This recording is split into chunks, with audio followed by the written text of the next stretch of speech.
London, the home of the historic, the iconic, the symbolic, and the dramatic. And after San Francisco in June, the T100 reloads as London now welcomes the heroic. T100 providing the goods. This is absolutely epic. Heading for the last lap. I'm loving this. Yeah, this is great. Shoulder to shoulder, the anxiety is building. Martin Van Riel, cost me! Oh my goodness! We are going to need an extra camera angle. That's the best race I have ever seen. Escape from Alcatraz was 100 kilometres sensationally settled by a centimetre. And after 3 races with 3 different winners, the man they're hunting on the board is series leader Sam Long. Leading the chasing pack is Magnus Ditlev, winner in Miami in March, winner of Challenge Roth in July. The Great Dane is in London ready to deliver again, and so is the T100. Welcome back to day 2 here at T100 London. I'm joined once again by the one, the only, Jan Frodeno. Jan, I said yesterday, welcome to somewhat sunny London. Today it's proper sunny London. It is indeed. The weather has really come out for these guys. The temperature has risen as well, and there is not a breath of wind. It's tough conditions to race. We saw the sprint finish at San Francisco last time here at the T100 Tour. What can we expect here today? Quite frankly, I think this course is more technical than it seems on paper. The athletes, yesterday we saw a run battle turn out. I think something similar is going to happen. The bike is extremely technical, actually, and we've got a little pinch up into the Excel Center here that could just provide some entertainment. And what about the depth of field? The women's field yesterday, obviously one of the deepest fields we had. What's the men's field like? I mean, it's ridiculous. If you look at the matchups, you look at no consistency in terms of winners. We've had different winners every single time. And I think that's the excitement about the T100. It brings together the best in the world over and over again. And we've got, 10 potential winners here. If we were to see a new winner again, throw a surprise name out there for me. Surprise name for a winner is not really a surprise. I always hold him in high regards, but I do think Carl Smith has got a good chance to get his first ever big W, his first win on the board. He was obviously second at San Francisco. Let's have a look at the story of the season so far. Miami and a new era of triathlon. Very first T100 about to take to the water. Magnus Ditlev is closing that gap on Margirier and Brownlee. The racetrack temp is 110 degrees Fahrenheit. Magnus Ditlev, the first ever winner of the T100. And if Miami was the warm-up, this weekend these athletes step into an Asian furnace that can burn very hot. I am so impressed with Yuri Kulin riding off the front. Yuri, newsflash, you're not going to see anyone. This is one of the greatest performances in T100 history. The T100 has landed in San Francisco. We have all the ingredients for a truly iconic race. Who's going to be anti-fragile and who's going to thrive in it? Tell you, he's here to win and he believes he can win. Shoulder to shoulder, the anxiety is building. Martin Van Riel, cost me! Oh my goodness! That's the best race I have ever seen. Let's have a look at the T100 series standing so far after the first 3 races. Sam Long, he's atop the leaderboard. He hasn't won a race yet, 2 second places. He's had a bit of a break, he's peaked for London, he wants a win. Yuri Kulin and Magnus Ditlev, they're in 2nd and 3rd. They've both won a race. Yuri Kulin won Singapore, Magnus Ditlev won Miami. They both also had a 4th place finish. Kyle Smith in 4th is the interesting story. He came 2nd in San Francisco to Martin Van Riel. Martin Van Riel isn't here, however, so a lot of people are seeing Kyle Smith as the big favourite today. Rico Bogan, he was also involved in that sprint finish in 10th position. He doesn't suit the heat, and it is pretty hot here today. Can he surprise everyone? And then looking at 11th to 20th, Alistair Brownlee is probably the big story. The local hometown favourite, the 2-time Olympic gold medalist. Everyone is waiting for him to have a big result at the T100 series. Can it be here today on home soil? Apart from that, Jason West, not quite hitting the peaks of 2023, but can today be his day? So Jan, speaking of Alistair Brownlee, like I said, he is the hometown hero. What do we expect from him here today? Well, you mentioned Hometown Hero. I was fortunate enough, even though in a second row, to witness his 2012 Olympic victory here. It was mind-boggling. You know, I get goosebumps just thinking about it. The crowds are out here for him, and this is where he has made himself a household name within Great Britain. So huge expectations on him. He's a two-time Olympic gold medalist, the only male to ever do that in the history of the sport. We've seen him lead these races before. He led at the PTO European Open. He led at the T100 Miami. Do you think we'll see him at the front of the race at any point today? Well, that's the thing. You know he's packed a flamethrower. You just don't know whether he's pointing it at the other guys or pointing it at himself. And this is the great thing about Alistair Brownlee. You know, he's had difficulty on the run every single time. It seems like he hasn't really contracted an injury from it, but, you know, this is definitely, considering the conditions and the time he's had to prepare, it's going to be tough out there. A lot of people have said to Alistair Brownlee, just race a bit more conservatively, don't go out so hard in the run. And that question was posed to him during the week, and he said, you know what, in an alternative reality, I would have liked to have seen what that looked like as well. To me, that says he doesn't plan to race conservatively today. It's the one thing. He's one of the smartest guys I know. He's incredibly intelligent. He's raced all over the world, but he has that racing mongrel. Once the gun goes, his smart kind of plans go out, and he just is a cat chasing a mouse, and that's why the world loves to see Alistair Brownlee race. And probably the complete opposite of that is the new guard, Magnus Ditlev. He won in Miami. He was fourth last time around in San Francisco. What do we expect from him today? You know, what a season he's had. Obviously, 2 big wins already on the board. Recently having posed a new world record, breaking his own world record over the long distance in Roth. That's fairly recent, and we'll wonder how he's recovered. But as you said, he is someone who meticulously plans and goes through his preparations to a point that we know he'll only be here if he's within a shot of at least the podium. We saw Arne Haag yesterday coming off Roth, didn't have the performance she would have liked. Can we expect the same thing from Magnus, or do you think that he will have recovered from it better? Well, yesterday there were a few athletes who'd been racing long-distance races over the last few weeks. Kat Matthews was one of them. She made it onto the podium, so she's a positive example. Magnus Ditlev, I think he is somebody who's got a lot of experience, and he looks at his numbers and he just knows he's recovered enough to give it a go. And Kyle Smith, your old training partner, at breakfast during the week he says, I want to stop being referred to as Jan Frodeno's ex-training partner. Do you think he can do that here today? Absolutely. He is someone building his name bit by bit. He's getting onto the podium. You know, he's come from a top 10 step by step, and he's just scratching on the door of a first place. I know he wants it desperately. Let's see if he can get it today. And Jan, in commentary today, we're going to be joined yet again by Vicky Holland, and Vicky joins us dockside right now. That's right, I am back down dockside next to the huge convention centre that is the Excel. And as you mentioned, it is hot, hot, hot down here today. On paper, only a few degrees warmer than we had yesterday, but it feels hotter than that. There's a distinct lack of wind, and that sun is beating off the pavements behind me. All around us here, it is a very warm day. Now, we are in for a treat today with 20 of the best male athletes in the world, about to take to Victoria Dock behind me. It's around 20 degrees Celsius in there again today, 68 degrees Fahrenheit, just like it was yesterday. That means it'll be a wetsuit legal swim before the athletes head into our unique transition area inside the Excel Centre and then out onto the roads of London.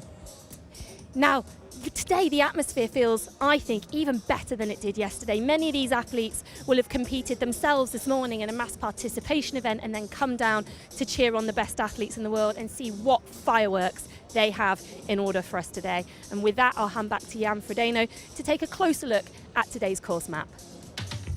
T100 London, the iconic race, starts off with a 2-lap swim course, Aussie exit into the Excel Centre. A transition to take us for the 8-lap bike course, where we have 2 out and back sections, and athletes will be seeing each other on the roundabouts as we go indoor once again for the second transition and a 6-lap run course. This is where the athletes see each other all the time. Welcome to the T100. This season, 20 of the world's best men's and women's professional triathletes will battle it out over the notorious 100-kilometre distance, consisting of 2-kilometre swim, 80-kilometre bike and 18-kilometre run, the ultimate test of speed and endurance.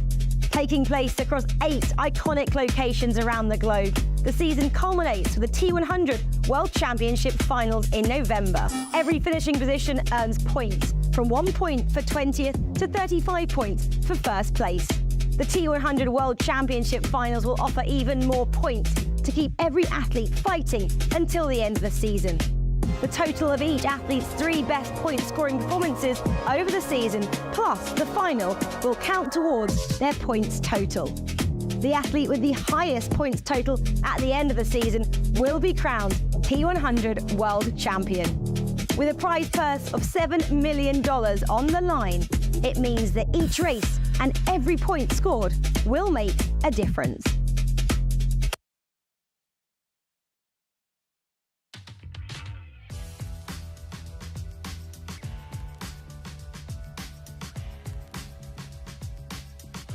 And welcome to London for the T100. What a glorious day it is. Looking forward to this race. It was an exciting race for the women yesterday, and the crowds have turned up to see Alistair Brownlee and his 19 fellow men take to the water. I think a big thing here, Jan, that we saw yesterday was that finally we've got massive crowds at the T100 Tour. The London people have shown out. I think there's about 5,000 people here today. Absolutely, we saw it earlier. People have been queuing for about an hour to get first in line, kind of seating or standing at the rail to watch everyone take to the water. And we see some last smiles from the competitors who took part in the age group race this morning. 4,500 age groupers who have already done a slightly different course, gone out. Wow. Look at that. Sunday morning in London, who would have thought? That's massive, isn't it? It's absolutely huge. I mean, it's one of the biggest triathlons in the world, now taken over by the T100, and what a legacy to follow.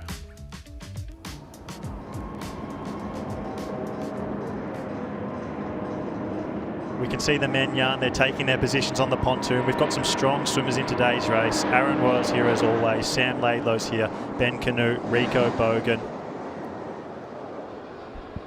How do you think Rico Bogan would race with his name if he comes and races down under?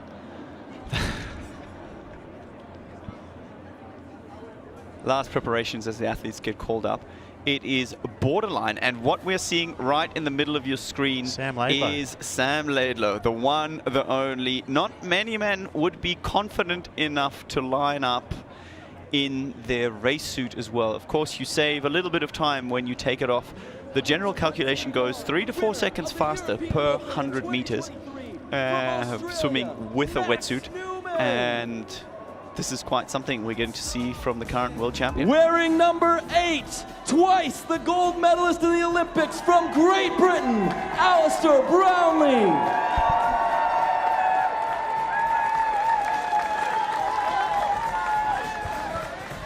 Wearing number 3, the last time he raced the T100 World Series in Singapore, he won from the Netherlands, Yuri Kulin.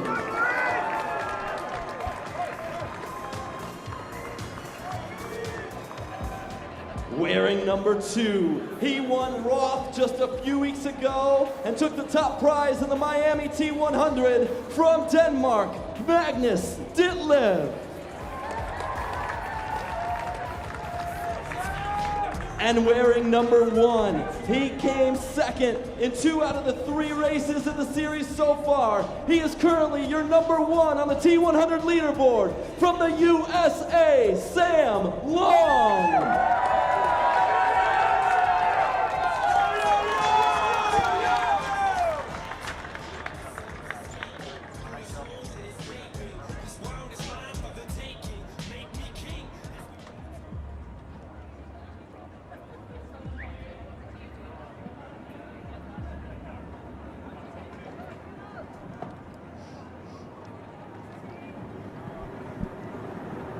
Athletes, you are now going to start.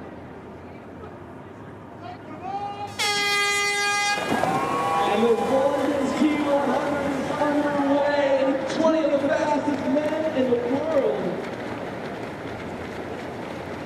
And we are racing 100 kilometres to go here at T100 London, the 4th stop on the T100 World Tour. I'm Jack Kelly. I'm joined in commentary by Jan Frodeno and Vicky Holland.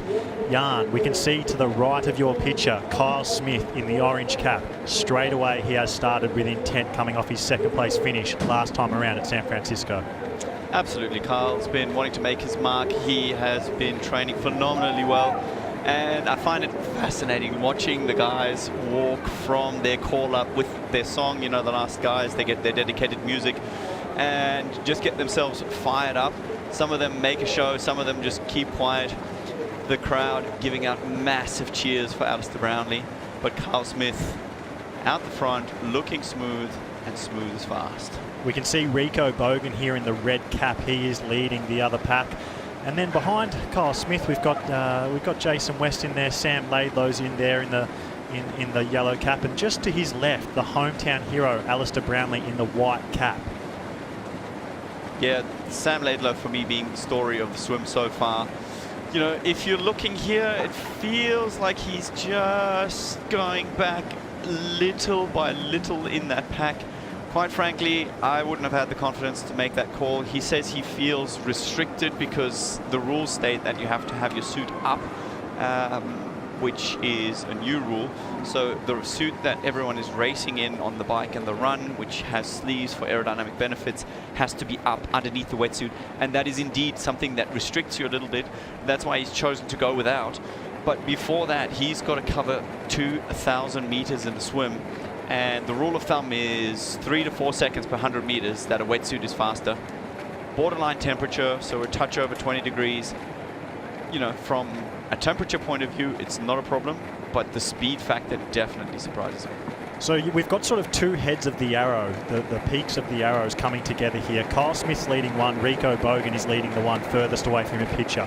Behind Kyle Smith in the orange cap is Aaron Royal. He's now taken his position behind Kyle. Expect him to come to the front at some point. An interesting one, if you look at Rico Bogan in the red swim cap, come back just behind him in the purple cap, that's Magnus Ditlev. He's second feet this deep into a swim. That's very unusual. We've also got Yuri Kulin right there behind him on his feet. Yuri Kulin, Jan, he won last time around at Singapore, and he has had some less than stellar performances since then, but I think he was targeting this race. Yeah, absolutely. I mean, he was definitely looking at every single detail for the Singapore race. And you know, that's something these athletes need to do as the season gets longer and longer, that you have certain targets where you really prepare for one race and the rest you sort of take within training.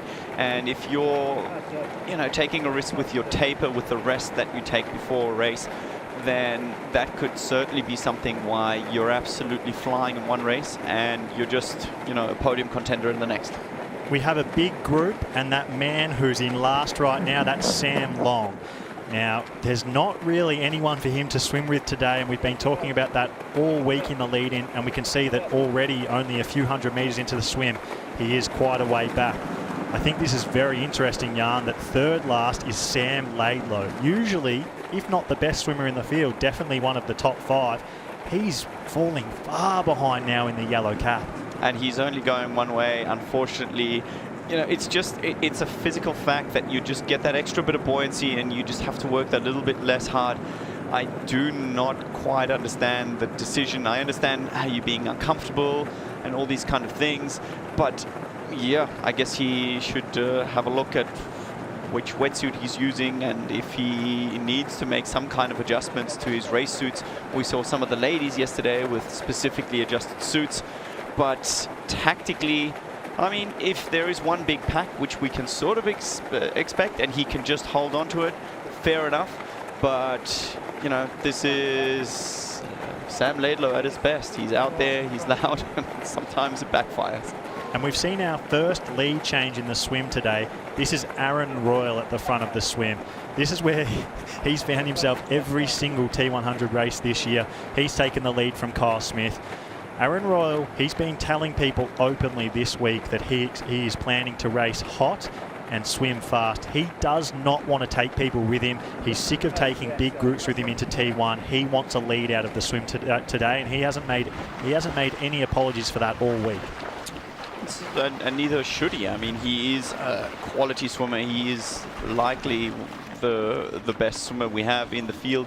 He hasn't been able to create a gap, but that's also because of the rivalry, right? When someone like Christian Blumenfeld was racing in past years, we've got somebody who's just on the edge of making that front pack. You know, then kind of there's 5, 6 guys who just dedicate themselves to getting away.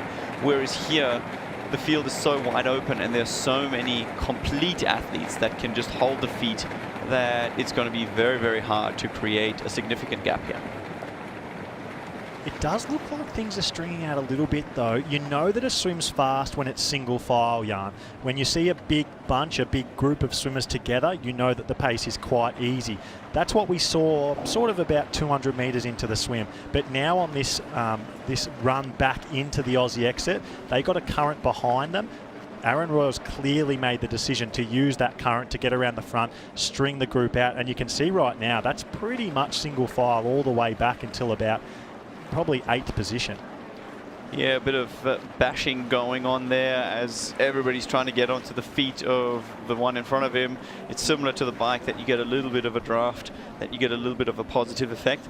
But indeed, we have 19 plus 1 swimmers completely strung out, and Sam Long proving that he's got the strongest legs in triathlon, but his swim is the one thing that sometimes leaves him short. We just saw a close-up then of Alistair Brownlee. He had Jan Strutman directly behind him. It's Jan's first time out on the T100 Tour, known as a really, really strong swimmer.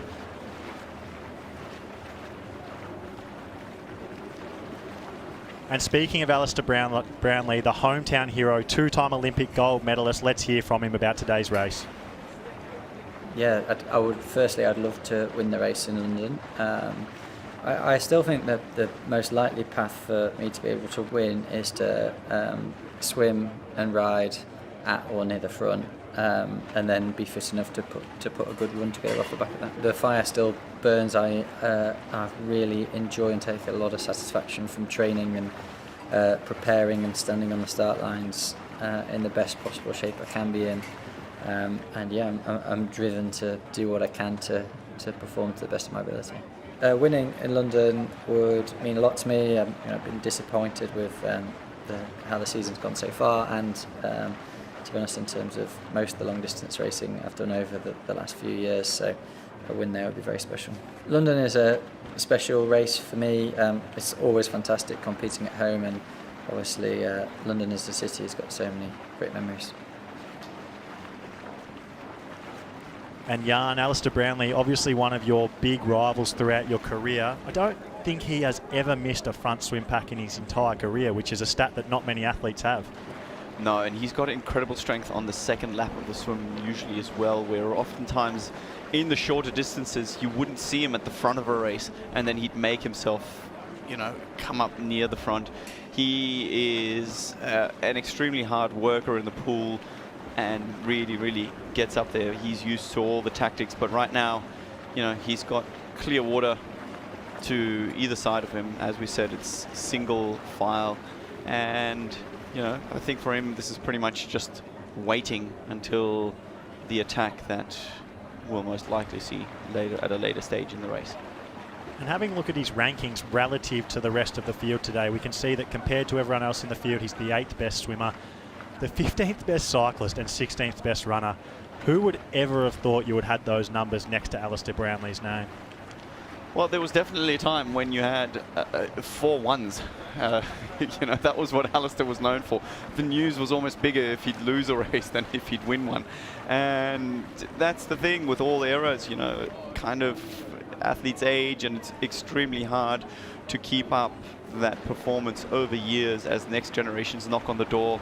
And you just keep shutting it, but eventually, especially someone like Alistair, who's always been prone to injury and kind of, the extreme training regimen that he puts himself under can hurt, but it looks like we're actually seeing a little bit of a gap here for the first time created by Aaron Royal. We're seeing some quite crazy things here. Aaron Royal has a gap to everyone. Kyle Smith still directly behind him, but about 8 metres back now, as you can see. Rico Bogan is on his feet. I think something really amazing is that just out of your picture is Magnus Ditlev. He is in this chase pack led by Kyle Smith. You can see Alistair Brownlee has just made the decision to go past Rico Bogan there. To me, that suggests that the pace is on, and Kyle Smith is trying to bridge that gap to Aaron Royal. And Alistair Brownlee, being the smart racer he is, sensed that pickup in speed and has said, Rico, you're not holding those feet. I've got to go around you and get on them. I think for Rico, it's also something, you know, he has to earn his stripes. He is a newcomer on the scene, and someone like Alistair, if he's got the kind of ability, is still going to take it. You know, much of racing is not just the physical ability, but it's also about sending little signals, making sure you dominate your position around the boys, and just, you know, a little bit of intimidation can help here and there. And Aaron is certainly putting on the swim of the T100 series yet. I mean, this is amazing. It's a small gap, but the fact that he's got one is remarkable. So we've seen Alistair Brownlee. He has established a gap here into the first Aussie exit. Amazingly, we saw Sam Laidlow. He had let the feet go and he's not in the chase group behind him. It looks here like Aaron Royal has the better part of 10 seconds. He has never had a lead like this out of the first lap. We saw Ben Canoe, Rico Bogan, Kyle Smith, Alistair Brownlee were all in that chase group. Yuri Kulin's here, Magnus Ditlev was here, Jason West was here, Peter Hemrick is here. You could see Sam Laidlow has not made this second group. Who would ever have thought you would have had Magnus Ditlev in a chase group with Sam Laidlow being dropped behind? Absolutely, as we see Leon Chevalier coming out, he actually has told me he hasn't been able to train at all since Roth. So here's somebody who's been able to do no training at all, and he's still just behind Sam Laidlow, who we just saw jumping in there, who's obviously an extremely strong swimmer. But I can tell you what, in his mind right now, he's regretting his life choices of coming in and just racing in his swimsuit. And Jan, we're joined once again today by the great Vicky Holland. Vicky, what are you seeing unfold in front of us right now? Yeah, I've been watching with interest most of that first lap go ahead, and I did notice the moment where Aaron Royal seemed to just gap Kyle Smith. It was even before the turn boys at the far end of the course. He just started to eke out a little bit of a gap now, as we're seeing Sam Long exit the water after lap one, and he is now, I mean, we're waiting for the gap to come up, but yeah, this is probably the last time we're going to see anything slow from Sam Long out on the course today, but not the swim start he would have wanted, especially after the really great swim he had in San Francisco. He was perhaps looking for a little bit more than he's had there today. To go back to Sam Laidlow, in his choice, his slightly controversial choice, I guess, to not wear a wetsuit today. I've heard word that with his actual race suit that he's got underneath his swim skin, he finds that having that and a wetsuit as well is just far too restrictive on his shoulders, and he finds it really difficult to actually put across a decent swim. So for him, he felt like it was better to go without at the moment, possibly questioning that decision. We know that a wetsuit can give you 3-4 seconds per 100 meters, and it's definitely an interesting decision. Well, we would never see a swim where Sam Laidlow wasn't at the front of it here, and for him to be back almost 30 seconds in a field like this, yes, Aaron Royal is stringing it out with Alistair Brownlee, but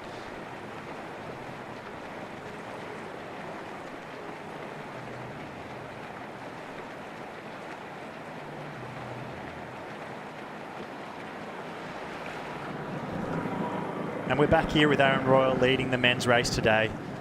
I mean, we're seeing some very interesting developments. Aaron Royal has been joined once again by Alistair Brownlee. At the Aussie exit, that gap was about 10 seconds.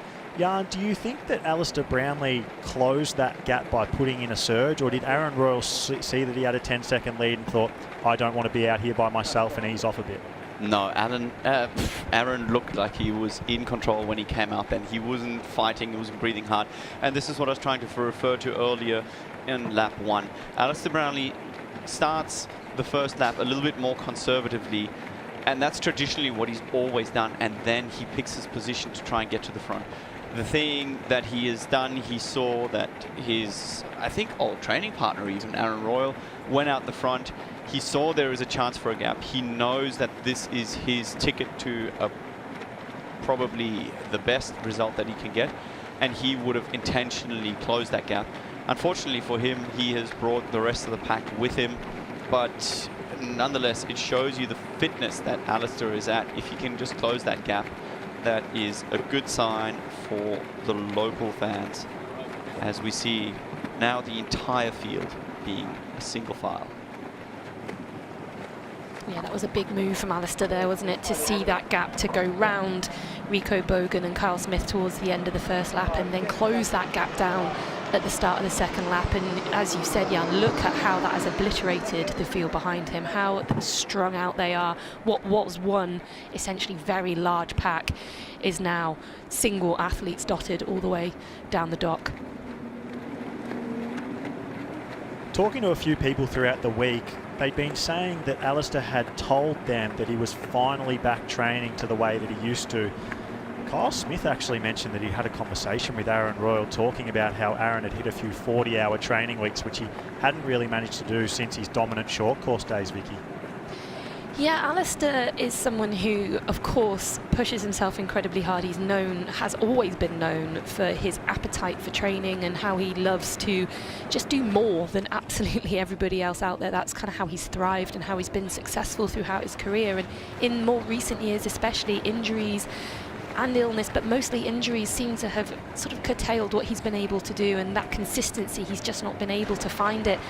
But to know and to hear, as you're saying, that he has had a brilliant few weeks of training, I think everyone should be excited and possibly a little bit worried about what he's going to do today.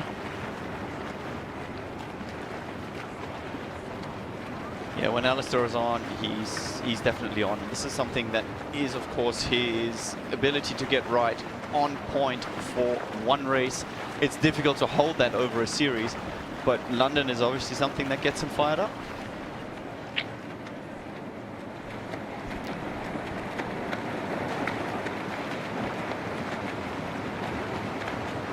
And London being the site of his greatest success. I'm genuinely curious. I feel this is the kind of course that could suit him as well. We've talked about conditions. It is warmer again than yesterday, I feel. It is less windy also, even that little breath of wind that the athletes would have had. The only reprieve they're getting is going to be in the Excel Centre, which is the large expo centre that's air conditioned and about 20 meters long on the run course. And you've got to run up a solid climb to get there. I was really excited about Alistair's prospects throughout the week. I'd been hearing these stories, and it was the first time I'd heard them all year about how he was in form. We're seeing a little gap here, by the way, with Kyle Smith. Wouldn't mind seeing... Oh, that's Sam Long, sorry, obviously, in that orange cap. Sam Long a long way back. God, that looks like it's really blown out. That looks like it's really blown out. Well, to be honest, he was a minute and 30 behind after the first lap. If he can hold that gap, he's 3 minutes back, which is what our numbers man Torsten tends to kind of look into his glass ball and say, well, that's about accurate. San Francisco, I think he got a little bit lucky in terms of the current assistance. I don't think, I know he did. And he has definitely got the legs, especially on this kind of course. Lots of accelerations, lots of pace changes, and that's something where Sam just has numbers that really can only be matched by Magnus Ditlev. So he's seeing the gap grow, but this is the position he's used to fighting from. So we've seen Aaron Royal has led for the majority of this swim now, and he's still the one driving this pace and keeping it single file. You can see with his rankings relative to everyone in the field today, he's the #1 swimmer. It's almost undisputed at this point that he is the best swimmer in T100 triathlon. He just can't put full races together, though. He obviously had that DNF at San Francisco, and he really, since the Canadian Open, where he finished third behind Christian Blumenfeld and Gustav Iden, hasn't had a result that he's been proud of. Talking to him throughout the week, he really does want to change that. That's why he was so committed to driving the pace here today. Has he changed his race suit? Has he still got... We'll find out soon enough, I think. Has he still got all white? I'm pretty sure he's still got the same race suit. I mean, Aaron's been up at altitude training over the last month or so. He's been in Font-Romeu, so I know that that's something he thinks will have given him a little bit of an extra boost going into today's race, and hopefully he'll have one of those performances like he had back at that inaugural PTO race in Edmonton. quite a few athletes have come off altitude. I'm sure, Jack, you would know a little bit more, but Rico Bogan, he's been at altitude, one of his first camps there.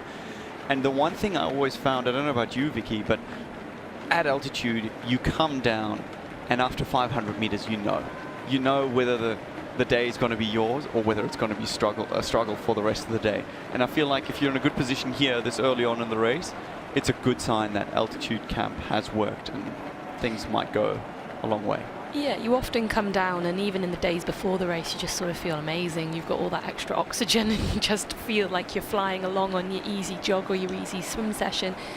But yeah, it can sometimes backfire. Sometimes you sort of, whether it's just your body's in adaptation still from all the work you've put in at altitude, you can come down and feel a bit rusty and a bit sluggish. And we often say there are two peaks, one immediately when you come down. I know that's Aaron, he came down just this week, and then another one in a couple of weeks' time. And in between that, you probably feel a bit ropey. So hopefully he's got the timing right, and we'll see something from him today. We just got eyes on Kyle Smith there.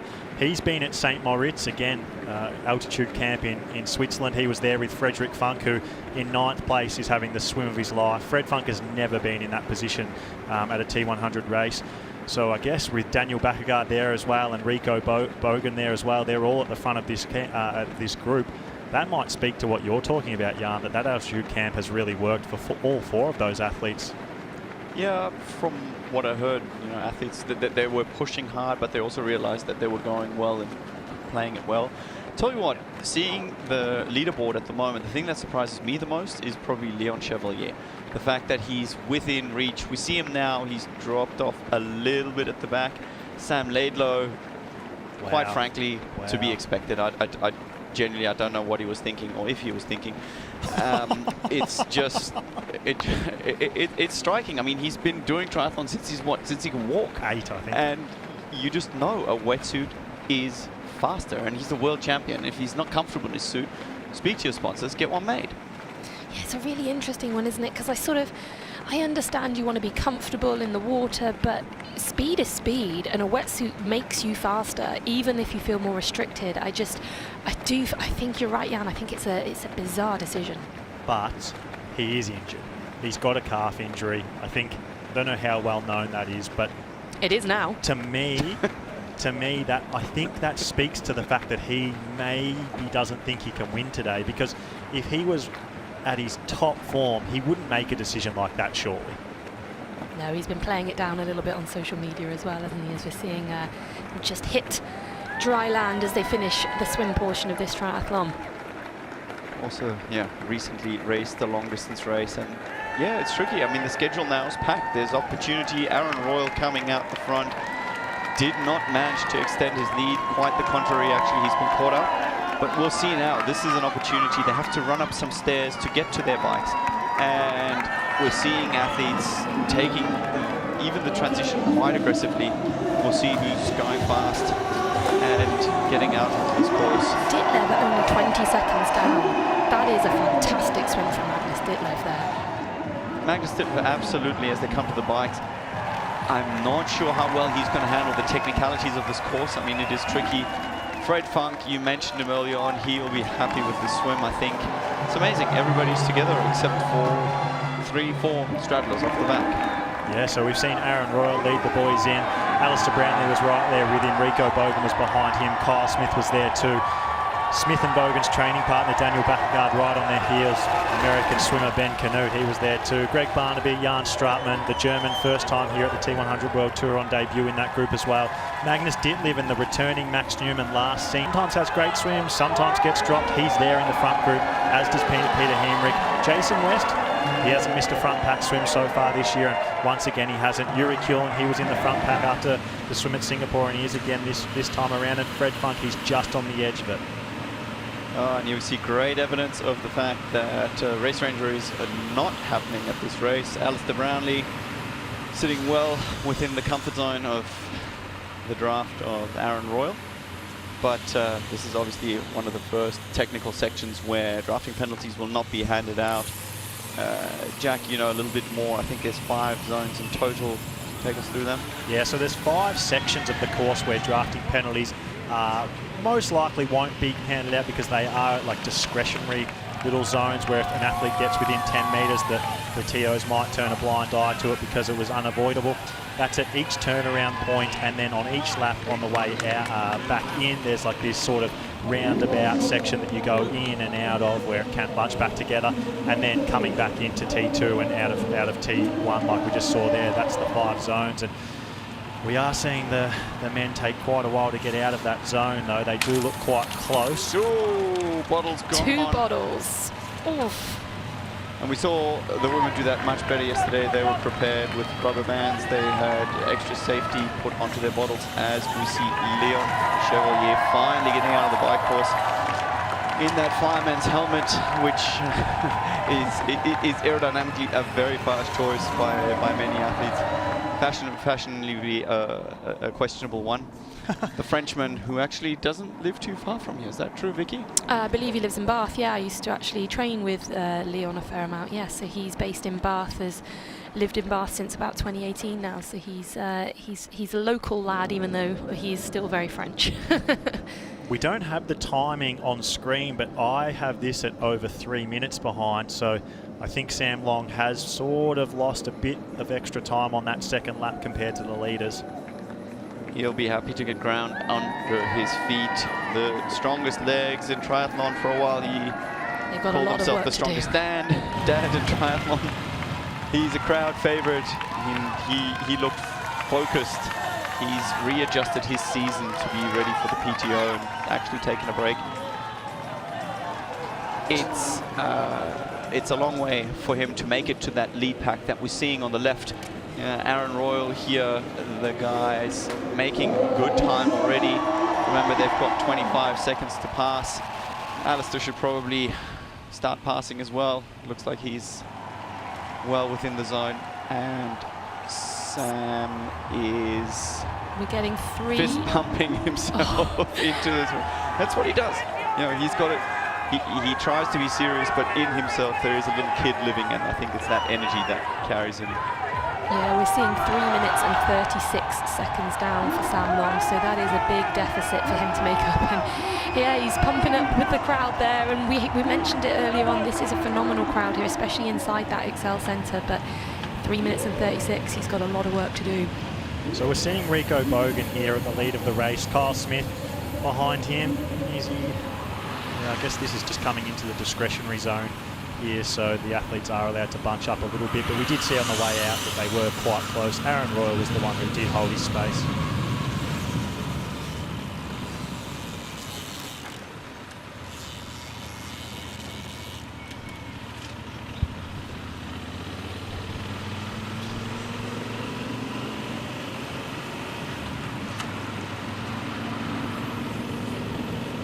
And we're back with the leaders. Rico Bogan just looked over his shoulder. He saw Kyle Smith behind him. Alistair Brownlee right behind him. And then Kyle Smith there, Aaron Royal there at the bottom of it as well. Yeah, Rico Bogan, he has a reputation for not performing well in the heat. And if it's under 15 degrees, he's a world champion and looks like the best in the world. But if it's over 18 degrees, sometimes suffers. It's about 25, 26 degrees out there today, and it does feel really hot. Should that be a factor?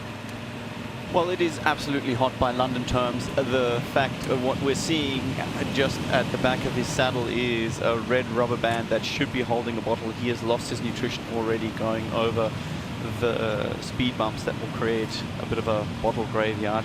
And it's definitely something that he struggled with, but he did say he's been preparing for it as well. He is obviously getting to a point as a young athlete that he's trying to round his performance more and more.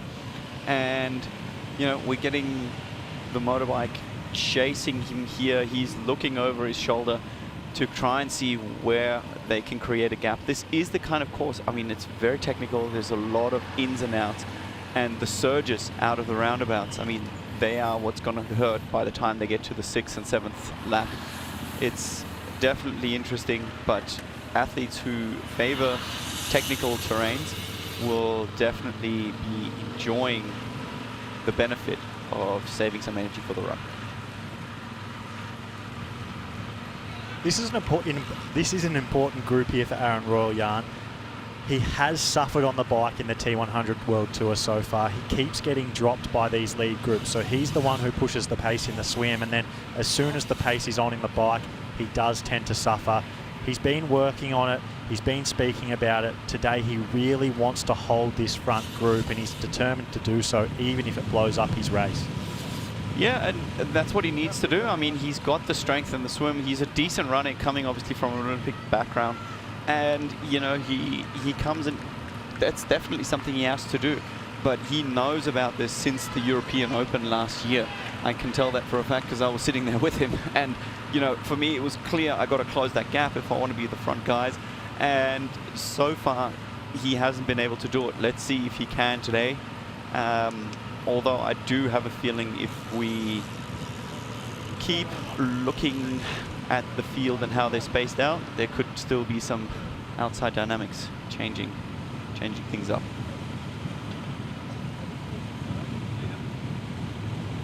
So we're seeing the percentage of max heart rate again, Jan. They were on full display yesterday.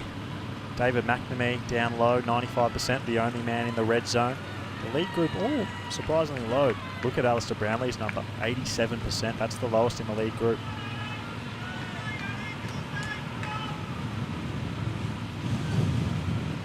The thing is, just from when are these max heart rate numbers? I always used to put down 197, and I haven't reached that since I've left my 20s. It's one of those things. It's not an objective number. And Alistair, you know, he's been around the block for a while, so you can only calculate the data that's provided. And yeah, it's something. I think we're even 87% of your max heart rate. Remember, your max heart rate is normally created during, say, a 400-meter sprint. If you take one lap of an oval, that's where you probably get up to your highest heart rate. Whereas this is a 3.5-hour event, so to be up close to your 90s it's taxing for sure.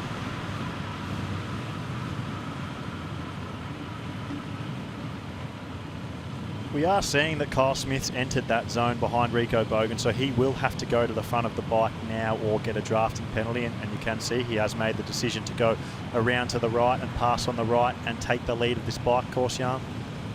Yeah, I mean, the guys have been training together, so it's definitely the same thing now for Rico Bogan. He has sometimes pulled back. It's a smart kind of place because they're going through a technical section, so you know, he can just sit up a little bit. But this is also the fastest section where you can actually push some numbers out on this course. The women were talking about it yesterday. It's not an easy course to navigate simply because that's how a major city's road is. It's not ideal. It's not comfortable. There's potholes. There are some zones of construction going on. I mean, this is one of the most iconic cities in the world, right? And for them to close off the roads for these athletes to race is amazing, but you know, it's not exactly like a French countryside road where you're out on your time trial bike and only listening to the sound of your chain as you're going along at 50k an hour. Talking to Kyle Smith during the week, Jan, he said something really interesting to me. He hasn't won a big race yet, a big T100 race or a World Championship level race, and he said, at San Francisco, I was there all day in the lead. I thought I wasn't the fittest man on the field. I thought Martin Van Riel was going to be fitter than me, and when Martin Van Riel came up to him in the run, he just thought, oh well, that's sort of my day, I'll hang tough here as much as I can. And then after the race, he reflected on it and he thought, you know what, I think Martin Van Riel was struggling more than me throughout the day. I think I was actually the fittest man in the field, and I just didn't have the confidence to back myself because I haven't won one of these big races yet. We've seen him today. He led the swim on the first lap. He's taken charge of the bike here early. Do you expect, given that we're going to see different racing tactics from Kyle today? Yeah, I think it comes down to the old Henry Ford saying, right? Whether you think you can or you think you cannot, you're probably right. And that's what he what he showed in San Francisco. He just didn't believe that he was ready. Martin Van Riel came in as the undefeated 70.3 guy. He had some very, very fast splits, and we didn't quite know where he would feature. And in hindsight, effort is always easier than what it seems. As we see 1, 2, 3, 4, we'll get a good look on how many athletes have managed to stay around for this first 3/4 of a lap. Get some eyes on that. Ben Canute coming around. He's obviously one of the stronger guys. Oh, no, it looks like a nicely bunched up pack at the back there. Oh, no, I'm not on apparently I can't say pack anymore. Apparently it's a long line. But it wasn't a line next to each other. It was a I just call it as it is. What do you want me to say? You have been getting in trouble for that throughout the week, Jan. You're not allowed to say pack. How long is this non-drafting zone? I mean, literally, Alistair has to make sure he doesn't touch, is it Rico Bogan's back wheel over there? He's too close. Yeah, plain and simple, he's too close at this point. He's supposed to be out of the zone by now, so that is close. We'll see if we have any penalties today. We had our first ever drafting penalty in the T100 history yesterday, Jan, and then it got revoked and it didn't happen, so we are still penalty-free for drafting in the T100 World Tour. Maybe we will see one today. Let's wait and see. Yeah, again, on this technical kind of course, you know, you always have this kind of accordion effect where things come together and pull apart. And that's why Carl Smith is actually being quite smart. He's sitting at the front and just staying out of trouble. He's creating a little bit of a gap here. He is a very aggressive technical kind of rider. He's done a lot of work on his descending, which probably wasn't as on point when he first came to Europe, but he caught up very, very quickly. And we see here something that we saw very little in the women's race yesterday. He's staying in the aerodynamic position throughout the technical sections. And that is just something that creates a 5-6 meter gap every single time that somebody else has to make an effort to try and close. So it's smart racing from the Kiwi up the front for now. Well, Jan, we've seen that there's been a different winner in the males field at every T100 race so far. So if that trend does continue, I think it makes sense that it would be this man here, the man that everyone's been talking about as the favourite all week, Kyle Smith. If you had a look at his rankings there, he was within the top 10 across all disciplines. And coming off San Francisco, I wanted to ask you this question. Do you think his confidence will be the highest it's ever been in his career? Well, I don't know. I think initially when he came off, because remember after COVID, he had a fair amount of success in New Zealand when he was racing probably smaller fields and smaller kind of competition. And he came over, and in the beginning, I think he was a little bit surprised by the overall level. Not in an overly confident way, but it's just you win a race and you see somebody who's done well international, you compare yourself against them, you do well. And so I think he's had some health issues, he's had a few kind of training issues, and he's found a good rhythm now. And, you know, rightfully so, he's building up step by step by not wanting too much every time and just, you know, being happy with the progress, not being disappointed with a 10th, despite a 10th being his best result ever, perhaps. So Kyle Smith's just looking at the motorbike then, and he's saying, get out of the way, you are in the draft zone. You are going to make it easier for Rico Bogan behind me to sit in, and it's dangerous. So Kyle Smith got the wherewithal. Oh, it's Magnus Ditlev actually behind him, also having a massive crack at the motorbike. Magnus Ditlev already less than 10 kilometres into the ride. He's taking charge. Oh, and he's going through the aid station here, not taking up a bottle. So, yeah, it's surprising that athletes would be taking a bottle this early on. But the two of these guys, that could be a dangerous duo. Rico Bogan, we know he can push himself deep. Max Newman. Oh, wow. He's going to have to go past everybody here if they're strict on it. I know this is a no penalty zone. Yuri Kuhl and Daniel Bathagard. Oh, my goodness. Is this a pack or is it a line? No, this is definitely a pack. I mean, oh, my. The motorbike's being yelled at. He's been told to get out of the way by Magnus. Kyle's having a crack at him. You can see this is definitely a pack here. I mean, the feed zone there, they are allowed to bunch up a little bit, but they've got to get out of it. They've got to get out of it very quickly because this bike race has bunched up here. Oh, it's a tricky one, right? The motorbike's got to be there because we want to get the images and the world wants to see it, and these guys want the coverage. But they just need to find that position.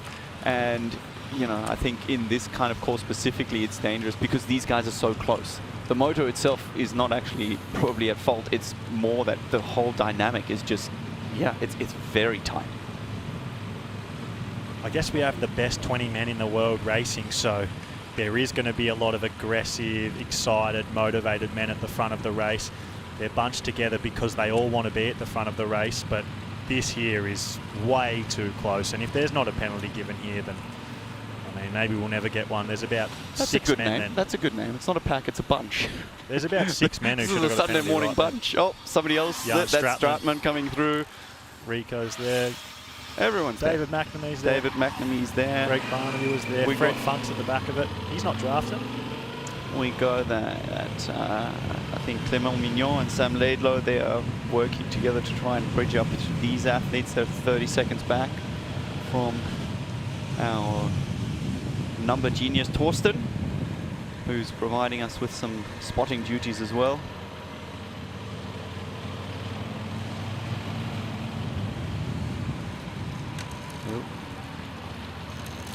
Well, Jan, we are joined by yesterday's champion, the 5-time PTO/T100 champion. Only Taylor Nibbs won more than one, and that's at 2. So the queen of the T100, she's back, and she's going to join us in commentary for the next 45 minutes or so. Ashley Gentle, an honour, a privilege to have you here. Hi, thank you for letting me join the commentary team for a while. It's good to have you. How are you feeling today? I'm all right. I'm feeling a little bit sore. I think the course took a toll on my body a little bit, but yeah, definitely happy to be here and to stick around to watch this men's race. We saw you had a good swig of champagne on the podium, well deserved. Were there any celebrations last night? I kept it pretty quiet.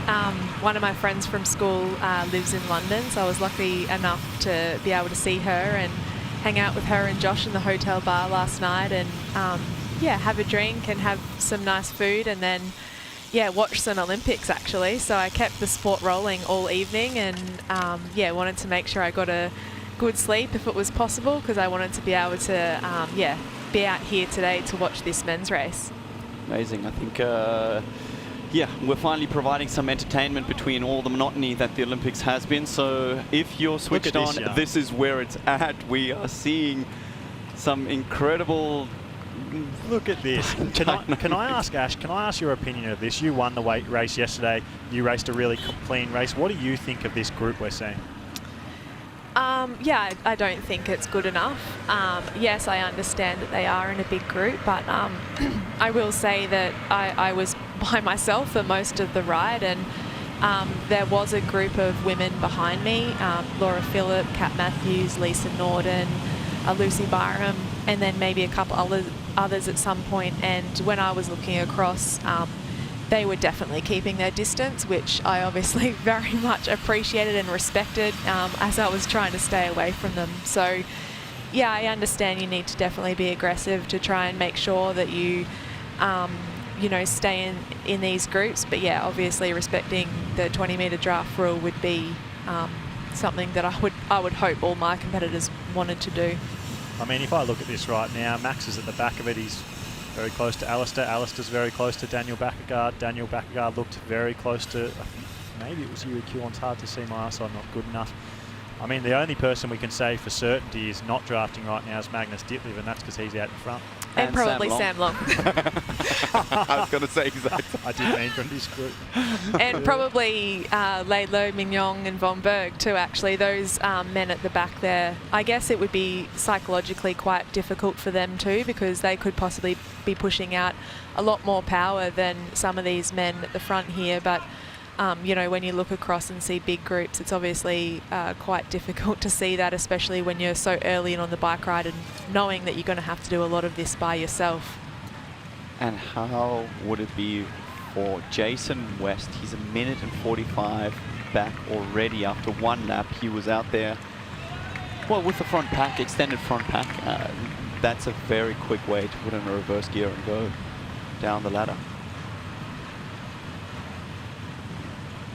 So Jan, Max Newman here, front and centre of screen. He won the PTO European Open that you raced in. You say you participated in it, not racing it, but you were there that day. Came 5th from memory. We haven't seen him in the better part of a year and a half. What do we expect from him today? Jeez, you're undercutting me. That was 4th. 4th, yes. No, I'm so glad to see him back. It is tough to be in that spot of injury. Alistair Brownlee here having some kind of technical difficulty. That should technically also be a littering penalty, but again, we are in London, so let's not be too strict. It's just another bit of decoration on the side of the road. And we have, just getting back to,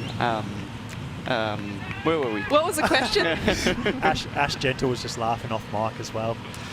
No, Max Newman, you know, it's wonderful to see an athlete come back after such a long time.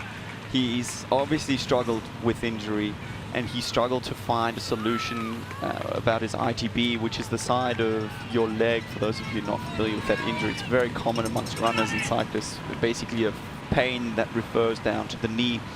And he seems to have got a hold on it. He says he's not firing on all cylinders, but this is great to see because he's competitive. He's at the front of the race.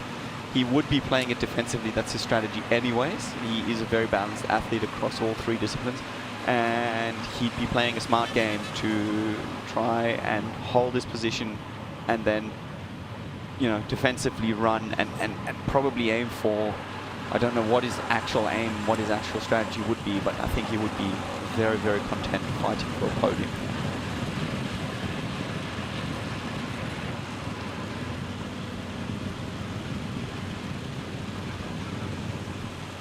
So we've heard stories about Alistair Brownlee's shape going into the race. Ash, you've raced short course at the pinnacle of the sport. You're now the queen of the T100 Tour. You and Alistair Brownlee have sort of had complete opposite careers. Alistair Brownlee was dominant over short course. You had a decade of ups and downs through short course, and then coming over to T100 and middle distance triathlon, you found really where you're always meant to be, I think, whereas Alistair Brownlee has struggled to get it right. Why do you think that is? What's the difference between you and him? Oh gosh, I think there's probably many differences between myself and Alistair Brownlee. I don't have 2 Olympic gold medals around my neck. So yes, he's obviously a very achieved athlete and had a very successful short course career. What he was able to achieve at a very young age was very impressive. So yeah, obviously he's always been a very well-rounded and a hugely talented athlete, and yeah, it's some huge success in short course, but I also think that you probably wouldn't want to ride him off in this distance either. So we're seeing a few athletes pass as they're using a technical feature of the course. Basically throw around a roundabout. You know, there's some benefit to taking a little bit more of an aggressive line. You just don't have to push quite such big numbers. But trying to pass and then find the space to slot in for these 2 or 3 athletes on the right, it's going to be difficult because they're tightly bunched at the front, and technically they've only got 45 seconds to pass. So this is a risky move at this stage because it's a fast, open section. And if someone like Magnus Ditlev is driving the pace up the front, then you know it's got to be hard to actually get close or potentially pass him. And that's a really nerve-wracking experience or prospect, right? If you go around and you go into that draft zone and you're at the back, and then you go around and see that there's actually no gaps to fill and nowhere you can slot in, and then you see someone like Magnus Ditlev at the front, it's obviously very daunting to know that you're going to have to overtake that whole group to get to the front, and you actually might be burning a lot of matches. So hopefully you kind of could see a lot of the men spreading out to the distance just before in that open road, and I think there's going to be a few men that might have used a few matches trying to stay out of the draft zone and get to the front of that bike. And in complete contrast to the front of the race, we have Sam Long.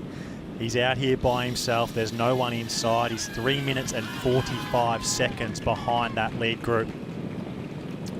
He is. I mean, that's a long way, and that also means he's made up exactly 0 time, which is a little bit understandable if you look at the front group and its dynamics. Of course, if that pace at the front is being driven by someone like Magnus Ditlev, then it's difficult for anyone to make up any time. And the only one who's made up some time is Sam Laidlow. I mean, that's pretty incredible. He made a gamble to swim without a wetsuit. He lost a bit of time.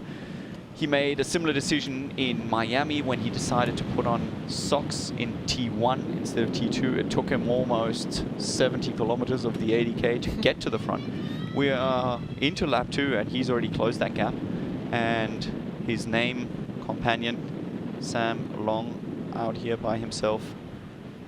But he's somebody who's definitely thriving in the second half of the race, so don't write him off just yet. Yeah, Sam Laidlow must have been by far the fastest moving athlete in the first 2 laps of that bike. To make up was just over a minute, so that's some significant time that he's caught up there. So it'll be interesting to see how he kind of fits in that lead group, and potentially someone like him can actually spread that group out a little bit, and I'm sure there's a few men that would like to be able to create some gaps and try and get away. Sam Laidlow does have that rare combination of being an extremely good technical rider, somebody who takes a lot of risk and who has big power. He showed that in his world title. I mean, if you'd have a close-up of some of his descents, I think it's stomach-turning stuff. And I mean, if you look at his intent, I think it's, yeah, definitely going to be an interesting second half of the bike course. And as always, the 4th discipline of triathlon is transition. Swim, bike and run matter, but you can see that transition also matters with how these dynamics at the front of the bike play out. We can see Kyle Smith, he had the fastest transition, 1 minute and 6 seconds. He did lead them out onto the bike. Sam Long, he's 3 minutes and 45 seconds back now, but he has made up, 3 or 4 seconds on some of them in transition here. And maybe that motivation from the crowd as he threw them the fist pump is what got him those few extra seconds. I think pretty much everyone else we can see there was part of that select front group, and at the pointy end of it, apart from Sam Laidlow. So clearly exiting the water, he did make a decision to ride up. What's going on here? I think that's a front flat. Flat. That is a flat. Something we didn't see too much, but there were quite a few flats actually in the race yesterday as well. And on this kind of course, he's now going to have to make his way to the next technical stop to get a spare wheel, a different wheel. This is something that's dominated a few of his races, and that's a pity. I mean, a home race, you really don't wish it upon anyone at any time, but in this kind of situation when the racing is on and it's hot. Luckily, I don't think he's too far away from the technical it's just there. help, so yep. It's right there. But yet again, everyone else is going 50k an hour. He has to stop, change a wheel, put it back in. And I will say, I think there was a lot of force going through my bike on some of those speed bumps, through my cockpit and also through my front wheel. And obviously these men have got more weight behind them than the women. So, when you are moving at those speeds and you do have to hit about 3 or 4 speed bumps at that pace, there's a lot of impact there, so potentially that's one of the reasons for that front flat from Alistair. As we get eyes here on Sam Long, the lone wolf chasing from behind. So far he's only losing time. If we're looking at it, he came out at 3:30 odd, made up a second or two as we saw on the transition times. But yeah, he's losing some time here. Probably only gaining on Jason West.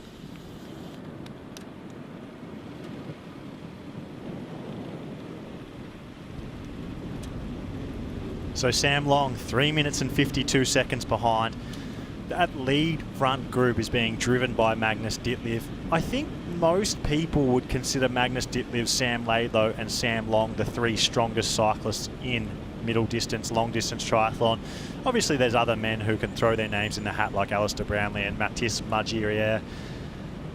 But this battle is essentially Sam Long trying to keep up with the pace of Magnus Ditlev, and that's an impossible task for most people, let alone when you're out there by yourself and Magnus is joined by a group. Oh my God. We're not allowed to call. Well, this isn't a line, this is a group. This is a straight group. A penalty has to be given. I think one surely imminent. Look at that. I mean, that's 2 bike lengths at best. A little bit more, then we see a pass. That pass would have to be to the front. It's so tight. Yeah, I think that's Daniel Backergaard on the right there, trying to make a pass. Yes. And then is that Kyle Smith behind him? So we've got Jan Strutman there in the red and white. We've got Kyle Smith in front of him, Fred Funk in the blue. Daniel Backergaard was ahead of him. Max Newman's the one just behind who we went past. If this is something to go, I mean, it's 3 minutes for a drafting penalty. Sam Long might be in it. He's probably only 54 seconds behind on most of this pack if we're getting to see it. Is there a world where they give multiple drafting penalties here and the whole group's up in the penalty tent and Sam Long does take the lead of the triathlon?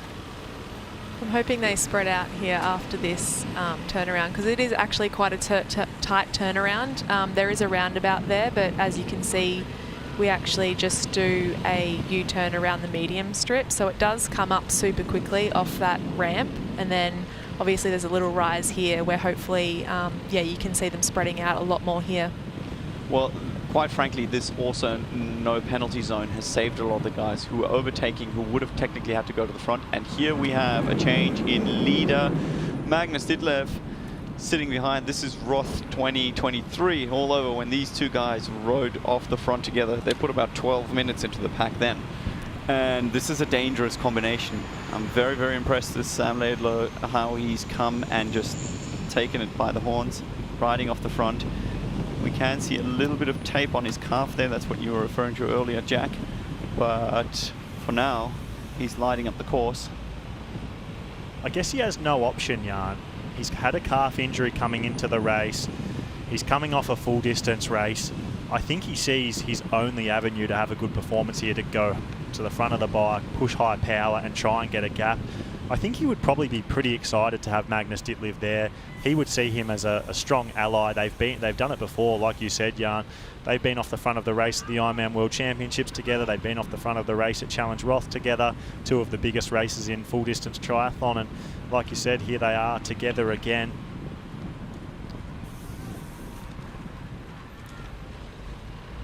So we're going to throw down to Vicky. She's with Richard Laidlow, the coach and father of Sam.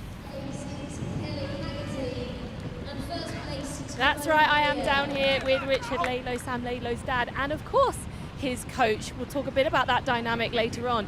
But first off, I want to say that we've talked about in commentary the controversial decision to not wear a wetsuit. Sam is now leading the race, so talk us through it. Yeah, it was something we came up with to try and keep his core body temperature low, so when he gets out onto the bike that he can actually push.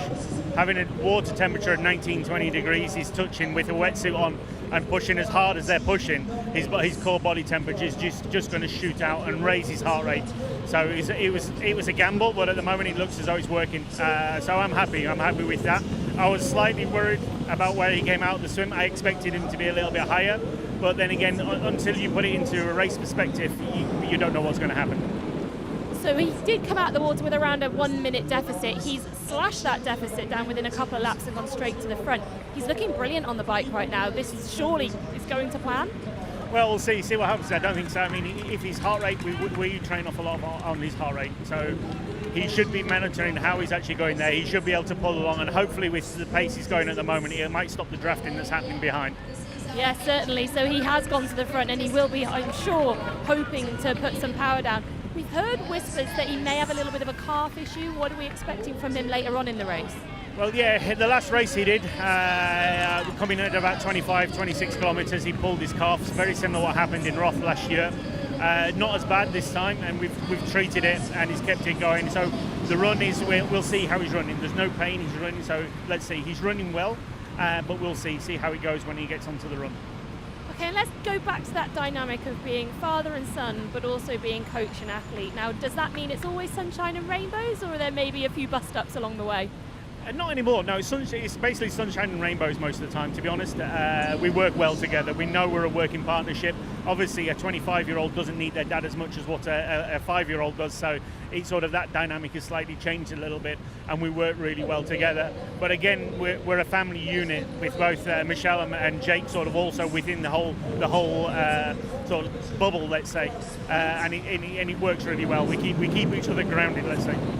It does seem to be working right now. Sam's had some great successes. We wish him well today, and we'll let you get back to watching him on the big screen or out on course. Thank you very much. Good luck to everybody out there.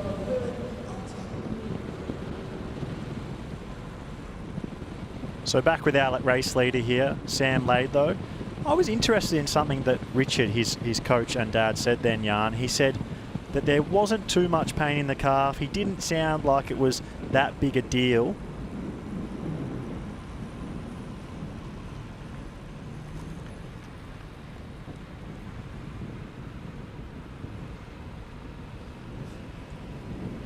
Sam Laidlow's coach and dad, Richard Laidlow, didn't seem like he sounded too worried about that calf injury.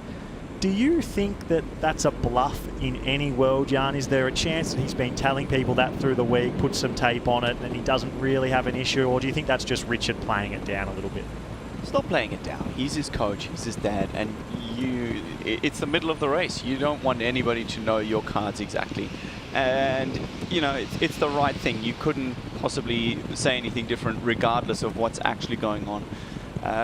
You know, and he certainly made me eat my words when they were actually having some deep thought about, you know, going without a wetsuit and coming in here, keeping his core temperature down. You can, interestingly enough, see he's got 4 bottles on his bike, and he's got a frame internal nutrition system. So if you add that up, that's 750, 3 liters, 3.5 liters plus internal. He's carrying over 4 liters of fluids with him for what's going to be an under 2-hour bike. So, you know, he's getting ready to make sure he stays hydrated in this kind of heat. But the great thing is for him, he's going to be going through those aid stations and not having to take on anything. And the way we're seeing the motorbike right there, I think he would slowly be creating a bit of a gap, because we're seeing some athletes distance just going the other way. The pace is hot.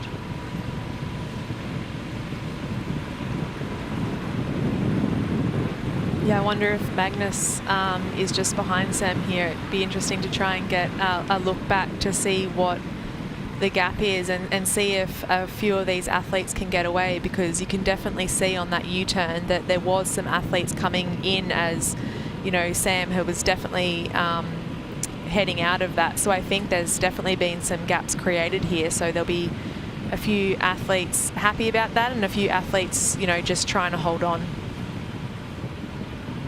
Well, Magnus Ditlev is someone who's always very mindful of bringing other athletes up the front. He says that in every single interview, that he's always trying to be aware of the situation.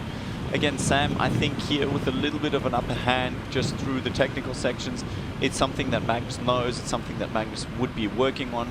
That's just the way he operates. If he knows he's got a weakness, he's going to be going through it. And on the right of your screen, we're still seeing Sam Long, the Lone Ranger, coming through the technical sections. I mean, he is still on his way out to the turnaround point, whereas these guys already going back, probably close to 50k an hour, going the wrong direction from Sam's perspective. I mean, the gap is growing, and it's growing fast.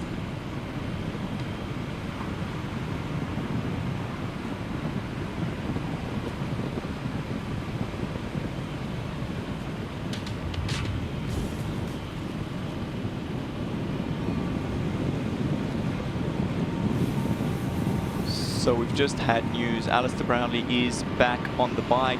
We're not seeing him on screen for now. He's 2 minutes back from Sam Laidlow, but he is moving forward. Let's see if Sam Long will catch him within the next few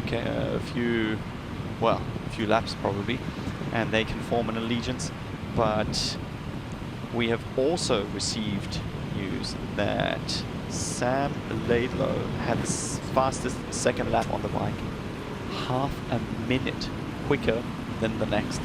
I mean, that is a remarkable stat and a remarkable speed achievement from Sam Laidlow. If he can do that, even with the pack dynamics that we're seeing at the back, this is going to be a huge ride from the man.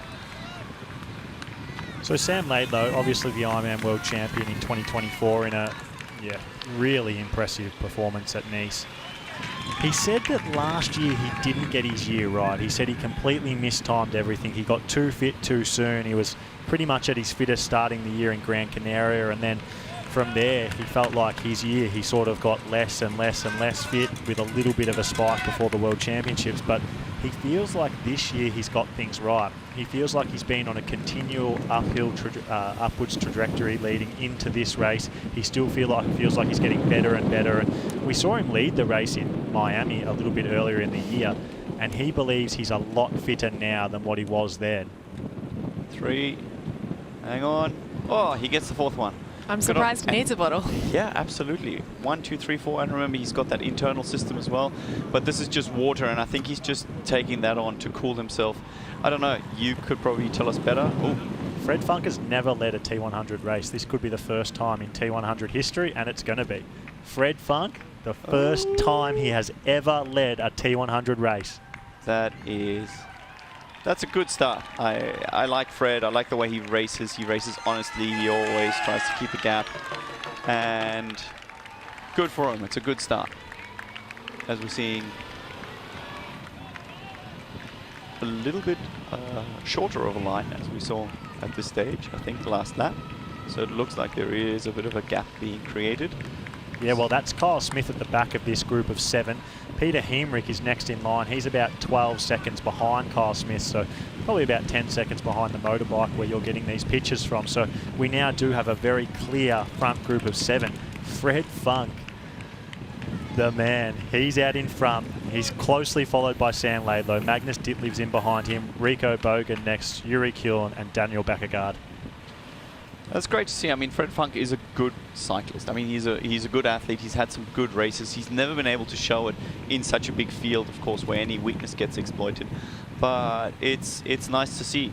Fred, of course, being coached by Dan Lorang as well, the coach of everyone. Everyone who's doing well. Not quite, but yeah, in this front pack, Carl Smith's coach as well. So good for him. So on your pylon on the left, the top 20 leaderboard, there's timing mats right throughout this bike course. We know Fred Funk is at the front of the race. That's because he overtook just before they got to the last timing mat. So on the next timing mat, that will be flipped and he will be shown as the leader. As we see Sam Long taking his first scalp in Jason West, who has not been riding well this year, Jan. No, but that's quickly going backwards by his standards as well. I mean, he's definitely been working on the bike. I'm not sure where things aren't quite clicking. We've seen him put on phenomenal run performances in the past years, but if you're losing 4 minutes in 3 laps, that's not a strong sign. It's probably nice for Sam Long to at least see someone on the course, though, right? Obviously, the next person in line is Rudy von Berg, so it'll be interesting to see if Sam can, keep pushing the power and catch up to those men who are, about a minute to 2 minutes in front of him now. Well, he spoke of Hellmonth. Unfortunately, Hellmonth has so far resulted in him losing a minute since he's got out of the swim. That's certainly nothing we're used to seeing from him. He's caught Jason West, of course, but yeah, that's the first time he's not trailing the race, but still losing time to the front, which is just a testament of how hot the pace is that Sam Laidlow and I guess now Fred Funk are setting at the front. And potentially the technical nature of this course might have something to do with that. I'm not really sure where Sam Long's at with that compared to the other men, but obviously navigating through these roundabouts and also the dead turns, and also just, staying aero, like Jan said, through the roundabouts and through some of those technical sections. Obviously, when you're travelling at the speed that these men are, it really adds up. So it'll be interesting to see, if that's making a difference too, because we know how much power Sam Long can put out. But over 8 laps, that's going to add up, right?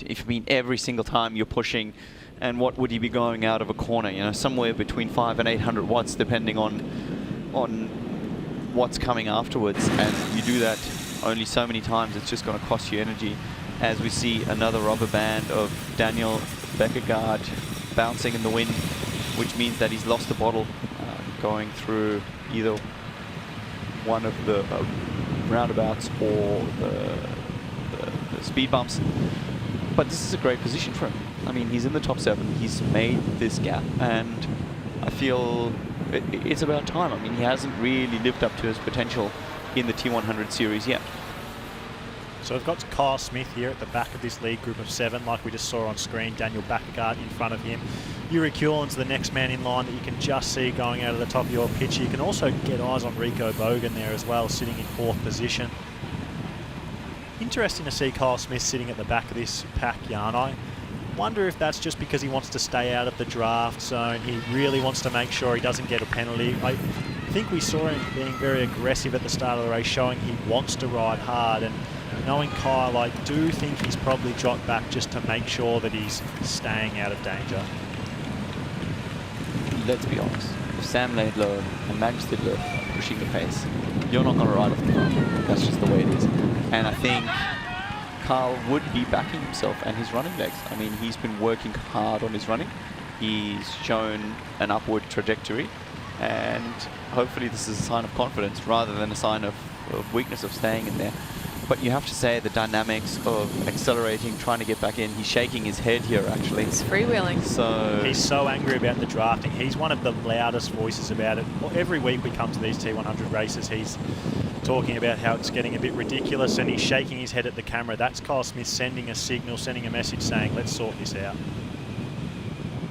I think, you know, he would have probably been quite aggressive at the start too, because when there are so many men in that line, and he does want to make sure that he stays out of trouble, I guess the best way to do that is to go to the front. So that's definitely what he was doing at the start of the bike, and now there are those gaps appearing. Potentially he can kind of get into his groove, and if he wants to try and save his run legs a bit, potentially the back of the group, like Jan said, when Laidlow and Ditlev are pushing out the power, maybe it's the best place for him to be. The bottom left-hand side of your screen, you're seeing the transition area. It's very hot out there today, a bit hotter than the women's race yesterday, so sitting inside in the air-conditioned building, a really nice place to watch a triathlon. That's the only reprieve they're getting. We saw you, Ash, yesterday as you came out after the victory ceremony. You were freezing as I basically forced you to stand in the sun. Does it help at all when you're running through there? Is it a little moment of just like a cool breath of air? Yeah, for sure, but like Jack mentioned, it wasn't quite as hot for the women's race yesterday as it is today. Although there is clouds kind of coming over, so potentially, you know, if they stay around, it might give them a bit of reprieve. But yeah, I'm sure some of these men like Rico that don't like the heat as much will love running through there. But yeah, I don't mind the heat, so I'm not a big fan of the aircon, so I wasn't too fast. Don't mind the heat. Loves the heat. Yep. Coming from Queensland, you're definitely used to it. Yuri Kulin, the Singapore champion. Rico Bogan, 3rd at San Francisco. Magnus Ditlev, Sam Laidlow, Fred Funk still out in front. We saw an age group race here on this course this morning. 4,500 age group participants. It was crazy. There was so many people. If you want to be a part of it next year, get your phone out, open your camera. The QR code for registration is in the bottom right-hand side of your screen. You can save yourself up to 45% off a number of different races there by getting the early bird entry. Look at that. It's so good to be part of a triathlon with this many people. It's motivating, it's fun. When you finish the race, there's nothing better than sharing war stories. And it's a chance for you to get to race on the same course as the pros. The course that Ash Gentle won on yesterday, the course that Fred Funk is at the lead of today. And what a sight seeing Magic Fred XX at the front of the race, the first time ever in T100 history. I gotta say, it is really nice to see. Is that a bottle cage just under his chest? Yep, that's an empty bottle cage. Oh, Sam Long, something's his chain. That's in all sorts of directions. It's got caught in between the frame there, hasn't it? That could have been one of the speed bumps too, because I don't know, the camera doesn't do it justice just how rough it is out there. So hopefully he can get hard that to spotted. fix. He's got to get that out over the top and then around. Yep, which he's done. Oh, he's got to get now it's crossed over. That's tricky. Bike mechanic. We've got Vicky. Vicky's on site. She's with Team Long right now. We had an athlete who had a bike mechanic come help us. That's right, we are down here watching on the big screen as we're just seeing what's happened to Sam. I'm with Brandon Felk, you are Sam's mental coach. What do you think about what's going on here? Well, Sam's well prepared for this stuff. We worked through the challenges so that he can stay balanced and problem solve in the moment. So this is a perfect opportunity for him to work through his stress response and get centered and get back out there.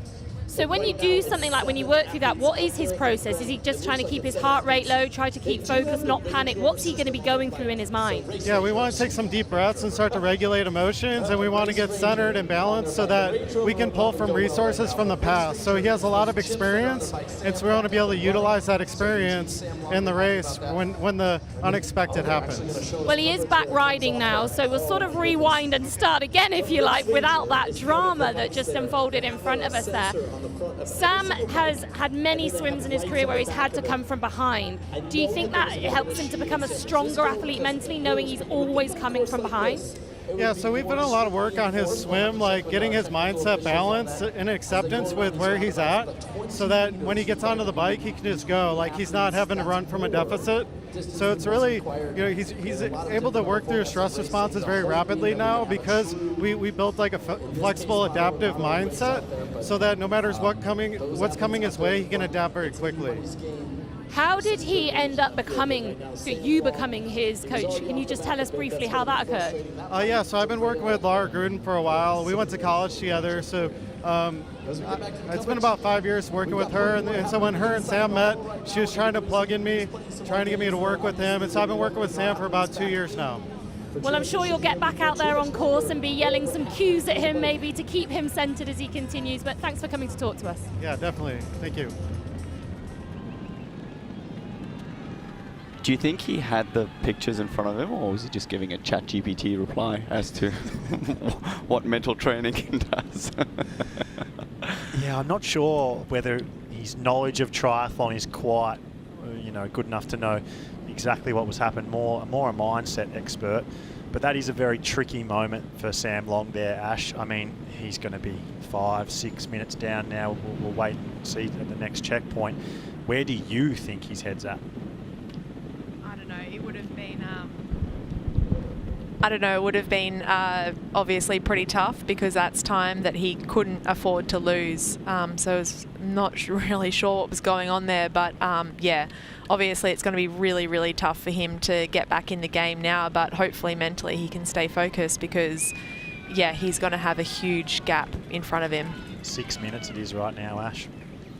6 minutes, yeah, that's cost tough. him 90 seconds. That's tough. I mean, of course, his mental coach, he's not wrong. He needs to stay focused on what he can influence. It is kind of one of those worst cases that you don't want to see. I do see him being very, very strong on the run, but he would see these athletes now. That's the thing about an out and back course. You see relatively where you are, and you see your competition all the time. So something that I always used to do is kind of talk myself overly positive through a moment, but then you just get smacked with the facts in your face kind of twice per lap. So it's a tough situation for him to be, but he is used to it, and he knows his strengths, and he knows his kind of ability to keep fighting, and that he's influenced races. He's won races from kilometer 16 till the finish. And that's exactly right. So many people ask me, how do you like these multi-lap courses, especially here with 8 laps? And I said, well, to be honest, it depends how you're going. Sometimes it's great. You can see that you're gaining time or you're holding ground and you are exactly where you want to be. But if you're in a position where you keep getting a visual, you keep getting splits where you're losing time and, yeah, you're just going backwards, yeah, it's probably not a course which you're going to love. But, yeah, hopefully Sam can, stay focused here and at least try and hold that time because, yeah, all the men in front of him are also extremely strong runners. So Ash, we've talked about this bike course. We know there's the speed bumps, there's lots of technical sections. Can you talk to me in a bit more detail, as we see another lead change here, about what the really key points are on this bike course? Yeah, so definitely I would say through some of these speed bumps, Josh was very proud of me because I was staying in aero and pedaling. So I think that I was just trying to use those small sections of the course where I felt like I could gain time. They don't actually cost you any energy because you don't actually really have to put out that much effort. But, you can try and stay aero and you can try and use those gains because, it is 8 laps. It is, if you are doing those little things right, at every moment, they add up over time, over 80k. So I would say, yeah, those are the little things you need to think about. So we've seen Sam Laidlow take the lead of this bike race again. Magic Fred XX in second position right behind him. Earlier in the day, speaking of age groupers, we had a very famous English age grouper complete this T100 London course. Harry, best known as being part of McFly, here today at doing a triathlon. When was your last gig? On Friday night, yeah, in Dorset. So you've just come straight from a gig here to race a triathlon. What made you come here today? What was behind your desire to do this triathlon? I love sport, I love running, I've done quite a few marathons, and I was kindly invited down today, and I looked at the schedule and I thought, well, there's a gig on Friday, day off Saturday, triathlon Sunday, so it's all good. I had a day to recover. So you're known for liking a real challenge. You know, we've seen you do Strictly Come Dancing, we've seen you do Race Across the World, you know, personal, mental, physical challenges. Is that part of what made you come and have a good go today? Yeah, exactly that. I don't know why, I absolutely love putting myself through a lot of pain. I've been so excited about today, and yeah, totally lived up to it. It was a real challenge. I've never done a triathlon before. I've done a couple of swims a few weeks ago. I got out on a bike last night for about 2k to see how that felt. So I'm very underprepared, but I had a lot of fun. So plenty to learn. Do we think we'll see you back maybe in future doing a little bit more? I'm definitely coming back. I had a bit of a shocker because I came out of the pool, got my bike, ran to the start of the bike, jumped on, my pedals weren't on. I left the bike overnight and someone took my pedals off. So I had to spend about 8 minutes trying to find some pedals. So that was a lesson, you know. I mean, I've got to take responsibility. I just didn't look to see they were on last night, and I didn't check. So I'm very frustrated about that. And yeah, but hey, whatever, it's done, and I'm definitely coming back. Well, maybe it was one of your bandmates punking you, who knows? But we hope to see you back here in the future, and hope you stick around to watch the men a little bit later. Definitely, thanks for having me.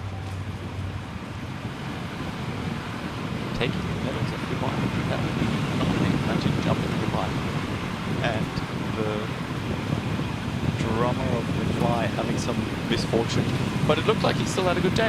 I think that's what it's all about. You know, that's what the age group race is all about. You know, seeing these pros and trying to get out every single second as Sam Laidlow is flying through the course on our screen here. But the age groupers, they're here to finish, right? And this is the unique thing about a triathlon, the finishing spirit, and the opposite end of the spectrum, but on the same course and the same day. These athletes know just how hot it is, whereas our men currently are still finding out. The lead group of 7 being driven by Sam Laidlow here. It's got 2 more people in it, and it's now a lead group of 9. Greg Barnaby and Max Newman both made their way back onto the group. I think if Max Newman was fully fit, he would not have let that gap slip and have to have made it back up. I think he would have been further up in this front group. To me, that does suggest that he was probably telling the truth when he said he was about 5 out of 10 fit compared to the form he was in when he won the European Open last year. He's someone who really knows how to position themselves about 3rd or 4th wheel in a lead group like this. So the fact that he's sitting back there in 9th does suggest to me that he's not quite at the pointy end of his fitness.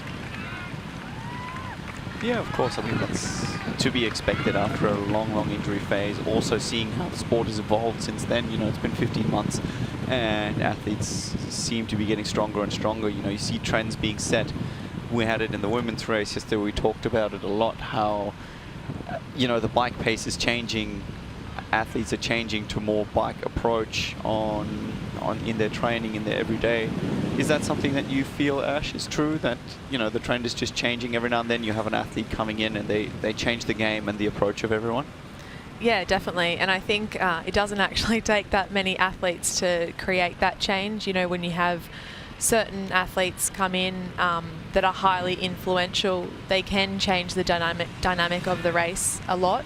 So yeah, you can't really afford to just have one strength and think that you can come back into the race. Like, you need to be able to be, especially riding, really strong to even give yourself a chance.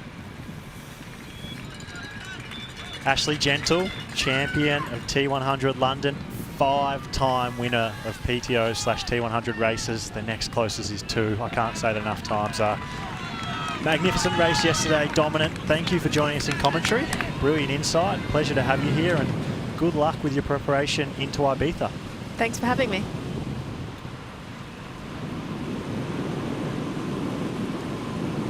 So we're at the front of the race here with Sam Laidlow. Let's hear from the man himself.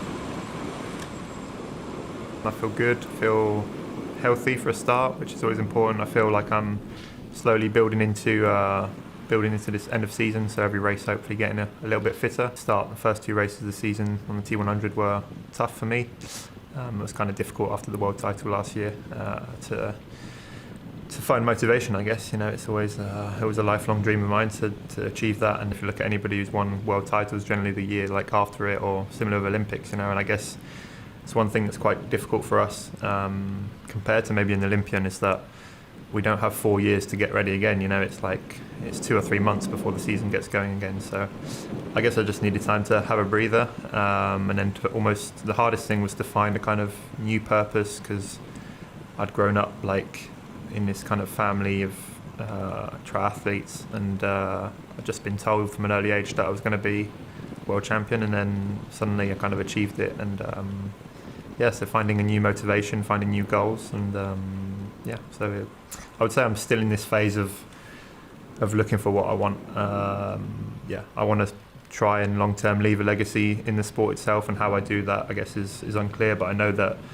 for sure it involves winning big races, and that's what I'm here to do.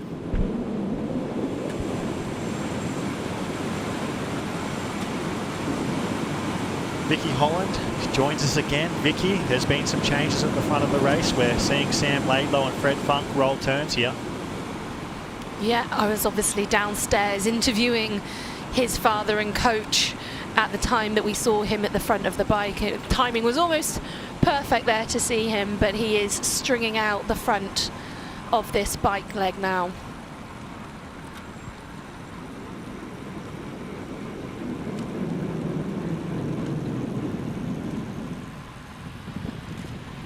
Still leading the way. Sam Laidlow hasn't really let go of the front since he made up that 1 minute deficit that he had in the swim after that controversial choice, you could say, to go without a wetsuit, but he's proved that it's sort of worked out as him and his father had planned. You know, Richard talked about to me how he wanted him to start the bike leg with a lower core temperature and to be able to push high power from the minute he did get onto the bike, and he was able to do that, it would seem. And you know, Jan, we talked about it at length earlier on in the race here. What are your thoughts now you've heard sort of the rationale behind it? No, I said exactly that. You know, Richard Laidlow made me eat my words. He had a plan in terms of keeping his core temperature down, and from what we're seeing from our timings on screen, he's actually managed to create a little bit of a gap.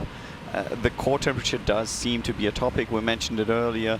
He's got 5 bottles on his bike. So he's got 2 between his arms, he's got 1 behind him, he's got that aerodynamic bottle in the frame, and then actually his frame has a nutritional system on the inside. So he's got over 4 liters of fluid with him. He's still picked up more water.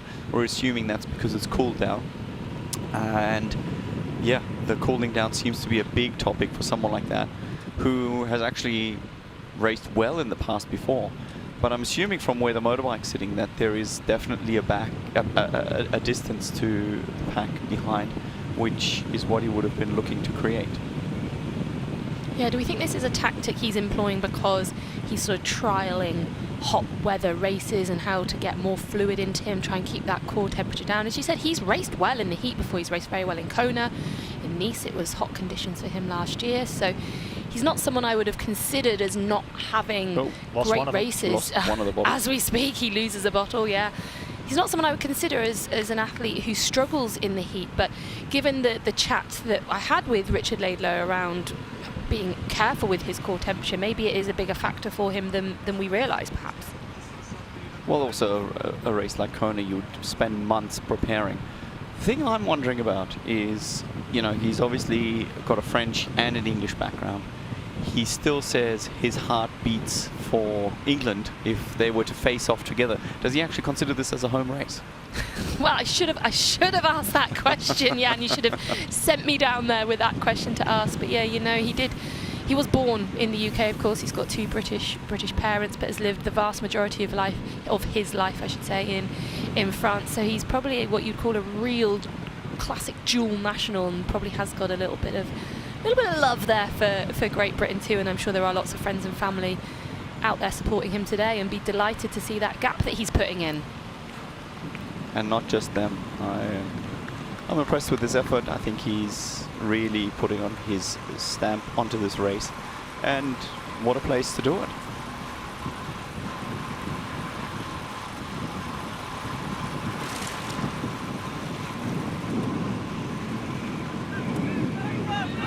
So Sam Laidlow here in front of T100 London. He's established a 10-second lead to Fred Funk. I think that's two factors. I think one, Sam Laidlow is here pushing at the front of the race, clearly going hard through these technical sections and laying down the power. I also think there's a factor that Fred Funk is a very fair athlete. He's one of the few athletes who will refuse to go into a draft zone, and because he's maintained that probably 22 metres, it's allowed Sam Laidlow to get away here. Well, we did have some communication that the referees are speaking to the athletes. I'm not sure if it's more Sam Laidlow's legs that are speaking to the athletes, who's just simply naturally driving the pace up so high that it's more difficult or easier to space out, let's say it that way. Let's see how many bottles it takes. Oh, first one, lucky. That has got to be a record. I definitely want to see that on social media tomorrow. Please, a reel, a different kind of reel. As we see, get a shot of Alistair Brownlee, get eyes on him. He's currently in 14th place. I didn't see how the time gap is currently, but he was 2 minutes back when we last heard. And yeah, he's obviously got a new front wheel. We can see by the tyre that it's a different one. He's 3 minutes back now, yeah. 3 minutes, so he's riding well, but not riding as well as Sam off the front. Again, tough position to be in. Come off, and Alistair knows he needs to be at the front with the limited amount of training he's at least been able to put in over the winter. I think he's done some good training of late, but that's unfortunately also racing. Sometimes we underestimate that luck is also just a factor, and people come in and give you this talk that better I prepare, the less luck I need. It's, you know, rubbish in my ideas. You just, it's just the way it plays out. You need a little bit of luck on your side. I mean, of course, it's one factor, isn't it? You know, you can't downplay preparation, but you're absolutely right. And especially in a sport like triathlon, there are so many external factors that can come in at any one point. And yeah, we talk about athletes sometimes saying that they don't need good luck, they just don't need any bad luck. And that's what a lot of athletes will be hoping for on any day. But we see in comparison of the heart rates here, both of them in very similar mid-80s range between Sam Laidlow and Alistair Brownlee. They're putting out pretty consistent efforts between them to tackle this bike leg in London, but at the moment Alistair, just still 3 minutes down, and I'm sure he'll have some of that fire and anger in his belly. We know Alistair is an athlete who often thrives off having a little bit of anger, so maybe that puncture might have helped him. So we're here on our 4th stop on the T100 World Tour. We've got 8 stops this year. Let's see where those are.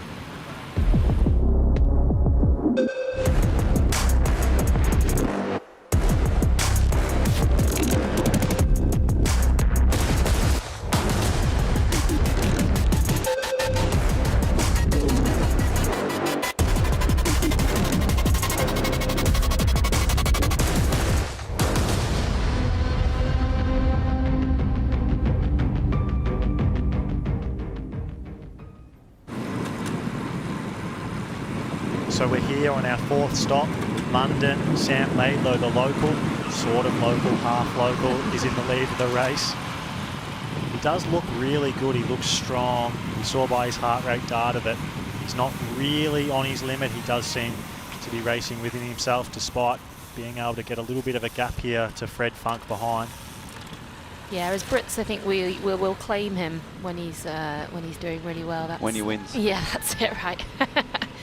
But on view, this looks significant. It's a big gap down. My prediction is that Magnus Ditlev is going to let this gap grow out a little bit more, and then he's going to put in one of his major surges For those of you into your numbers, that will be in excess of 500 watts for probably 2 or 3 minutes, which is something that very, very few athletes can do.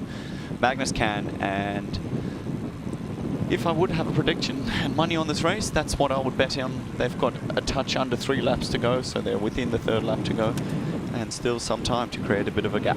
Well, we're seeing here at the updated leaderboard, Fred Funk is 23 seconds behind. He needs some magic right now. Rico Bogan, 26 seconds behind. Daniel Bakkegaard, a really strong ride from him right now in 4th position.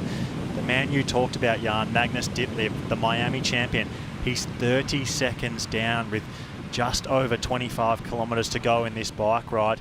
If he is to bridge that gap, it's going to require 500 watts for quite some time. See Alistair getting a bottle first time around. Well, that was pretty good. That was slick. We'll give him that.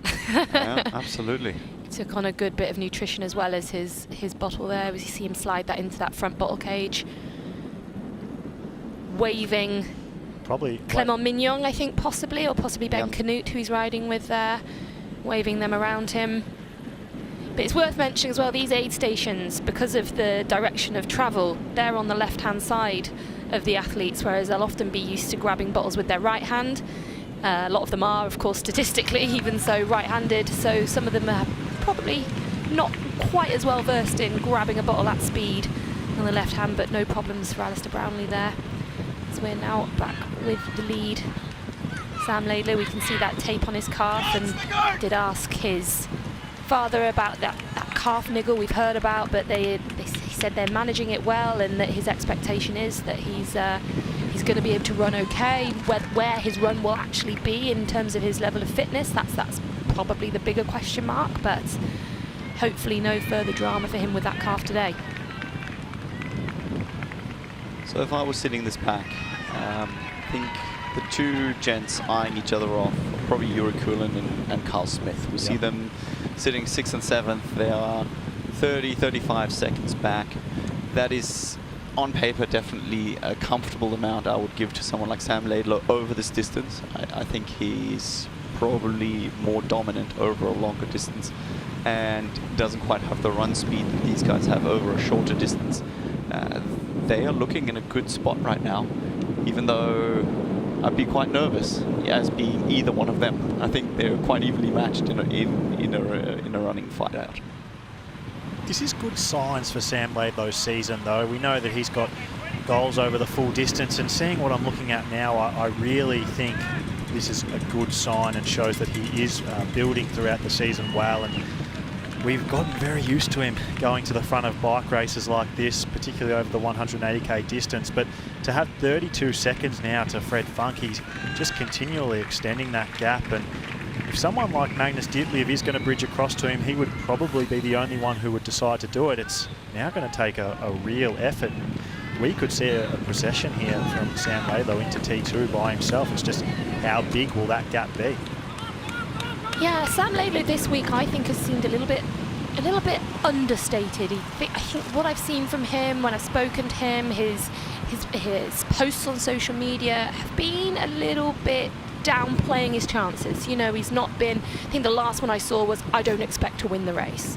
So, you know, he's really downplaying his chances, and for someone who's a world champion, that's pretty unusual behaviour, and I just wonder if this is giving him the confidence that he needs, and maybe that's why we're seeing him extend that lead as his confidence grows. Now on the bottom right hand side of the screen there is our QR code again if you want to get into all the nitty gritty and all the data that we've got here in front of us. If you just take a photo of that QR code, it will take you to all the data and more.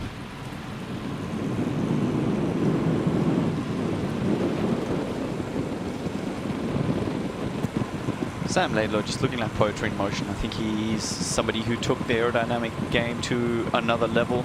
This very long position far out front is something that he was probably the first to kind of do. I mean, Magnus Ditlev does have a very optimized and very aggressive position, but I think this is definitely, I know from the mechanics at Canyon that they had to create special kind of handlebar constructions for him to be out that far in the front. That's an 80mm extension out the front to make him be able to reach further. that creates an extreme length. But as we were talking about yesterday, there's always the trade-off between aerodynamics and being able to put out power. I think Sam here is putting out great power, and he's very, very slippery to the wind. So that's the combination you want to see. And powering, just looking good, quite frankly. So the bottom right-hand side of your screen, we can see this is the leaderboard, the T100 World Tour leaderboard as it stands. It's the combination of your best 3 results. This is including London, so today's results, if it was to stop right now with Sam Laidlow in the lead, he would get maximum points, for example. It would have Magnus Ditlev out in front on 77 points. Yuri Kulen, Magnus and Yuri, they've both won one, both come 4th in one, and yeah, that gap between them, very close. Sam Long, 2 second-place finishes. He's down in 19th today. He was our leader coming in today, and you'd see if it was to finish right now, he would drop down to 3rd. Kyle Smith and Rico Bogan, 2nd and 3rd last time out in San Francisco. They would be in 4th and 5th. I think Sam Long is the one who's got 3 results, right? He's got as many points as 2 wins would give him, but he's got 3 results on the board already. Today would be a scratch result as it currently stands, but I don't think it's over yet for good old Sam. He's definitely someone to fight, and this would be extremely motivating for Sam Laidlow, going out, seeing that he's finally broken the other athletes and he has created a time gap, and he's still got 2 laps to go. I think he's in a position where he's looking forward. You know, you have different mindsets. Sometimes you're looking forward to it being over and finally getting your run shoes on. I think Sam Laidlow has found his element, and he is looking to really relish in this last 20k of the bike, 23k that we've got left, and he's showing us a great performance.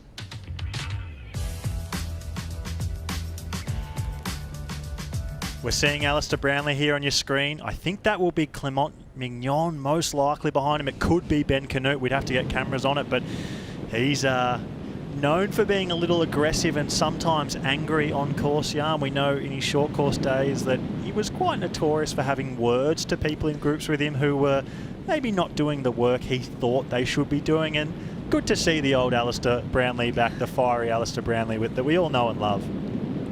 I tell you what, being on the receiving end of Alistair Brownlee and him bad-mouthing him it's not fun. And I'll be honest, it's broken me as an athlete before, but I'm not even sure he's shouting at somebody, and the guy behind him needs binoculars to see what he's doing. He's getting so far behind. That looks like Clement Mignon. He's keeping a good distance, and Alistair, yeah, I think he's frustrated at the situation, but you know, it's different when you're giving that kind of authority from the front of the race.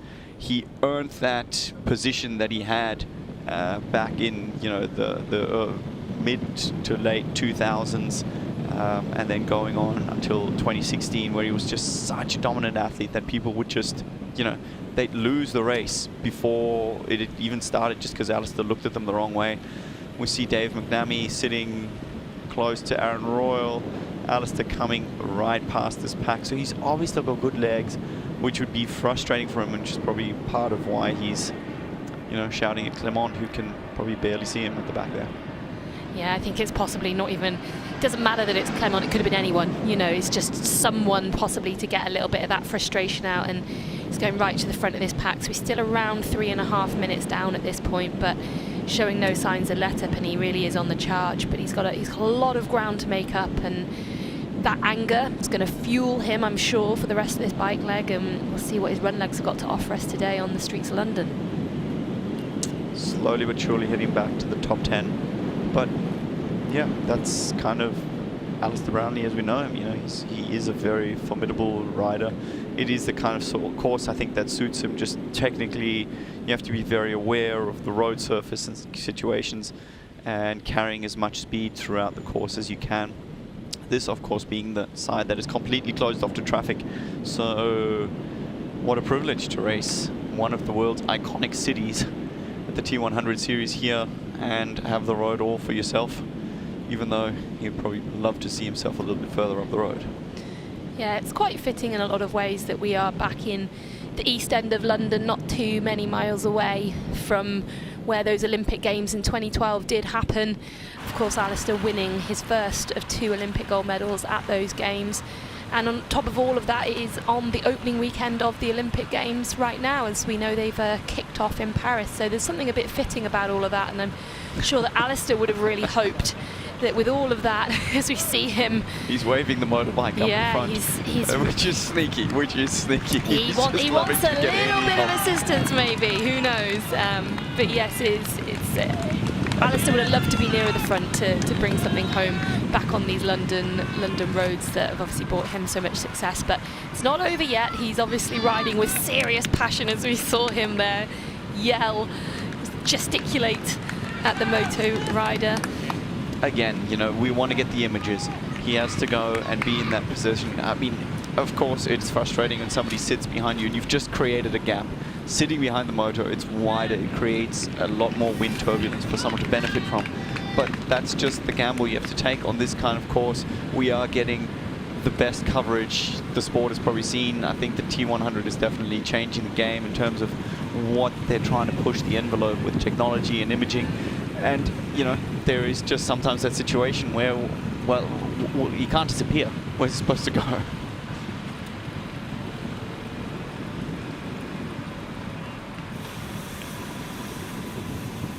Those heart rates still pretty much locked in the mid to high 80-something%, 86% for Alistair Brownlee, 87% there for Sam Laidlow. So that's not really changed too much since we last saw those statistics on screen, and that's about where they'll know they can hold themselves for the bike riders, as I'm sure we expect to see those heart rates go right into the high 90s as they get further and further into the run course. But right now you wouldn't be wanting or expecting to see those kind of heart rates, not unless you're having to make a really big surge to jump across a gap to a group or to try and get away. But Sam Laidlow has escaped the group and is still maintaining a really nice heart rate there at 87% of his maximum. So he's obviously in control as well as riding away from all the other athletes.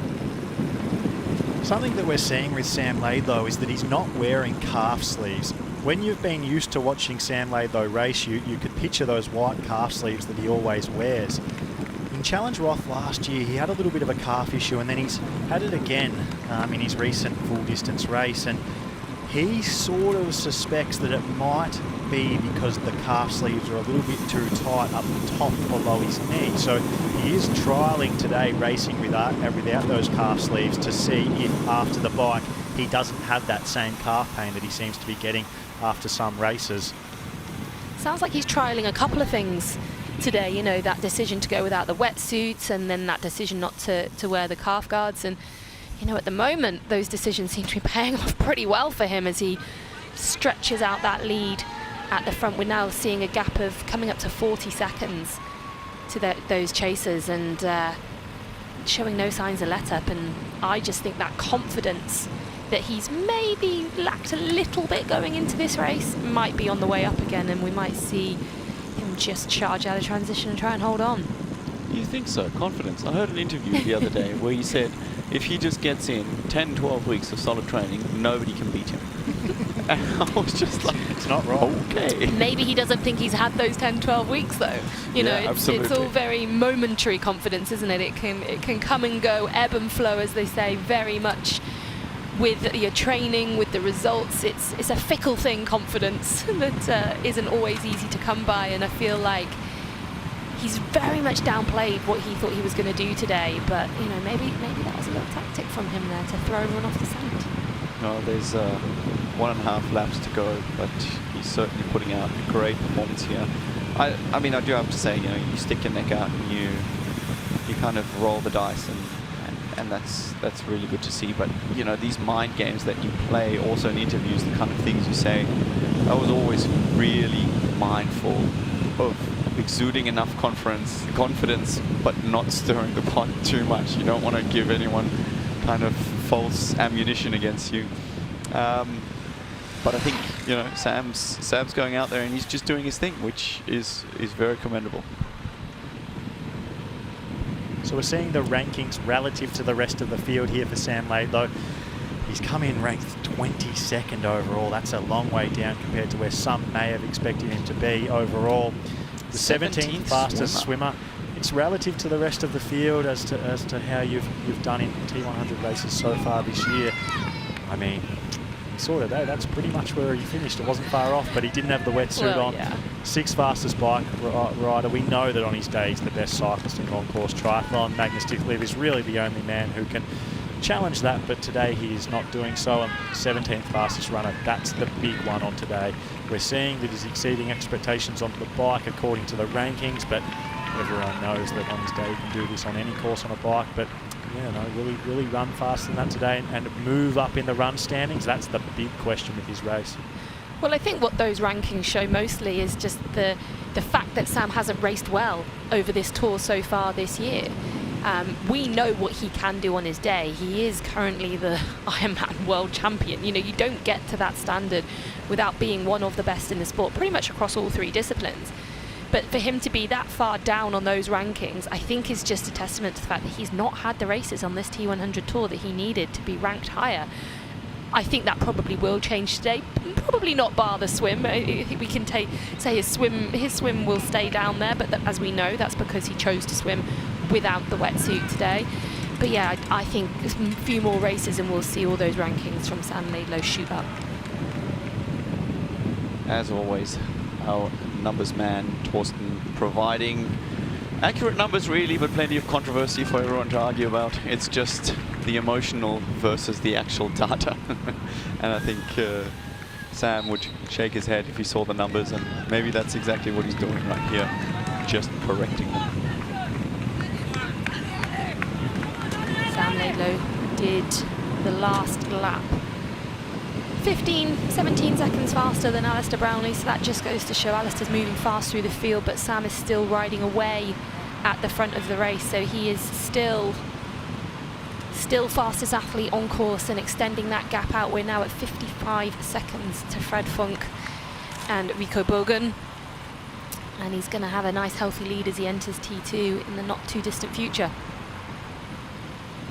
Will be interesting to see what the back does as well. Sometimes, you know, athletes get ready for the run on the last lap and they sort of cool their jets a little bit. As we see the bike course here one more time, leaving the Excel Center, they go out for a roundabout. This is the hard, long, fast section where athletes can push power. One more turnaround where athletes can see each other before they head back up a tiny mount into the Excel Center. The run takes us along the waterfront, and another pinch to get us back to the finish within the Excel Center.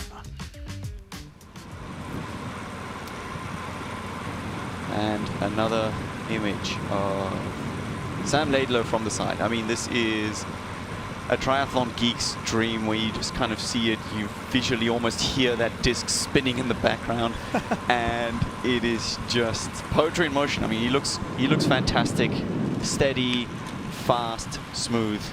Great.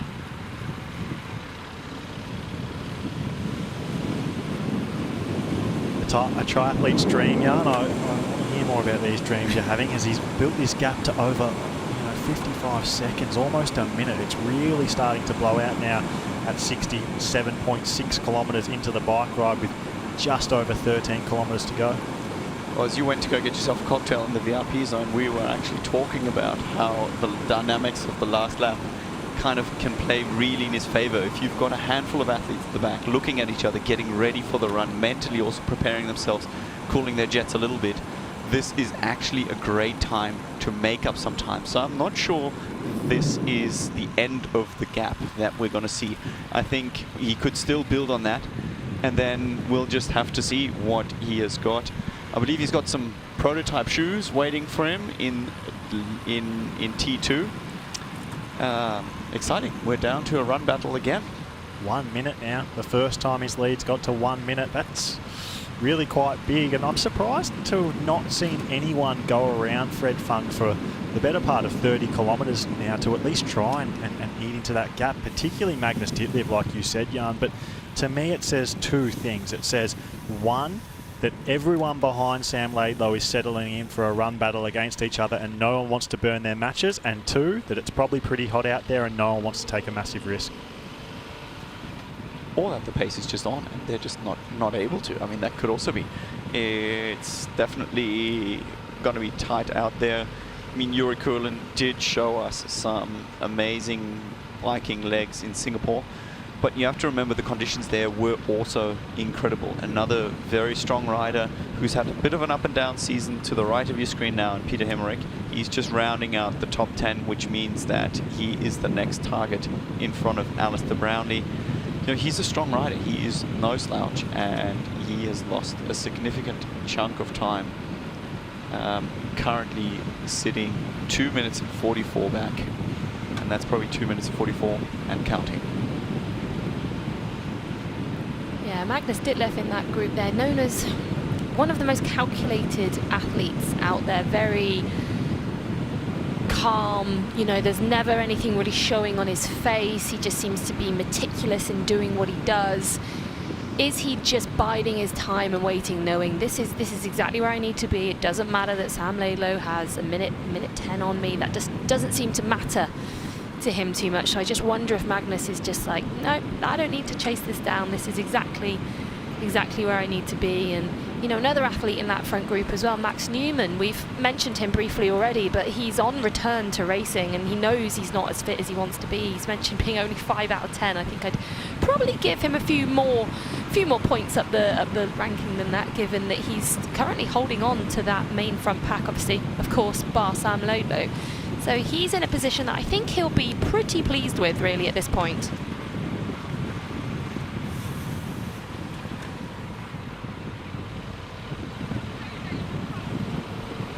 So then this is probably the first time we've not seen Magnus Ditlev come to the front and the end of the bike, or at least make an effort to do so. What do you guys think? Is he just still a little bit tired? I mean, he did just go, what was it, 7:24? Something very fast. It was not a very long time to complete a full distance race, so you would forgive him for being a little bit fatigued.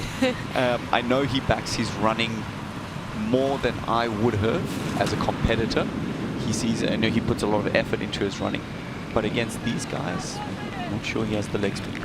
Talking to him during the week, he was very, very specific about kind of this exact scenario, and he does believe that if the conditions are hot, it does suit him on the run, and he was going to play a pretty strategical, tactical game, let other people burn matches while he sort of sits in, conserves, rides within himself, fuels, hydrates, and back his run. And there's been question marks with this throughout Magnus's career. You've got such a weapon on the bike. Why don't you finally use it? Why don't you go to the front of the race and do exactly what Sam Laidlow is doing now? Everyone knows you're capable of it. But like you spoke about, Jan, and you've said it plenty of times throughout the coverage, Vicky, that he is scientific in his approach to training and racing.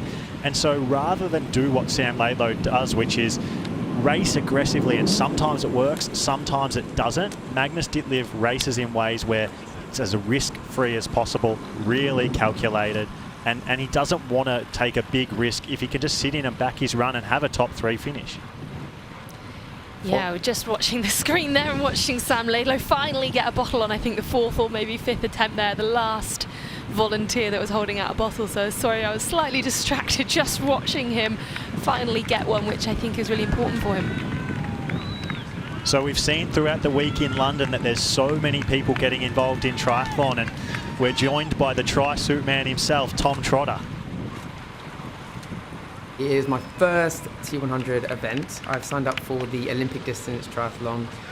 Mixed emotions. I'm nervous. I feel a bit vulnerable. I'm normally quite confident going into sport, like I back myself, but with it being my first one and mixing all 3 disciplines of swim, bike, run, I'm a bit nervous. I have ran in heels. That's another story for another time. However, that sort of gave me the confidence. I didn't know about triathlon. I thought, how on earth am I going to run off the bike? And then I thought, I can sprint in like 6-inch big heels. So I thought, actually, wobbly legs after the bike, I'm going to back myself. So I knew that the running in the heels would make sense one day, and I feel like this is my calling for a T100 event. So Jan, we did our pre-race preview show in the lobby, and we talked to the man, Tom Trotter himself. We did indeed. He didn't mention his heel sprinting abilities just then. I'm not sure how he's going to put them into the triathlon, but I guess he should be done by now. Maybe somebody can find him in the crowd and we can hear how his experience and day went. So 1 minute and 11 seconds now. That lead does continue to grow. We are 72.3 kilometres into the bike course.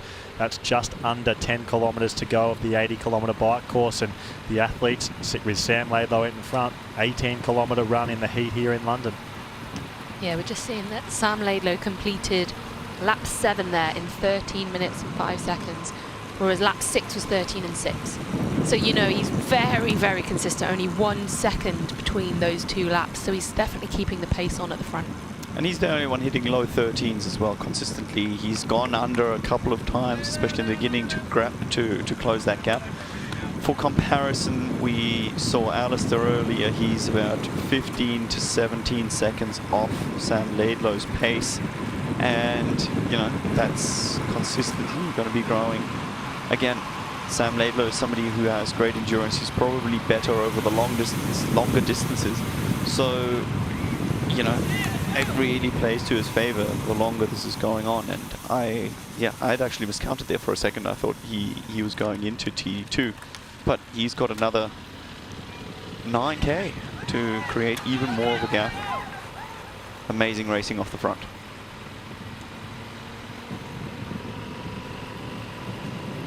So we can see on the bottom of your screen now the fastest sectors, Sector 1, Sector 2, both Sam Laidlow. Fred Funk, Magic Fred, he holds the fastest time for Sector 3. I think that was on the lap where he did go to the front of the bike. So a really good race from Fred Funk here today. Jan, you're a European, you've raced all over the world in long course. Talking to Fred Funk, he thinks something that's a bigger factor than people are talking about on the T100 Tour is where the races are. He says that he really struggles with the trip to America and just can't quite figure out how to race there, but was looking forward to an opportunity to race at home in Europe here in London. Yeah, I don't know. I mean, that's part of your journey as an athlete, right? As we just saw the pack going the other way, everybody's kind of got to figure out their weaknesses, their strengths and weaknesses. I think traveling as a professional athlete is something you have to get down pat, and there are little things, tips and tricks that you use, you know, international flights in terms of how you hydrate, how you kind of make sure you get your nutrition right. Even in the travel there can have huge impacts on getting your body into the circadian rhythm, and perhaps that's something he needs to work on a little bit. I kind of feel that that's just one of the basics. You know, you just have to get it right. And for me, I prefer to come in last minute unless it was a real championship race. And you know, that kind of demand is on everybody. What do you think? Ash Gentle, we had her on earlier. She's got to travel from Australia pretty much every single time she wants to race. And I think the kind of course makes a huge difference. Temperature makes a huge difference. But to blame performance on travel is a far-fetched for me personally. Well, you're absolutely right. There are a lot of things that you can do to mitigate the effects of travel.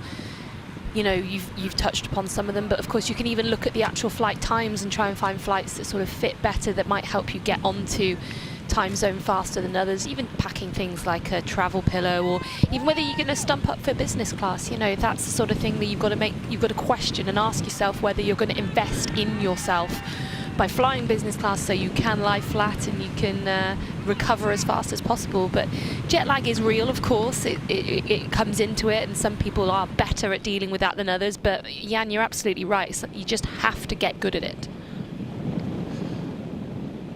It would be good for Fred Funk to get some first-class flying tips from Rayan Frodeno. We know he spends a lot of time in the first-class lounge. We're here at the back of the chase group. Yeah. Greg Barnaby in 8th position. He's right at the back of this chase group that includes Max Newman, Yuri Kuhlin, Magnus Ditlev, Kyle Smith, Rico Bogan, and the man himself, Magic Fred. Jan, they're 1 minute 19 seconds behind now. Is that a bigger gap than you would have expected, or is this sort of what you expected Sam Laidlow to do in the latter part of the bike?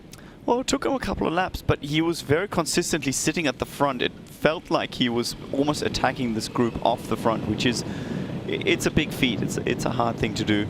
And, you know, this is still going as the group is going strung out at the back here. Mentally, I think these guys are getting ready for the run.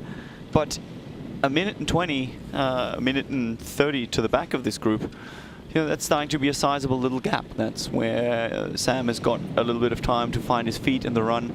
And let's see how that calf of his is going. Let's see how he can perform. We know he's got big ambitions, and he wouldn't have rested on the idea that, you know, at the moment his biggest success has only come from the long distance. He definitely wants to shine here on the T100 series, but primarily I think also the T100 London.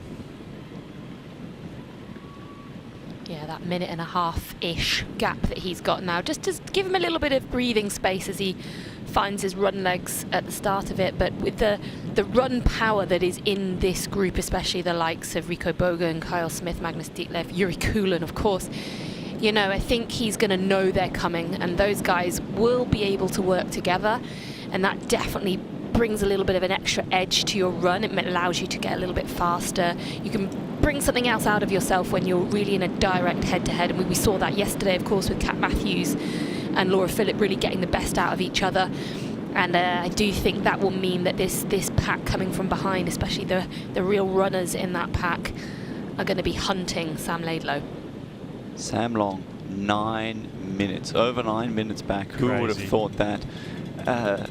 Leon Chevalier at 6:45. He says he hasn't trained since Roth. Is that going to be a new tactic coming? It's quite a good position for him to be in at this point. Position. I mean, we could just say he's epically tapered. He's well rested. As Greg Barnaby again pushing the limits of legalities here. That's about a cone and a half at best distance. And Max Newman in between there. He couldn't decide whether he wants to draft off the guy in front or the motorbike. It's quite a situation here. And again, compliments to Sam Laidlow off the front, doing it all by himself. And riding faster and faster and faster than everybody else on course.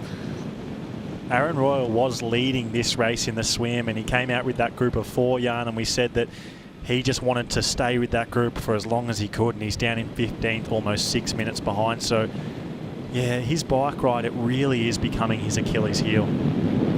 A little bit, indeed. Daniel Beckergaard is just off the back of this group as well, 20 seconds. Still a strong ride, I think, from him, what we've seen. I think he's been running well. I'm looking forward to seeing what he can do out on the run course. And slowly but surely find back to the old Daniel Beckergaard. I feel like he's had a season or two of not really living up to his full potential. Well, we're seeing that training group that went to St. Moritz together, the T100 Boys Training Club, with Fred Funk, Rico Bogen, Kyle Smith and Daniel Beckergaard. They're all in that same front chase group together, so clearly what they were doing on that training camp was working. With Gregory Barnaby there, and he's another wild card that we've had in, first time racing at the T100 series, and the wild cards have had a really good time of it so far. We've had some brilliant performances, especially on the men's side. A lot of top performances coming from the wild cards, so could be a day for Gregory Barnaby to join the list of successful wild cards we've had added to our start lists.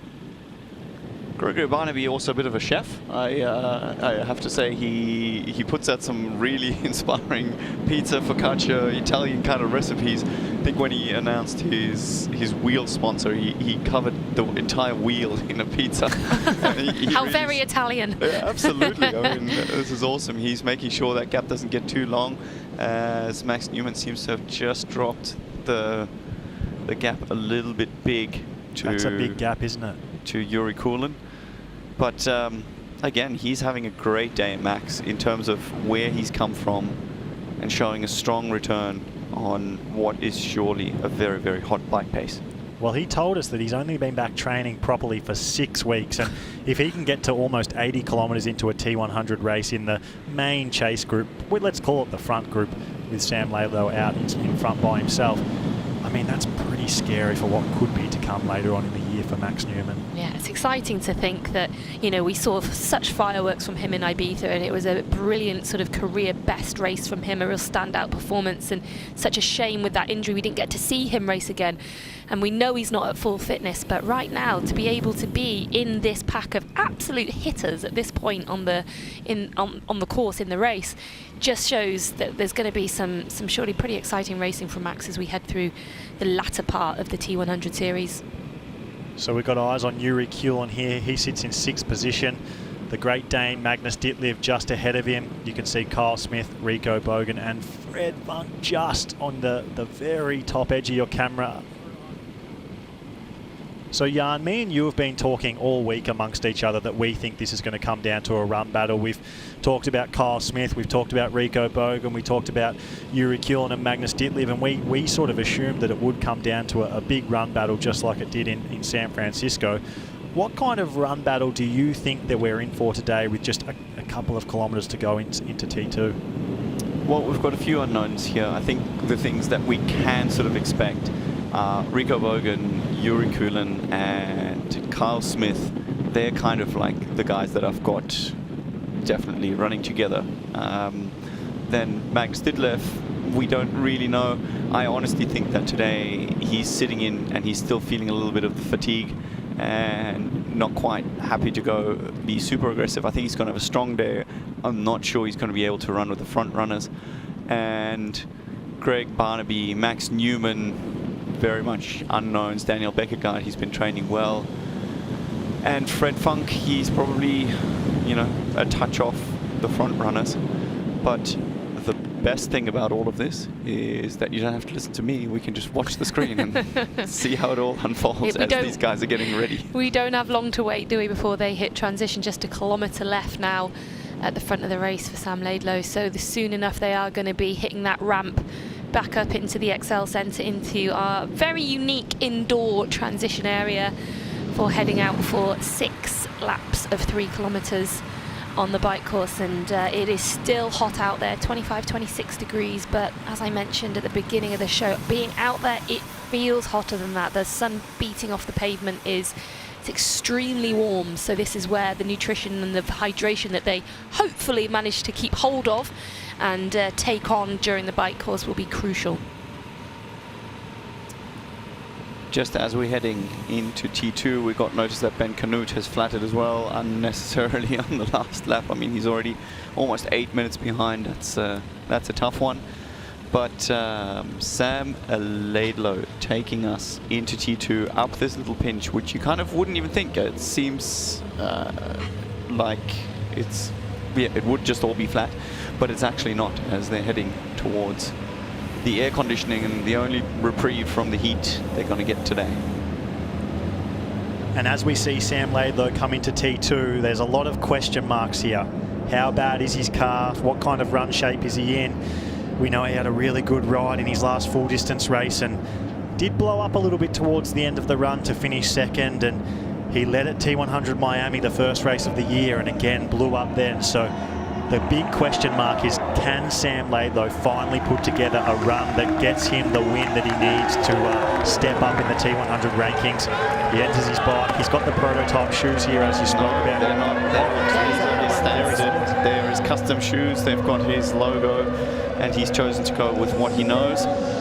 He's not bothering to put on socks either, which I find is remarkable. So he's gone from everything to nothing in one race.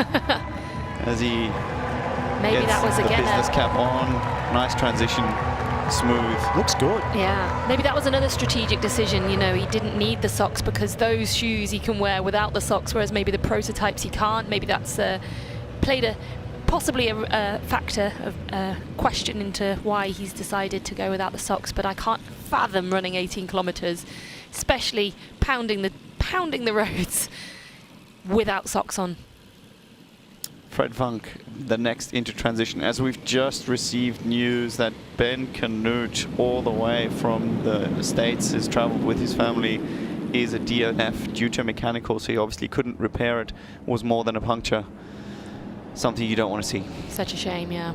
So we see Fred Funk here driving the chase group. Rico Bogan in second behind him. Kyle Smith in third in this group.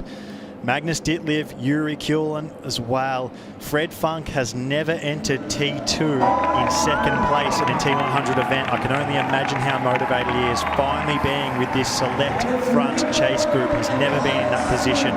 Rico Bogan and Kyle Smith, once again, they are together, just like San Francisco. All of these boys are now thinking about this run battle. It'll be getting in and out of T2 quickly. getting onto the run course, getting settled and seeing where you are relative to the rest of the field. Kyle Smith talked all week about wanting to take more risks on the run, not just settling in, not lacking confidence. Maxi Newman on his return. He won last time out on the run of the PTO European Open in early 2023. What kind of run shape does he bring in? Daniel Backergaard, part of the training squad of Rico Bogan, Kyle Smith and Fred Funk, who are all also at the front of the race. He is into T2 and struggling to get that left alpha fly on, but he's off now. Also no socks there for Daniel Backergaard, so most of them we saw taking just a beat to put some socks on, but a couple of our male athletes choosing to go without. 1 minute and 33 seconds is the lead that Sam Laidlow has here over Rico Bogan, the young German. Kyle Smith, once again, right on the heels of Rico Bogan. San Francisco all over again. Martin Van Riel, where are you? Fred Funk, 1 minute and 39 seconds behind Magnus Ditlev, the scientific Dane, 1 minute and 44 seconds. And Yuri Kulin, the Singapore champion, 1 minute and 46 seconds behind. How are you the scientific genius that you go and spend, I don't know how long it felt like an eternity, at the first special needs aid station?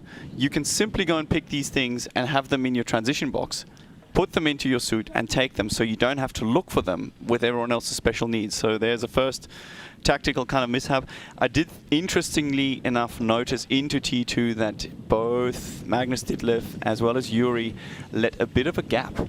So Kyle, Rico and Fred obviously were charging into the second transition zone there, and so far they're looking pretty quick. And just like in San Francisco, Kyle Smith, notorious for putting down a fast first kilometre, he has bridged a bit of a gap. He's established a bit of a gap to Rico Bogan, maybe about 15 to 20 metres. Fred Funk, he's not used to being in this position at the front of the race. He would not be used to running this hard out of T2. He is in fourth position. Kyle Smith, like I said, he has spoken all week about not wanting to just sit back and let the run play out and get involved in the sprint finish. He wants to be the one taking charge. He wants to back his run, and he wants to have the fastest run of the day, not get involved in another battle with Rico Bogan. So we're getting eyes here on Peter Hemrick. He's made his way into T2. Sam Laidlow still out the front, finding his feet, but Peter Hemrick, he's been talking about his season being up and down, and you know, he's got such a strong bike. He's got Alistair Brownlee coming in just behind him, and let's see if these two athletes can find a bit of a pace together, and let's see just how good Alistair's training has been over the last few weeks. Yeah, it's always helpful to have someone to sort of run with, especially as you get established out on the course, and there wasn't too big a gap there between Alistair and Peter, so they may well end up sort of using each other to try and reel in some of those guys up the road. Yeah, Peter's only just going out now on the side of that screen, so Alistair not going to be too far behind once he gets these shoes on.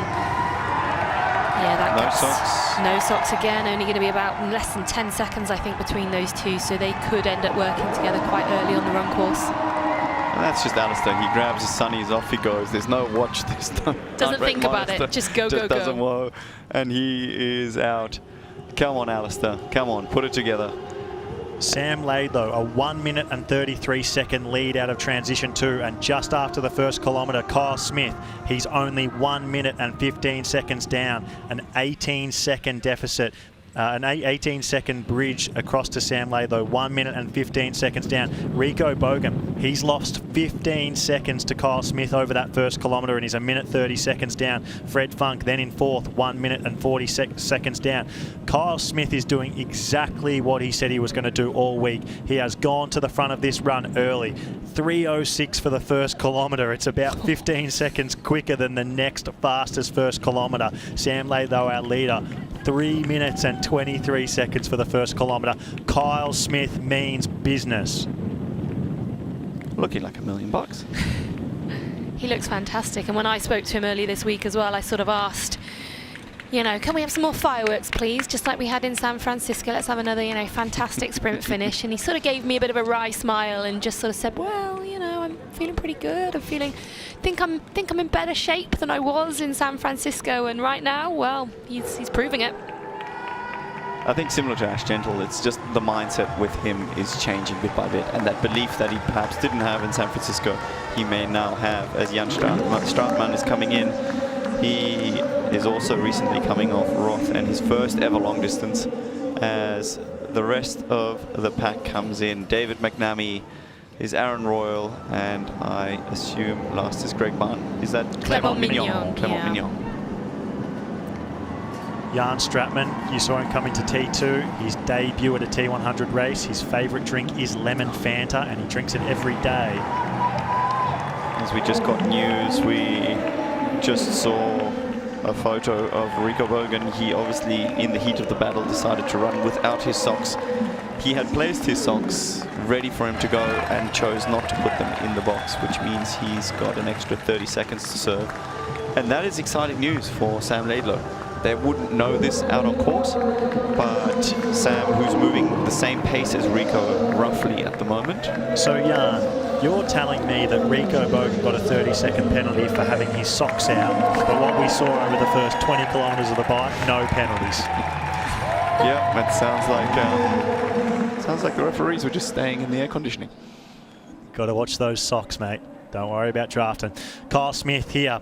After about 1.5 kilometres into the run, Kyle Smith is now just over a minute behind Sam Laidlow. That gap started at 1 minute and 33 seconds out of T2. Rico Bogan, who was involved in the famous sprint finish with Martin Van Riel and Kyle Smith at San Francisco, has dropped back, and he's 24 seconds behind Kyle Smith right now. The word on the street with Rico Bogan, once it's hot, you don't have to worry so much about him. He's a world champion in the cool, and he always will be, but when it's hot, he does struggle, and maybe we're going to be seeing that today. I don't know. He's a young athlete building his repertoire. I think for him to be here at the pointy end of these T100 races is something that not a lot of people would have predicted. And, you know, I think he's doing really, really well. I think he's been training well. He also knows how to pace his efforts. He knows that Kyle has been having an absolute flyer of a season. The one thing I think is playing in Kyle's favor is that he has chosen to put on socks. And if you get any sort of signs of blisters or any little cuts on your feet, that plays in the further the race goes on. And Kyle can be fairly sure. I mean, he's notoriously had blisters like you haven't seen. I mean, honestly, I've seen photos of this guy, and we're talking hand-sized blisters underneath his feet. I think he's worked on that. He's found some shoes that work for him. But him wearing socks is certainly a very good sign. Well, it's also a factor, isn't it, in the recovery from one race and going into another race, when these athletes do have to back up and get themselves back into training, but also get to another race. If you've got these blisters, these sores, these open wounds on your feet, it's really difficult to then not only put in the training, but then to get your head around putting your race shoes on again, knowing that you're probably going to open up these wounds once again. So it's almost like it's a double-edged sword. You know, you're getting the benefit in the race of knowing that you're just that bit more comfortable, but also when it comes to recovery for the next race, that you'll be okay too. And we've got eyes on the American Ben Canoe. He has DNF'd in today's race. It was a tough race from him, really, from the moment it got out on the bike. Sad to see someone make the trip across the globe, and it'll really be for nothing in the end. He's with the athlete liaison, Dylan McNeice there, and Sam Long, he's finally into T2. This is not the day Sam Long wanted. He had high hopes coming into this race. He forewent Ironman Cairns because he wanted to take a break, take a bit of a longer training block into London and have a big race here. So to be 10 minutes back, it's really not what he would have expected. But you know, as we've seen, the new Sam Long, he does have fun. He still tries to enjoy himself at all times, and embracing the crowd and his family there, the kiss with his wife Lara, it's great to see. So clearly not too down on himself despite not having the race he wanted to have today. Didn't someone at the Tour de France get a fine for kissing his wife along the course? I'm not sure that's in our rule book. I think you might be all right. I hope not. I hope we don't get a penalty for that. I was going to say, is that outside assistance? I'm not entirely sure, but it is a shame. Of course, we saw his partner Lara there and his little baby Leo. They've made that long trip over as well from the far side of the United States. So it's a big family trip to make, and to not have the day you want isn't ideal. I believe he's sticking around in Europe with the family for a little bit afterwards, though, so not a totally wasted trip. He'll stay on for a bit longer, but not looking like he's going to be able to improve on his weakest result so far, which was 8th place in San Francisco. So we've seen this first little out and back section after the first lap where Sam Laidlow got to look at everyone. He saw Fred Funk, he saw Kyle Smith, he saw Daniel Bakkegaard and Magnus Ditlev running together. Magnus Ditlev now 2 minutes and 4 seconds behind Sam Laidlow. He is running 20 seconds slower over the first 2.5 kilometres compared to Sam Laidlow. So how many people would have thought that Sam Laidlow would be running faster than Magnus Ditlev at this point?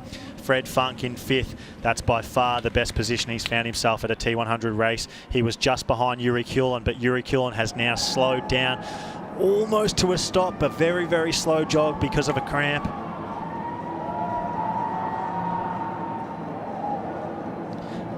And he has finally stopped. A little bit of a side stitch there, a little bit of a stomach cramp. Not a stomach cramp, it's on the wrong side of his body, but a little bit of a side stitch. This has happened to him before, but not recently, so a tough day for Yuri Kulin, the Singapore champion, and these conditions may be getting to people, but one person who the conditions do not seem to be affecting is Kyle Smith. He is now only 1 minute behind the leader, Sam Laidlow. He is by far the fastest runner on the course right now, and he does look better than ever. I was about to say, also technically, I haven't seen him run this clean and smooth. He really looks like his hips are aligned. His knees are running perfectly straight, and that's just a sign of strength that you build throughout the season. He doesn't look like he's outpacing himself at this stage either. He kind of gets a grimace, and similar to Rico Bogan, his face tells a lot of the story that you're seeing. And right now he's looking strong and he's looking patient, which is what he's going to need, because in the end he's still, you know, got 14.5k to go. Well, that's it. He's looking quite relaxed, isn't he? He's looking nice and compact. There's not too much rocking and rolling going on there, and that basically means everything's forward motion. That's exactly what you want. You don't want too much sideways motion when you run. Everything has to be going forwards. That's the fastest, most obviously, but fastest way to run. He's also wearing a black suit, Jan, and I know you know a little bit about these suits, and that's an interesting choice for me because of the heat and the conditions. I mean, London's not the hottest race by any means, but, you know, wearing black is a hotter colour to wear than to wear some of the lighter colours, white, for example. Is that something that he will have worked on with this suit? You know, are there certain materials that they can use to combat that?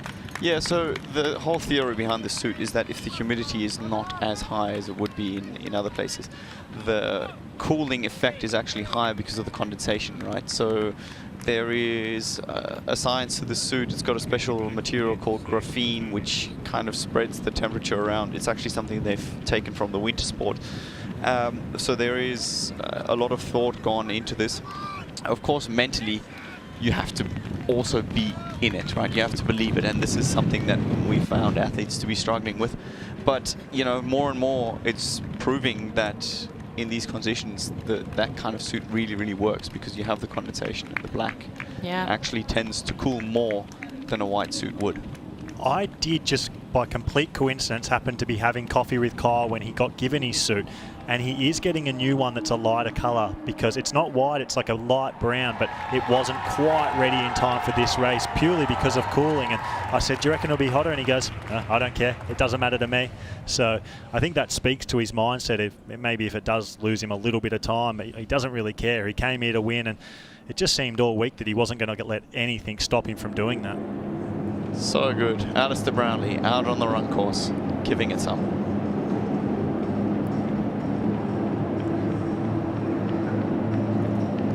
He will have an absolutely huge support network out here. I mean, when we announced him down onto the start line earlier today, the biggest cheer was wasn't it? Absolutely, for Alistair Brownlee. It was incredible, and as he's just gone through the Excel Centre there, he'll definitely have got a bit of a boost from the thousands of fans that are out here to see him. Yeah, absolutely. It's great to see, and early days, obviously, but I think he's got a strong, consistent runner alongside him.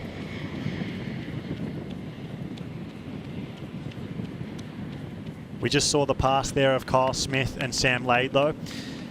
Very similar to yesterday's race, where this gap is getting closed very quickly on the second lap. It was Ash Gentle yesterday, it's Kyle Smith today.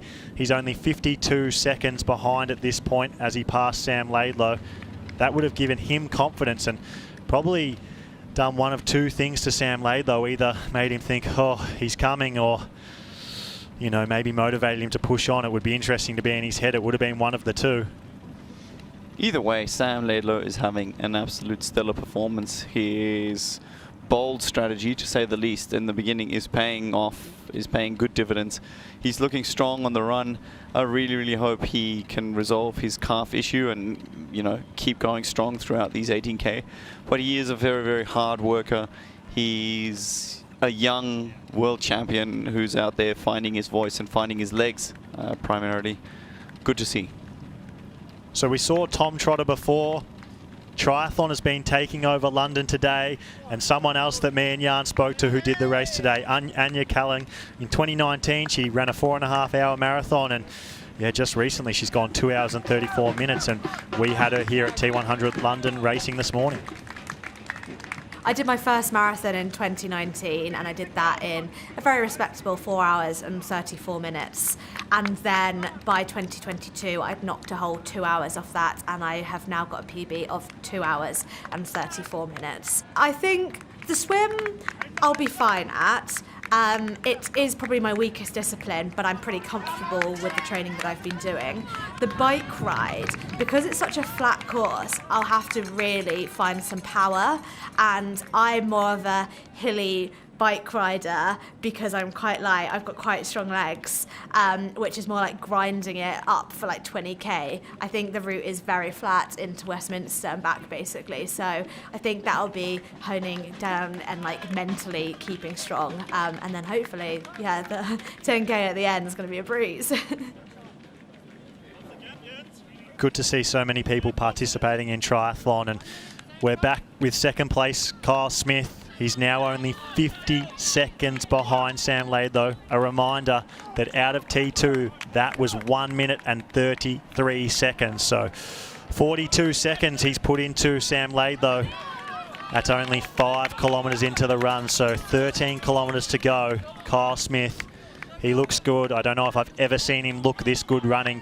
Probably not even in San Francisco. He looks like he might have taken his running to the next level. And there were reports coming out of training camp from Fred Funk and Rico Bogan that he was running better than everyone on that camp, and he did manage to drop everyone on track sessions, and anytime they went in and did interval running, and even Rico Bogan, who he'd just been involved in that epic sprint finish with, was unable to keep up with him on occasion, particularly on one 80 times 1 kilometre training session they did together. So Kyle Smith taking that training and that new level he might have found into training into the race here at T100 London.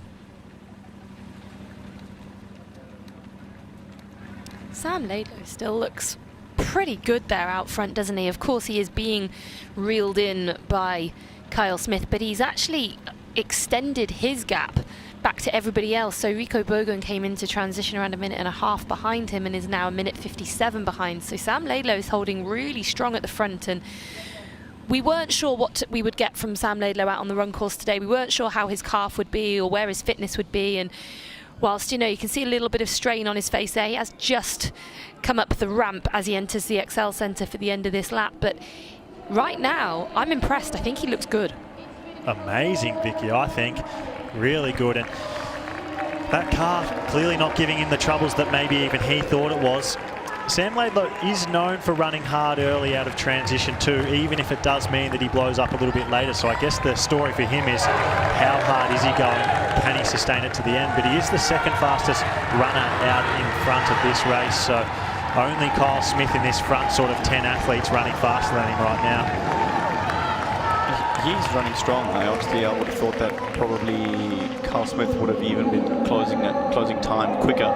But it's just when Sam is on, he is really on, and it's interesting to see, because if you look at the time splits we've got right here, virtually Rico Bogan is actually sitting in 7th position, because remember, you got to add 30 seconds of penalty that he's still got to take. So we'll see if he can get some extra kind of energy back while he has a little rest. Sam Long just between our two leaders, getting lapped, about to get lapped by Carl Smith, still cheering on the crowd. He's always someone who keeps the spirits high, which is also a formidable skill, I think. Kyle's also born in the UK as well. I know he still has some family over here, so I wonder if he's got some supporters. There's me claiming him again. No.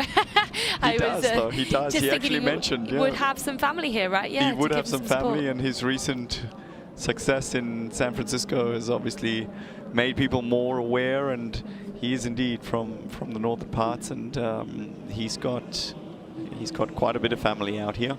His partner, Kira, she actually also took part in the triathlon today, earlier, as an age grouper. So everyone getting the triathlon bug around That's what we like the to Smith see. household. Keep in mind, he did have an Australian flag on his tri-suit, so we'll claim him as well. What? Where was this? In San Francisco. Yeah, they accidentally printed the Australian flag instead of the New Zealand one on his tri-suit. That is... Vicky, how would you feel about having an Irish flag on your suit? I think it'd be more about how the Irish felt about me representing them rather than how much I worried about having the flag. He does look great though, doesn't he? 45 seconds down from the lead now. Daniel Bakkegaard in third. Out to 2 minutes and 5 seconds behind as we see Sam Laidlow lap Rudy von Berg and Clement Mignon. Bravo, honestly. He's making Kyle fight for this. You know, Kyle is bringing down that gap, but he is making Kyle work for this. If Kyle wants to get to the front, Sam's not going to give in. He's going to have to work really hard for it. Sam has not given up the lead in his head. He is fighting. He's fighting to win this, and that's great to see. He's a good front-running athlete as well. We saw when he won his world title, he did it all on his own out the front. So he's not someone who will struggle mentally with the idea of being at the front of the race and being hunted.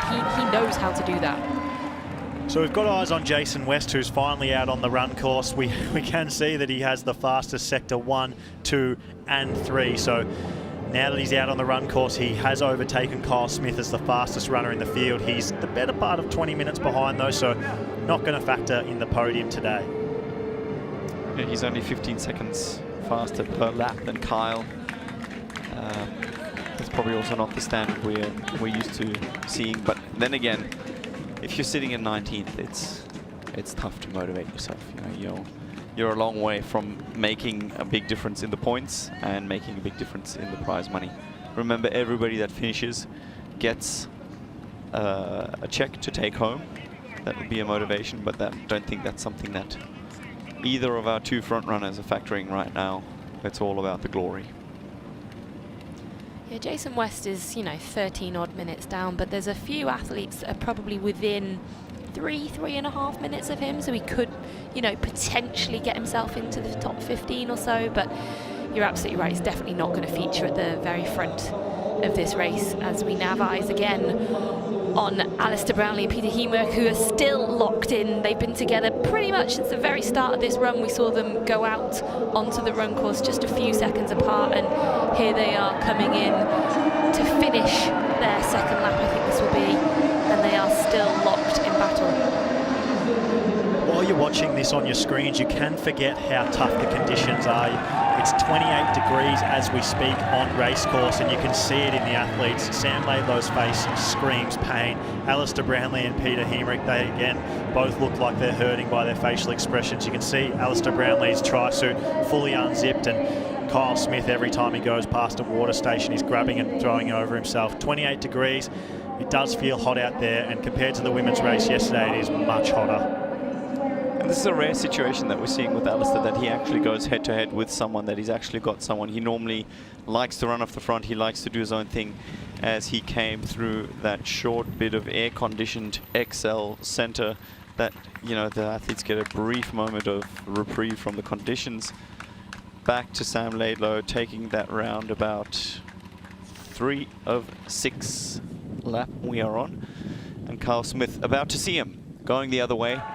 And this is something where they get a reference. Yuri putting on a pace,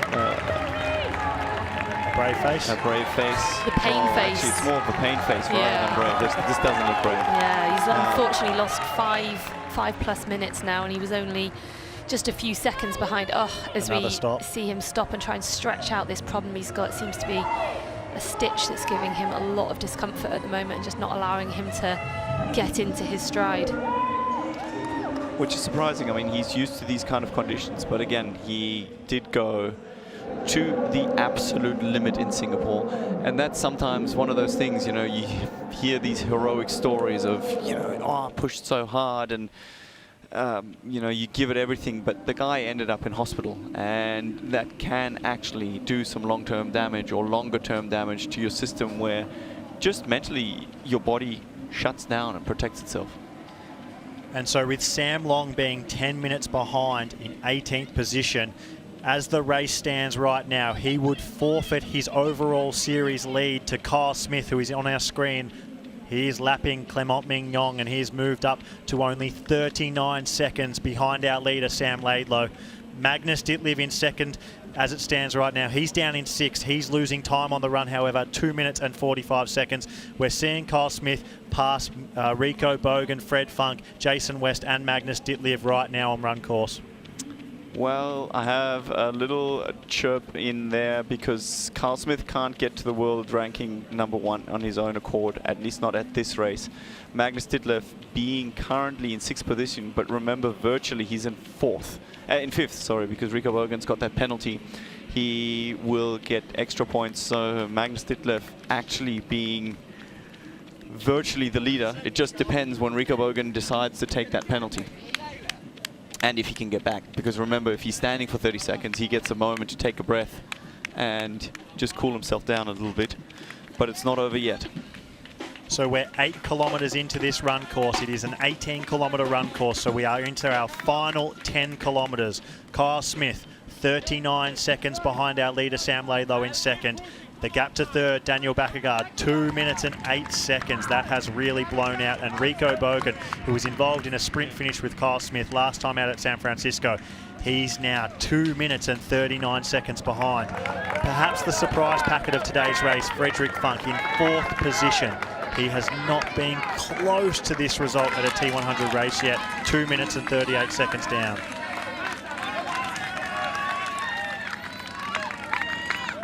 Sam Laidlow showing great pace. Carl Smith over there just lapping Rudy von Berg. And it is a brutal out there.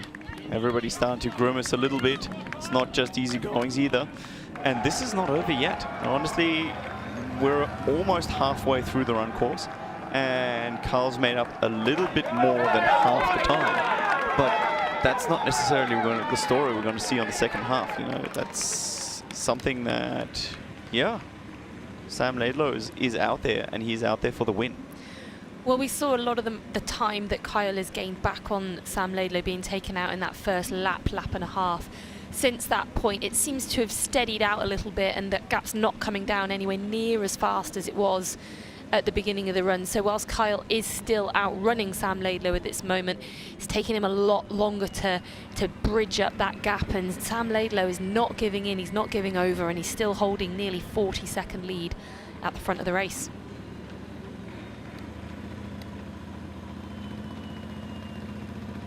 He's just heading up the ramp here, so he'll soon be heading back into the Excel Centre for halfway through this run. He'll have completed 3 of 6 laps. That'll be 9 kilometres done.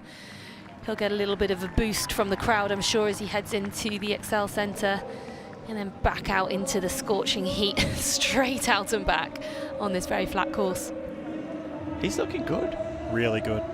Especially on that section, you know, that's where you got to push up, and it's more of a strength kind of a run. He's lapping the next athlete, which is Jan Straatman. And here he's just getting a little reprieve once again from the sunshine and the temperature. Working hard as he should be, but he doesn't look like he's struggling. Well, of these front 5, he is the second fastest runner, so only Kyle Smith in the top 5 or 6 running faster than him. We have a few men in Alistair Brownlee, Peter Hemerick, Jason West running faster, but they're not going to factor at this stage in the podium. But Sam Laidlow holding tough as Kyle Smith is approaching Sam Long.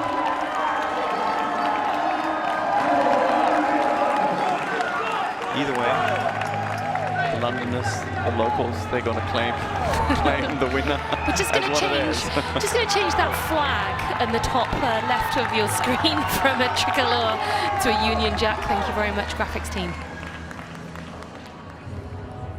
The speed in which he is closing this gap has dramatically slowed down, though. Only 34 seconds behind now.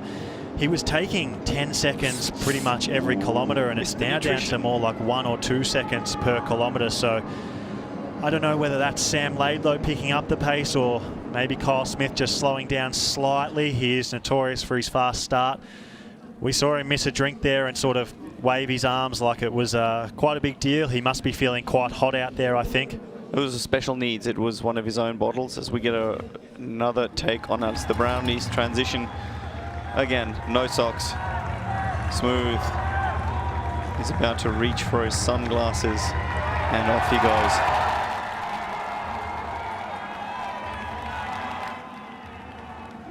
And you said he's one of the fastest movers out on course right now, right? Yeah, running well. Compare that to Sam Laidlow, also going without the socks. Struggling a little bit more with the super shoes, which are, from experience, hard to get on. But he also chooses to put on all his extra bits as he runs out. And this was Jason West as he left transition as well, a lot further down the field than he would have liked to be at that point, but as we know is currently the fastest runner on course. That's no surprise. We expect that from Jason West, but unfortunately just being too far down to impact near the front of this race. We saw in the first kilometre of this race, Kyle Smith took 18 seconds out of his lead to Sam Laidlow. And over that entire last lap, which is a 3-kilometre lap, he only made back 12 seconds. So his speed has dramatically dropped off compared to what it was directly out of T2. Well, let's do some maths here. He's got 9K to go. The gap was 35 seconds at that stage. So he needs 4 seconds, okay, to be running faster. To close that gap, which on a 3K lap is 12 seconds. This is a nail biter. This is. And we saw there, that was actually his special needs bottle that he dropped. So that would have had sugar or electrolytes or both in it. Yeah, well, you just said as well, 12 seconds he took out in the last lap of Sam Laidlow. Well, you multiplied 12 by the 3 laps we've got left, and what have you got? 36 seconds. Currently 34 seconds behind Sam Laidlow, and we all loved that sprint finish that we got in San Francisco. Could we possibly dare to dream that we might get another epic finish at the T100 in London? Absolutely. Sam Long seems to be in the background there. The long shot, he seems to have found his legs, and Kyle is not with him yet. We just see the motorbike in the back, and it's a long straight. But the advantage that Kyle, of course, has is he can throw out the mental fishing rod and slowly try and lure himself in. But it's the question Sam of whether you'd rather be the hunter or the hunted, and I think in this particular scenario with Sam Laidlow, I'm sure being fed information out on course as well as being able to see Kyle Smith every time he goes around that far U-turn, he'll know that time gap is coming down. And do you want to be the guy who's holding on and hoping that you've just about got enough left in the tank, or do you want to be the one charging from behind? And right now I think probably the mental swing is with Kyle Smith, but let's not write off Sam Laidlow. He's doing an absolutely fantastic job of holding on to this lead out front. as we see a 93 out of 100 kilometers being done at this T100 London here, that means it's a touch under 7 kilometers to go, and things are starting to get definitely starting to tighten up. I honestly would have thought, yeah, this would turn out a lot quicker, and Sam proving a tough fish to catch. So Rico Bogan, he did get that 30-second penalty, and he has now officially served it. So he's now 3 minutes and 40 seconds behind the leader. We've got eyes on Rico Bogan right here. As you see the countdown clock, it was these socks left out of that little box. They've got to be in that box, or it's a 30-second penalty. Quite a rough penalty, but you've got to keep your house clean, Jan. World's most expensive socks. Those socks would cost him about $2 grand in a difference in price money. And there it is. He goes out again. Eyes back on Kyle Smith here in second place, 31 seconds behind. This is the long straight on the run course. It's about 1 kilometre this straight each way, and Kyle Smith will have eyes just ahead there. There it is right there, the pass with Sam Laidlow. Sam Laidlow didn't look at him, and Kyle Smith didn't really look at him either. That was kind of pretty businesslike as Sam Laidlow 30 seconds ahead of Kyle Smith. Kyle Smith at the U-turn now. He can see him, he can feel him. Yeah, there's a little bit of distress starting to show on Sam Laidlow's face. I mean, there's been signs over the last lap or so, but he's holding his run technique together brilliantly and he's still keeping up a fantastic pace, but the face is showing the effort that he's having to put in and the desire he's got to not be caught by Kyle Smith, which if he is going to get caught is probably going to happen either on the last lap or possibly the penultimate. But at the moment we're looking at a final lap showdown, which we just hope it happens right at the very end. I think this is a blue carpet, honestly. If you look at it, I mean, it's the first time Carl's dipped under 30 seconds. And it's, yeah, this is absolutely the kind of thing where you think Sam Laidlow probably favors the longer distances more. You know, the longer this race goes on, he's just somebody who's, from an athletic point, probably a little bit more resilient. And the way you got to try and break this down is going to be the thing to figure out for Kyle.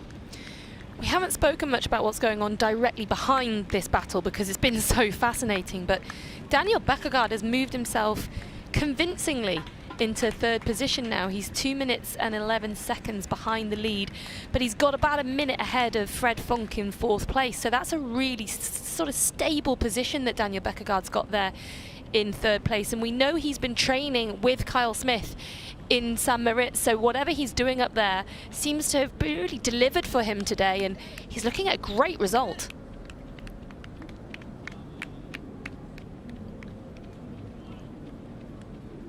And we got eyes on Frederick Funk and Magnus Ditlev locked in a battle for fourth and fifth there.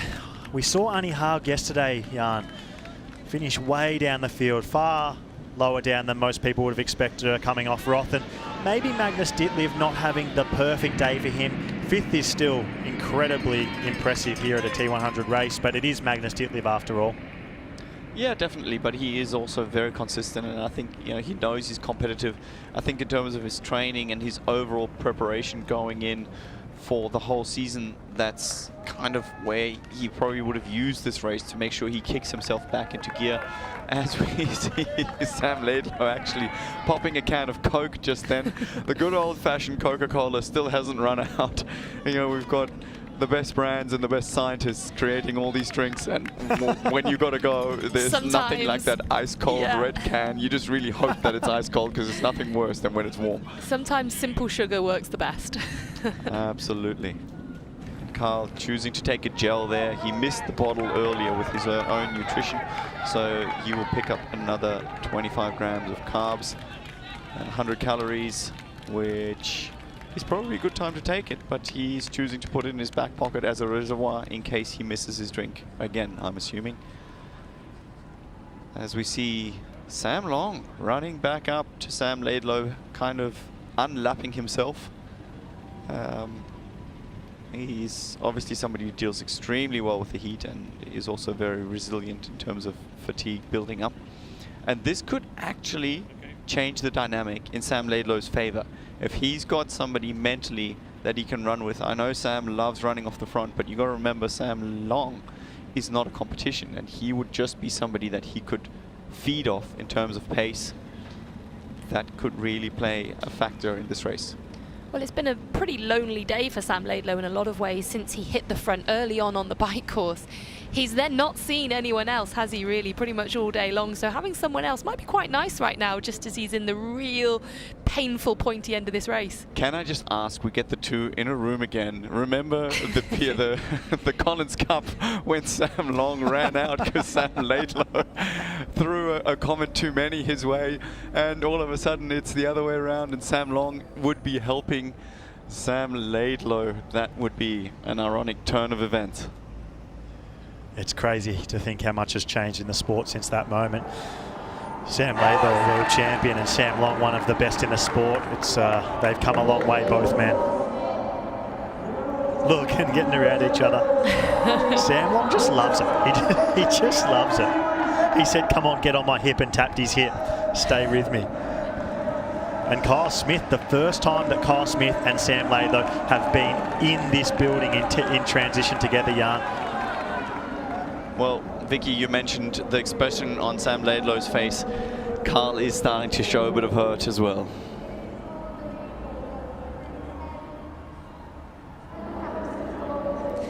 Yeah, that's absolutely right. Both of our front runners now are starting to show the pain, but they are within 2 laps now of the finish line, just under 6 kilometres to go. So I would be surprised if they weren't starting to show some pain, but both of them really look to be giving absolutely everything. I mean, Kyle was so close to that win in San Francisco, just a fraction of a second from making it first across the line.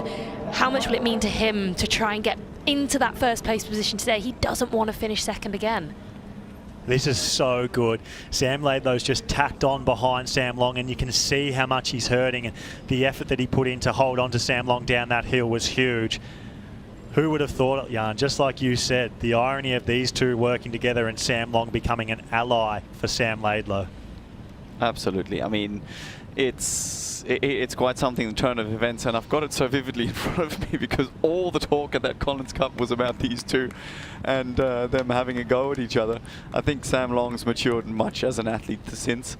Yeah, but the fact that he's unlapped himself here and is now, you know, kind of actively coming in to this front-running race is quite something. Daniel Beckergaard, surprise of the day is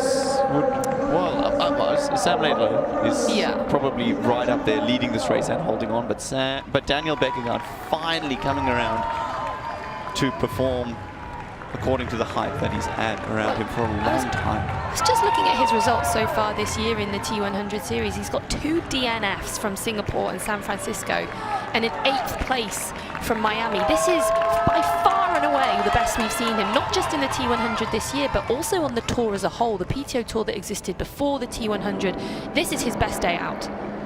It's that training camp group again, isn't it? Kyle Smith in 2nd, Fred Funk in 4th, Daniel Beckergaard in 3rd, and Rico Bogan in 6th. They're all inside the top 6, and they spent that time training together. It's clearly worked.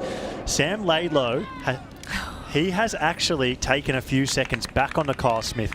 Into the when they went through the final checkpoint into that last lap, it was down to 24 seconds. It's now back up to 28 seconds. So getting on the back of Sam Long, he did take some time back. How much did that hurt him? It could have hurt him.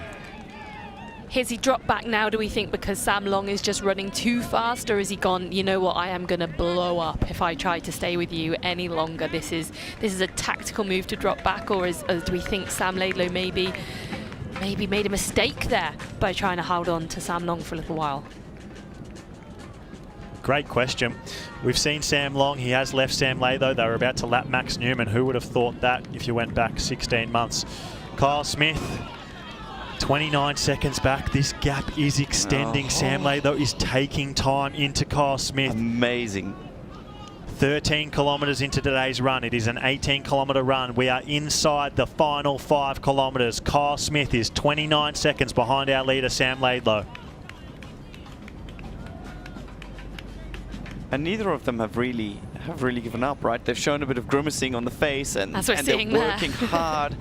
But you know, the run form still looks good. They're still composed, and considering they've done 96% almost of, or 96 Ks out of a 100K race. It's quite amazing the resilience they're showing there as they're about to see each other face to face again.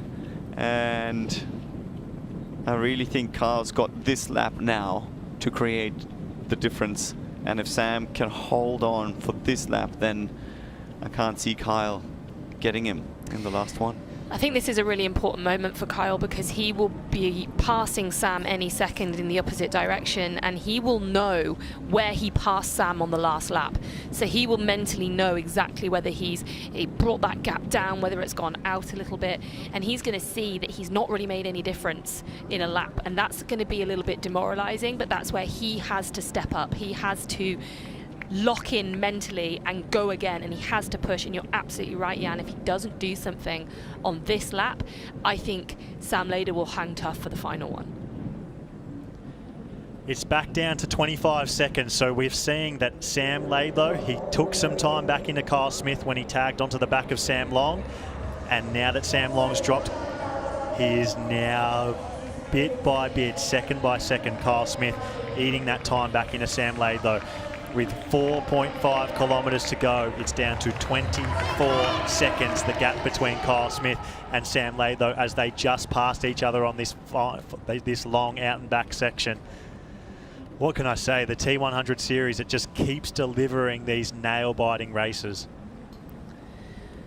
Yeah, we just saw Alistair Brownlee on screen there as well. He's no longer running with Peter Hemerick, who's made his way up into 7th place, but Alistair's lost about a minute on him, so they were locked stride for the first few laps, but Alistair just falling back a little bit now and in 9th position.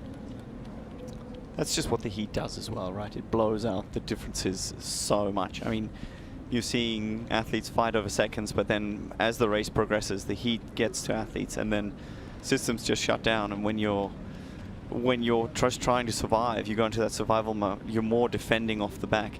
But we're seeing this low 20 seconds, so we're getting, you know, it's 120 meters or something that they're getting. It's almost the straight of a track, and we can see him just in the background there. He's got only the moto between him and his rival, who's desperately fighting.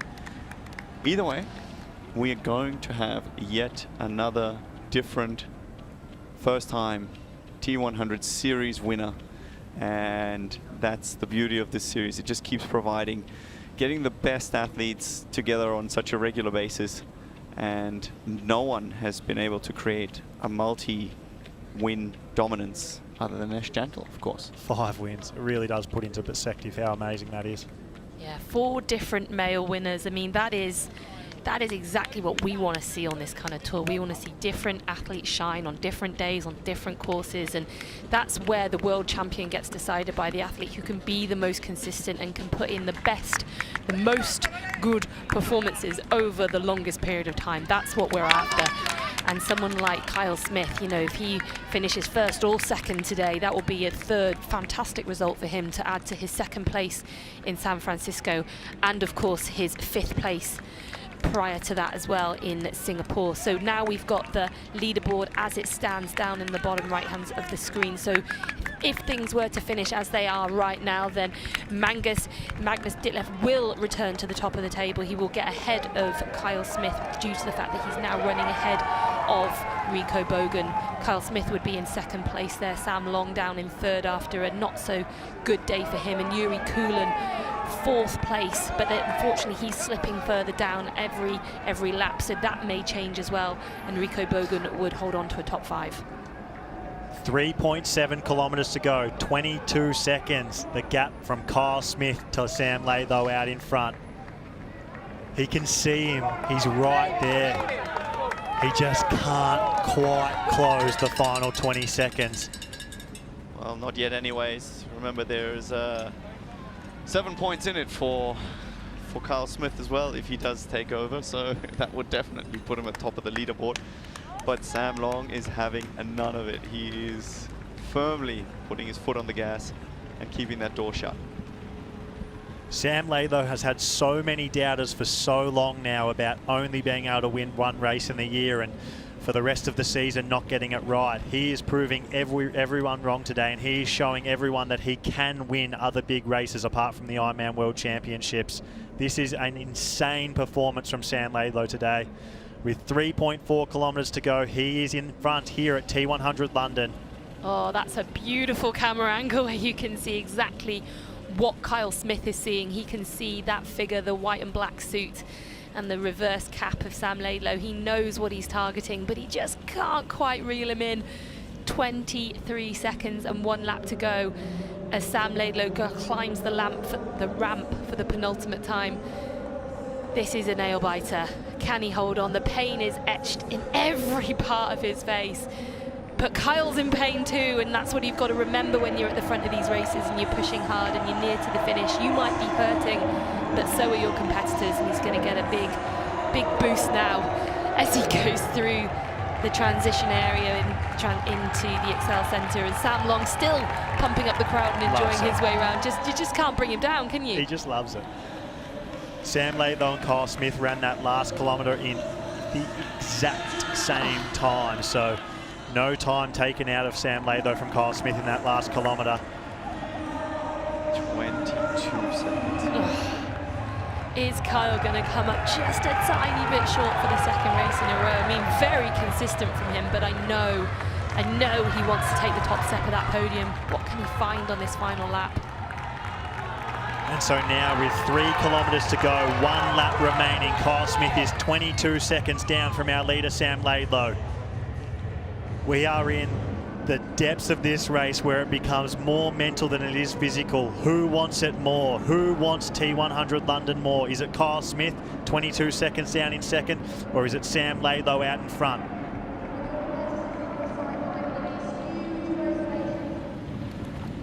Both of them hurting, and Sam just letting the legs run free.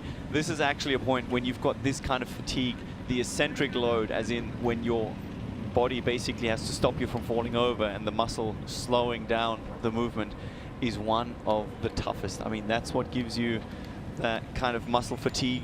You think you're going downhill and everything is free speed, but I think this ramp is just a little bit too steep to be comfortable, as Sam cements his lead at the front again. He's taken 2 seconds out of Kyle, so he's taking this descent more aggressively, and he is absolutely fighting a day, and what a victory that would be.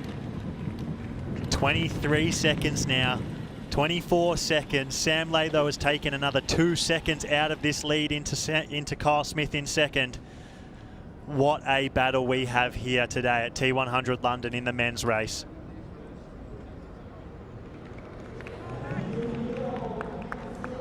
Daniel Beckergaard coming through for his first podium. Great racing from him. Probably also not what he would have expected, what he would have hoped for, but I think he's going to be absolutely thrilled with this result. Running really, really well. He's got a solid cushion to those runners behind him that he can pace himself well and make sure that he gets into this position. And actually, it's a grateful position to be in as an athlete on the last lap. You kind of know you have to maintain. There's no way you're running up to the front. There's no way you're closing 2 minutes on the next guy, but there's also not much chance anybody's closing 1 minute and 20 on the last lap. So that's a moment where you can actually just savor the day and kind of enjoy it. Back with our leader, Sam Laidlaw, and the pendulum just keeps swinging. It was 22 seconds, then it went down to 24, and it's back down to 22 seconds. It just keeps swinging back and forth. Sam Laidlaw takes a second out of Kyle Smith. Kyle Smith takes a second out of Sam Laidlaw. Kyle Smith can see Sam Laidlaw. He's going to be able to see him the entire last 2.8 kilometres of this run. He will have him in his sights for the entirety of this run. Can he get him? At this point, I mean, we're talking 10 seconds a kilometre. That's obviously tough. The one thing he has got is he's got him in his sights. I mean, we can see it from here. What an angle. It is just right there. And your heart, lungs, and muscles are screaming. It is such an exhausting position to be in. I'm getting nervous just sitting here. 2 kilometres to go, Jan. Kyle Smith passes Yuri Kulin. Yuri Kulin shouts out. He says, "Come on, Kyle, go and get him." Kyle Smith, he can see Sam Laidlaw. He's so close that he can almost touch him. Oh, the hardest 20 seconds in triathlon. Trying to chase down the leader, Sam Laidlaw, here inside the last 2 kilometres at T100 London. What a battle we are seeing today. And we know he's tough. I mean, look at Kat Matthews, you know, she closed down about 45 seconds in the last that gap. But here we've got the battle for 4th and 5th. Magnus Divlev, Frederick Funk, both of them intent, golden glasses. They are out here to shine. They are battling the heat. And this is almost the worst position you want to be in for the last lap, because you know you're going to have to push it to the wire to try and get that 4th position, the extra points, and of course the nice gap in prize money that's going to be all yours. T100 San Francisco, the third race in our series, was a nail-biter. A sprint finish between Rico Bogan, Kyle Smith and Martin Van Riel. Martin Van Riel came out on top in that. Kyle Smith, he was the unlucky first loser in second. He finds himself in second position again here, one race later at T100 London. He is 22 seconds behind our leader, Sam Laidlow, the Ironman World Champion. Everyone doubts Sam Laidlow at this distance, but what a performance we are seeing from him here today. And that's almost the best position. He loves silencing the doubters. I mean, that's a lot of what his whole outward communication's been. He's all about, well, just a one-time wonder. I am looking forward to seeing what these guys do here. There's going to be no love lost still. It's so close. Keep going. Oh my God, it's right there. They didn't look at each other, Jan. No indication given by either man right there. Kyle Smith knows how close he is. He knows what he's got to do. Sam Laidlow likewise. He knows that if he can just hold on for 1.4 kilometres longer, he has won his first ever T100 race here in London, his home race. It is absolutely going to be down to the wire. I mean, Carl right now, he's got to be hoping that Sam's getting a cramp or that something's happening. He's taken 2 seconds out of him. He needs another 20. I mean, he's got to start. He's got to start his sprint before they even enter the Excel Centre. He's got to start his sprint on that climb. He is somebody who can hang tough, though. I'll give that to Carl. He is somebody who has got a bit of toughness in him that I have seen in few other athletes. He's going to need every single ounce of it here today. Marjolaine Pierre, last place in the women's race yesterday. So good to see her out on course, shouting encouragement to Kyle Smith as he went past her right then. 21 seconds is this lead that Sam Laidlow has over Kyle Smith. We have 1.2 kilometres to go here at T100 London. Looks like he's picking up the cadence too. He is moving incredibly well. It's unbelievable. I think he is putting down the run of his life, and Sam Laidlow is just not giving up. A battle of attrition here out on the run course at T100 London. 1.1 kilometres to go. We can see the look of pain on Sam Laidlow's face. Kyle Smith 20 seconds behind him. Sam Laidlow holding on for dear life here in the battle for first and second. And I tell you what, that mouse in his head is running. He's breaking down the last kilometre into the tiniest little bits. Just keep going, just keep pushing. He is mentally giving everything just not to give in, because at this point, that's all you want to do. You just want to rest. You want an ice cold drink. You want an ice bucket. And Sam knows he is within grasping reach of his first ever tape at a T100 race.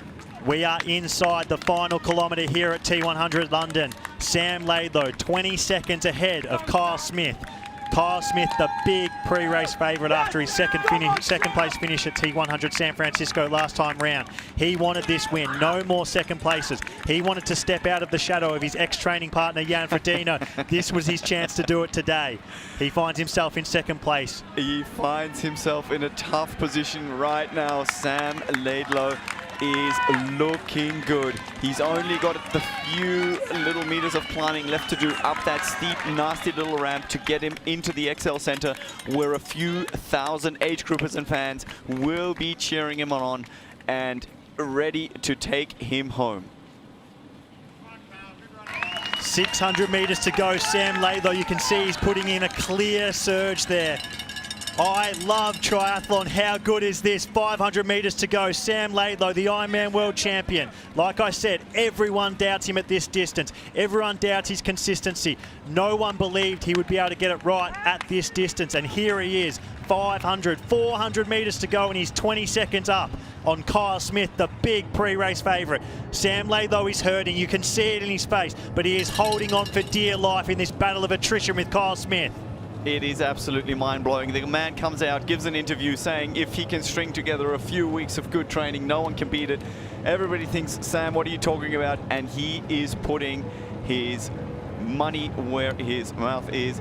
Very, very, very impressive racing from the young French/Brit Whatever he is, he's a world champion, and he is about to crown himself a T100 champion unless Carl Smith can find something absolutely magic on this last bit of the ramp.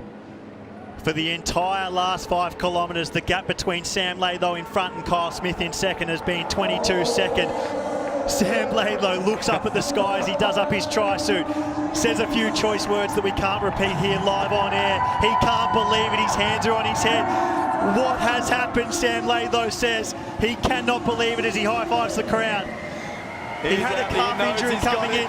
He can't believe it, Sam Laidlow. What a battle we've seen here today at T100 London. He has held on.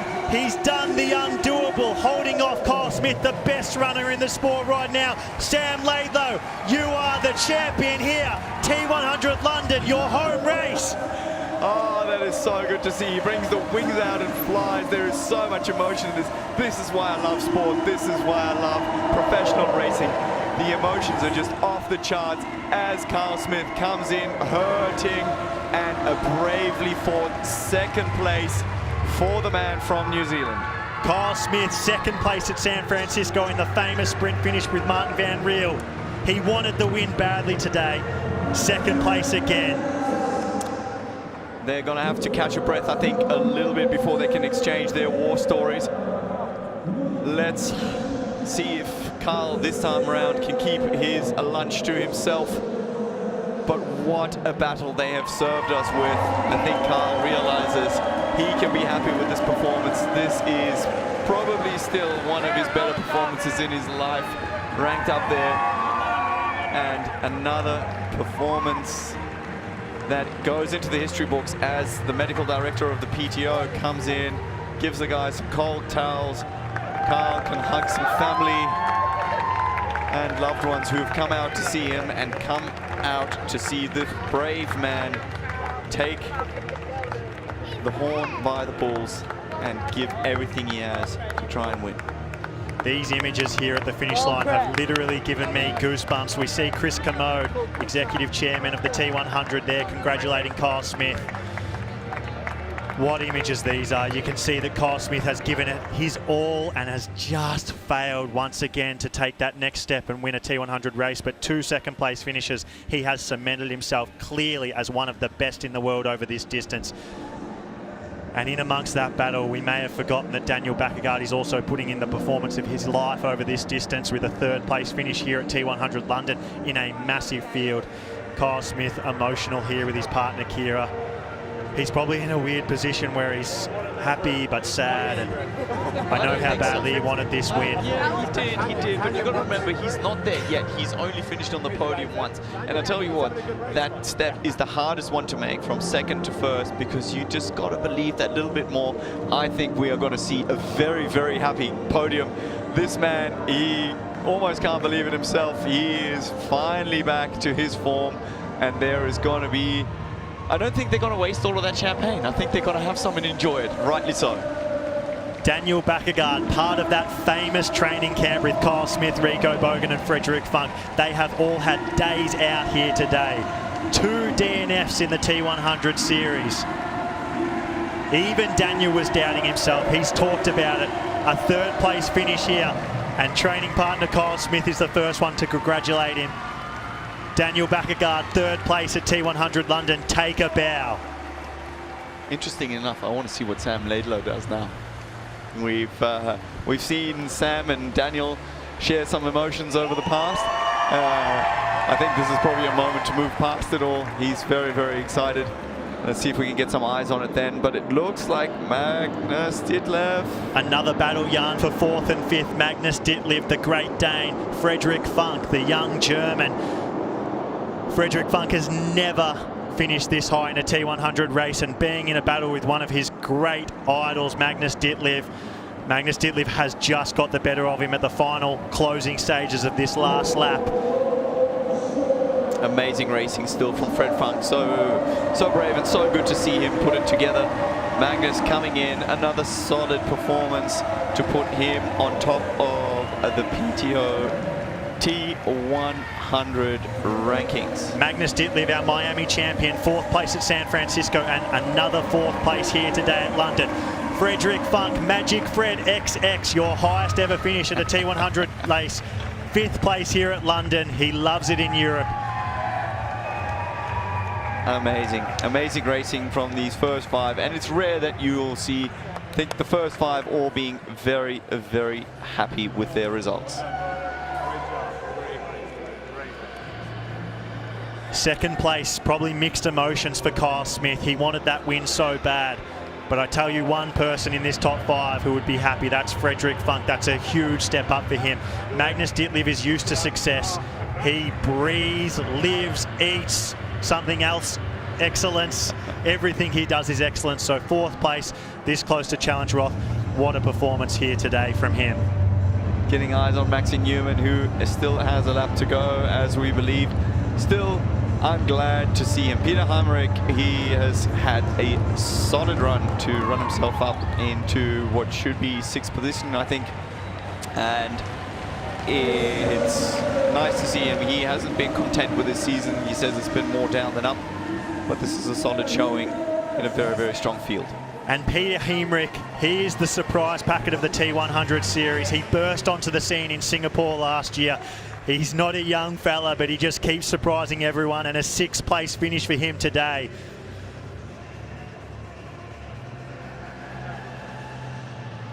How good would that feel after a day out in the heat, getting some ice cold water, being able to sit down in an air-conditioned indoor space? Rico Bogan, another brave performance from him.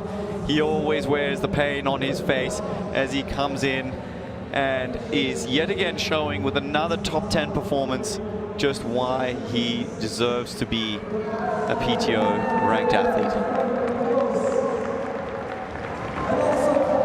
Rico Bogan involved in that famous sprint finish last time around at race 3 in San Francisco. Everyone says he's not the same athlete in the heat. He had that 30-second penalty that made his race very hard, but he has finished 7th here today at London. Considering it was hot, 28 degrees at the end of the run, that's a brilliant performance from Rico Bogan, the young German.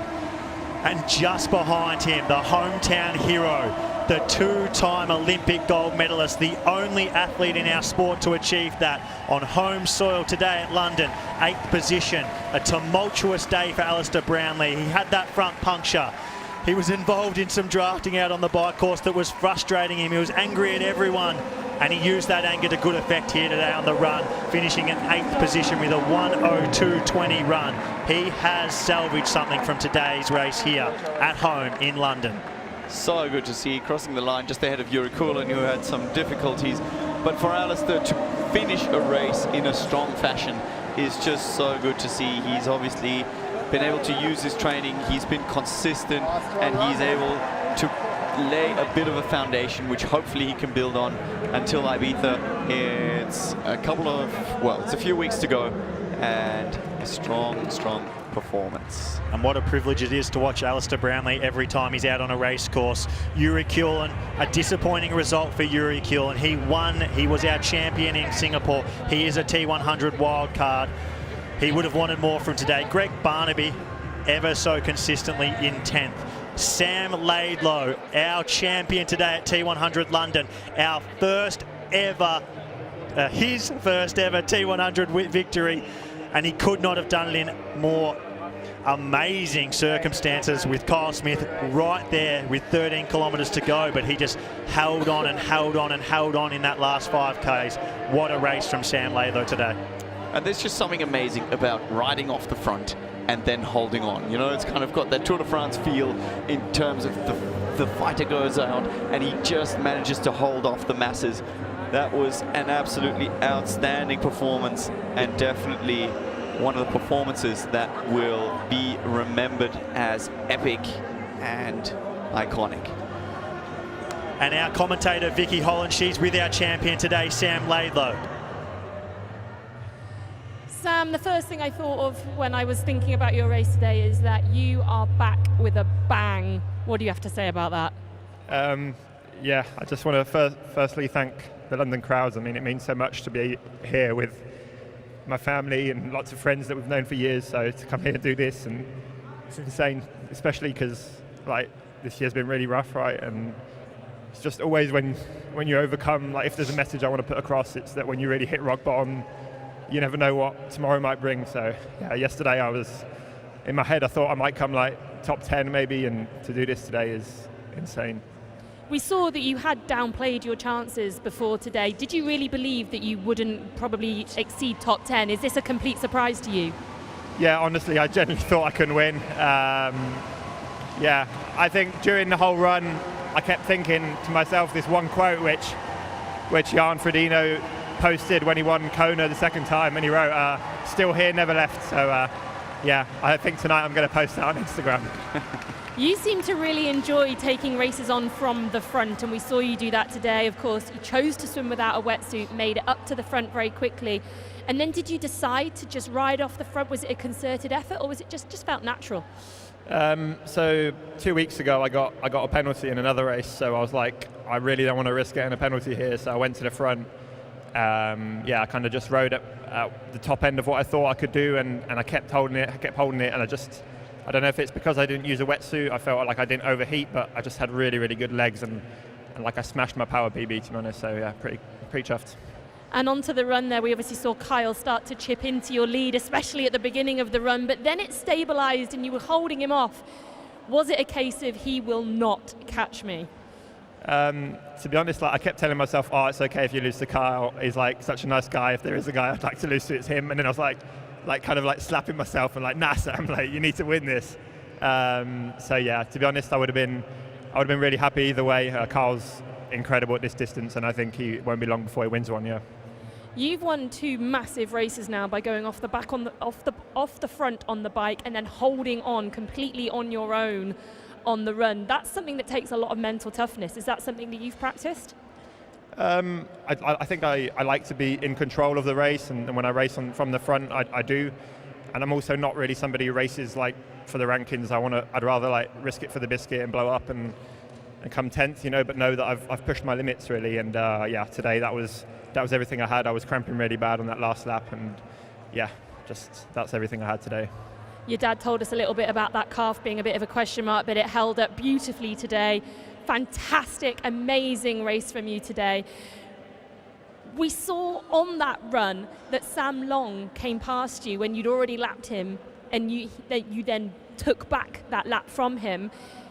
Was that a help for you to have someone to run with for a few kilometres? And were you thinking about the calf while you were running? The calf was bothering me a bit to start with, and then it eased off.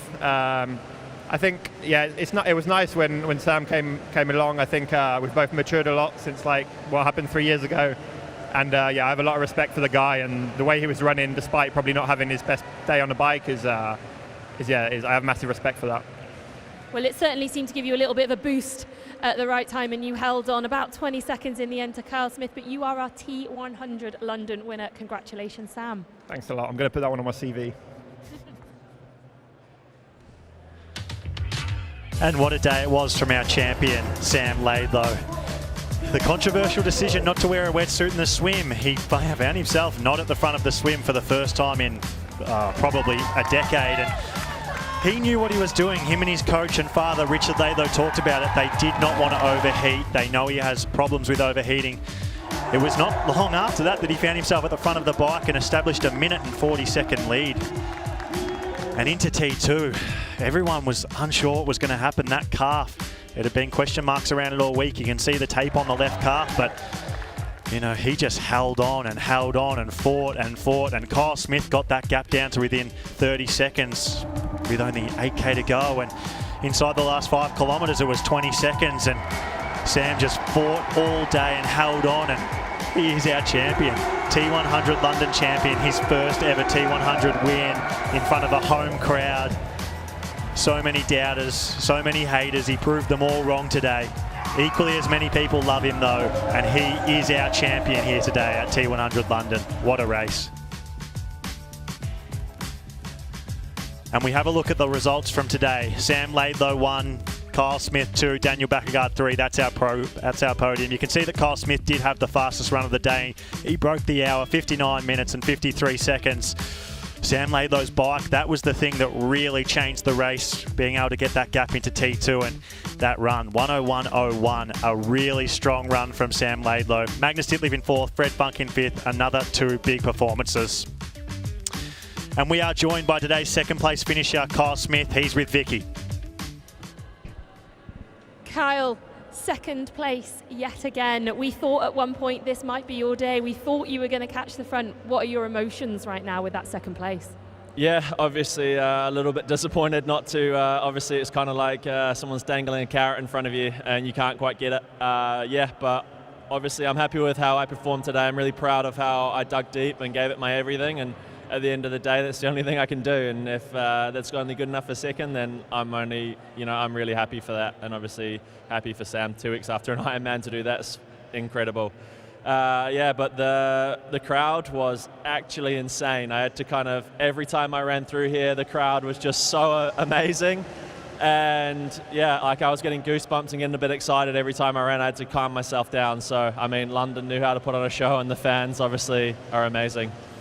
When I spoke to you earlier this week and I said, let's have some fireworks again, and you gave me a little smile that said, I'm feeling pretty good and I feel like there could be more than there was in San Francisco. Did you feel better today out there? Yeah, I felt like really controlled. I think my MO now is kind of controlled aggression, and so I felt really controlled and really, when Sam went up the road, honestly, I didn't think he'd run like that. So yeah, I think obviously a little bit of a tactical blunder there, but yeah, I felt like I just wanted to stay calm, stay relaxed, and obviously try and light some fireworks in T2 and get onto the run. But yeah, and obviously I went out super hard again, and that the pacing might have cost me, but yeah, I gave it my everything, and I'm proud of that. Feels like your runs really come on this year. Is that something you've worked really hard on?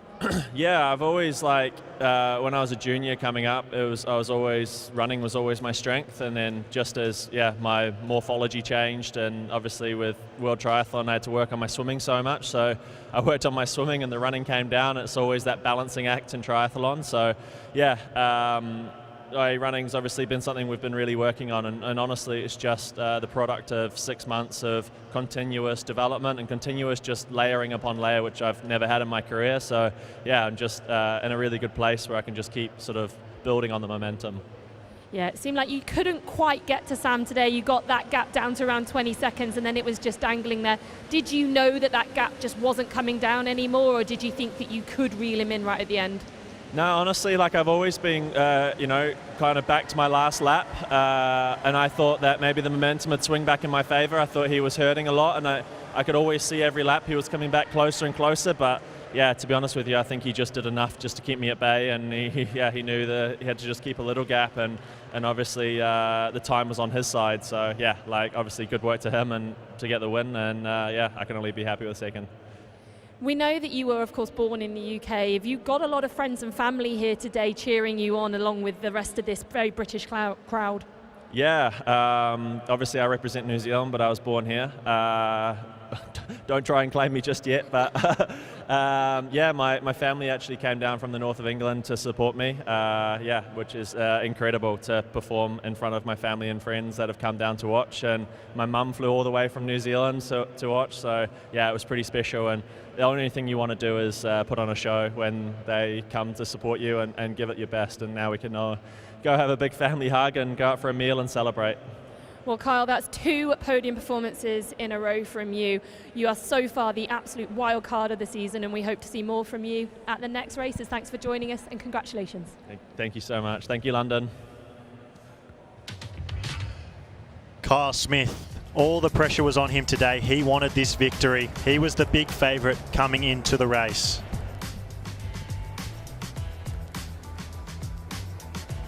And we saw that he led the swim into the Aussie exit.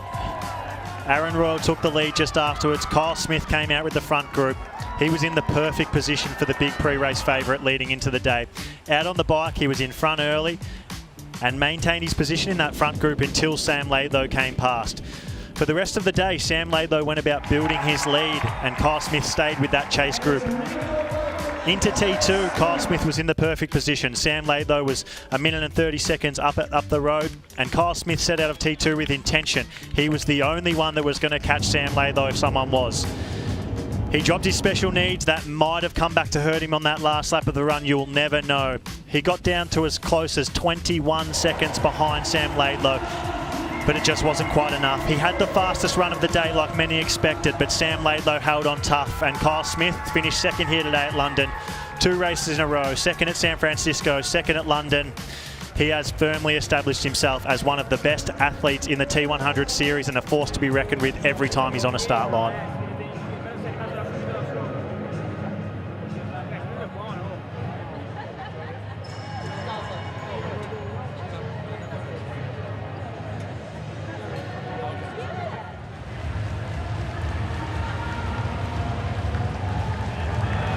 And while Sam Laidlow had the day of his life, Clement Mignon, not such a good day. It shows the thrill, the agony in T100 racing. Some can become champions and others leave the race with more questions than answers.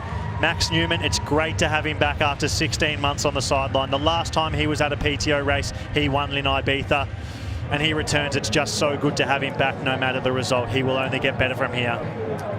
Sam Laidlow, exhausted. Probably still can't believe it. He's an emotional guy. He wears his heart on his sleeve, and you can always know what Sam Laidlow's feeling. Jan, what emotions would he be going through right now?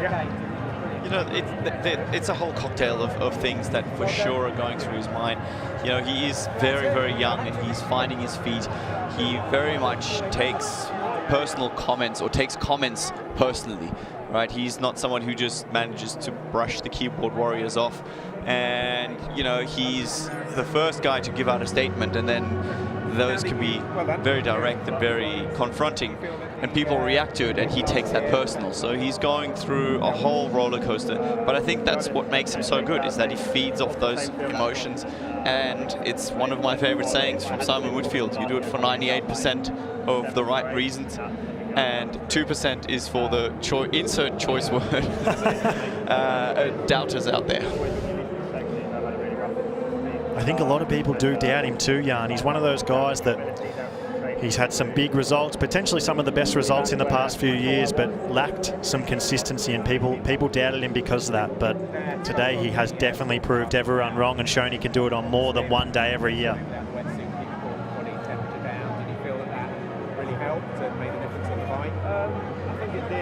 And Daniel Beckergaard, our third place finisher today here at T100 London, the best T100 result he's had so far this year, joins us with Vicky. Daniel, this has been your first ever podium on the T100 tour, and also the PTO tour that existed before that. How sweet does it feel? Beyond words. I only had hopes for this today. Wow, it's difficult. Really, it's difficult to put into words what it means. It's huge, and I'm grateful to be here. What do you think's made the difference today? You've obviously not had the greatest results at the start of this season over the T100 distance, but today a fantastic third place. What do you think's made that difference? I really have no idea. I try to just keep believing in myself. It's been a rough year, and you know, taking all the lessons I've learned throughout the year and just putting one foot in front of the other and keep believing in the process. Wow, it's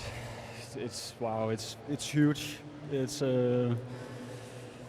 Yeah, I really don't have it.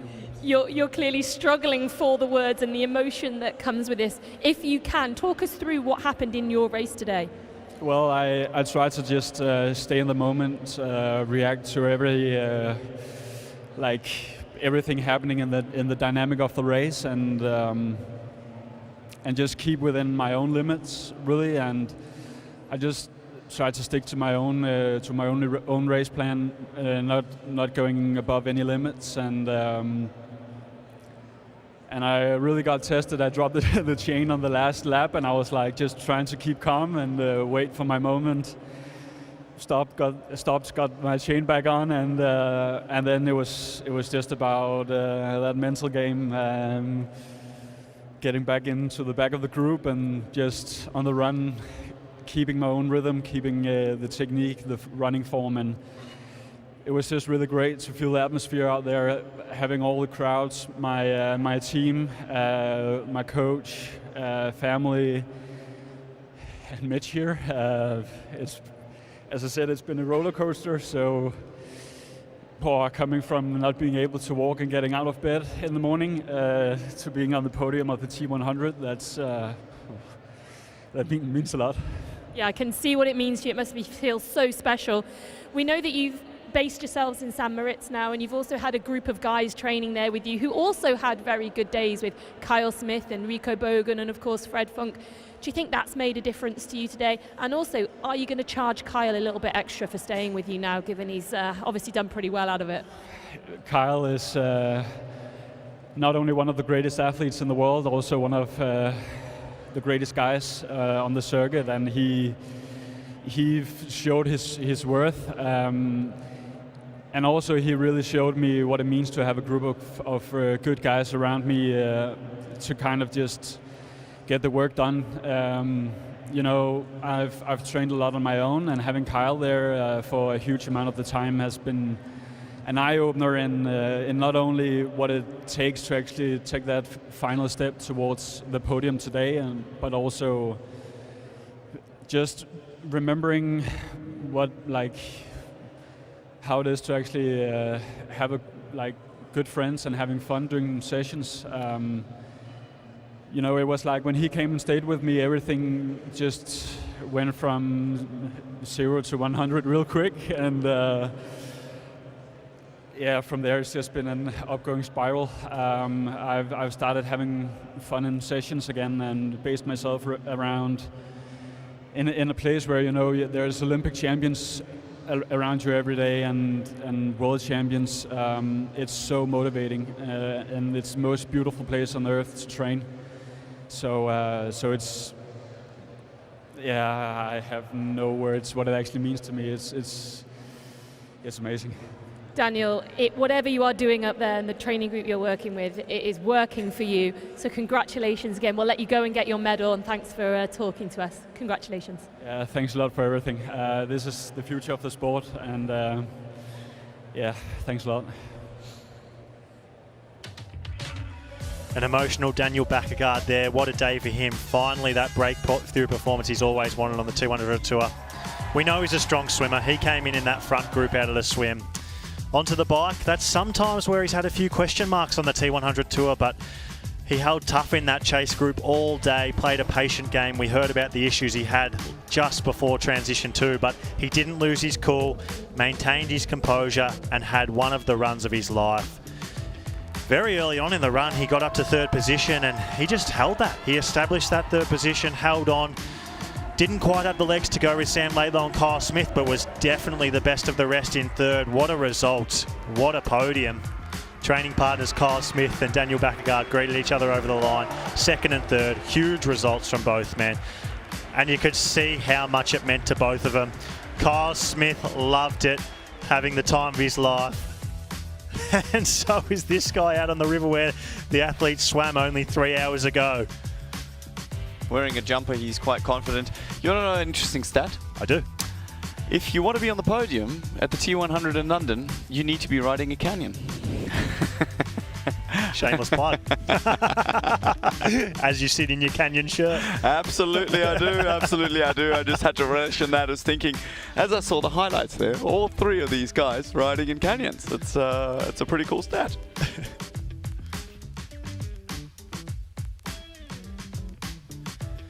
And we see our T100 Series standings 2024 after 4 races here today in London.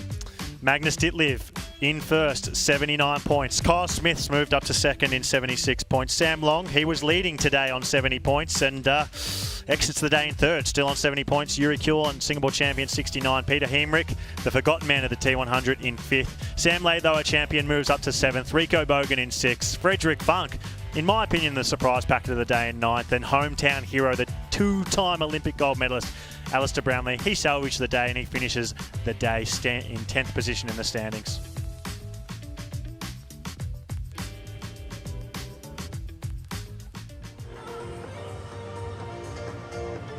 Well, Jan, the sign, Kyle Smith, we love you. It seems like Daniel Backyard really loves Kyle Smith. Everybody loves Kyle Smith. One of the nice guys on the T100 tour. Well, that's the thing, you know, you get a lot of guys bringing great physiological aspects to a training group, but if you're spending day in, day out, you want somebody bringing good energy, and that is something that I've enjoyed the most about Carl. I talk about him highly. I'm a big fan, and he is just somebody who is selfless in trying to lift the overall tide and rise all ships with him. And you don't find a lot of guys like that. He's truly unique. He has that kind of Kiwi approach of getting things done, and at the same time he is incredibly tough and always pushing the level. I think one of the things about the T100 tour is that we tend to focus on the great races, but you get back to the athlete hotel after the race and Leon Chevalier and Rudy Von Berg, people like that who haven't had the best days, all they're doing is talking about how brutally hard T100 racing is, and it's such a tour of highs and lows. Absolutely. We get a shot of Maxi Newman here, who finished last at his first T100 back, but he finished. And I think that's a great trajectory. I really, really hope his knee and his ITB holds up strong and he can continue to build form from there. But of course, that's a fact. It is hard. You get out there and, the best of the best. Everybody wants to have a shot. There is a lot at stake. There are world ranking points. This is a series, so every single finishing matters. And there's a lot of prize money on the line. Well, like Max Newman said to us before the race, Jan, he said, you've got to start somewhere, right? And yeah, he came in last position, but I thought he showed really promising signs on the swim and the bike. Well, he started with a finish, which is a great start indeed, as we are seeing our podium. Oh, look at very timidly. Oh, yep. Choosing not to go with socks is a tricky choice. And Ruth Daniels, CEO of British Triathlon. In third place and winner of the bronze trophy from Denmark, Daniel Bækkegaard.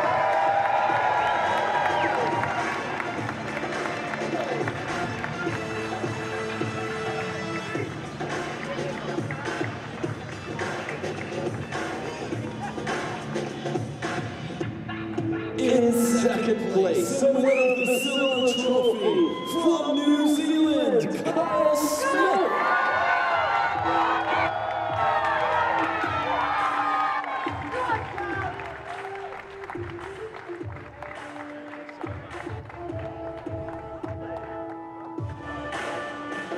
And in first place, the champion of the London T100 Triathlon 2024, representing France, Sam Lalo.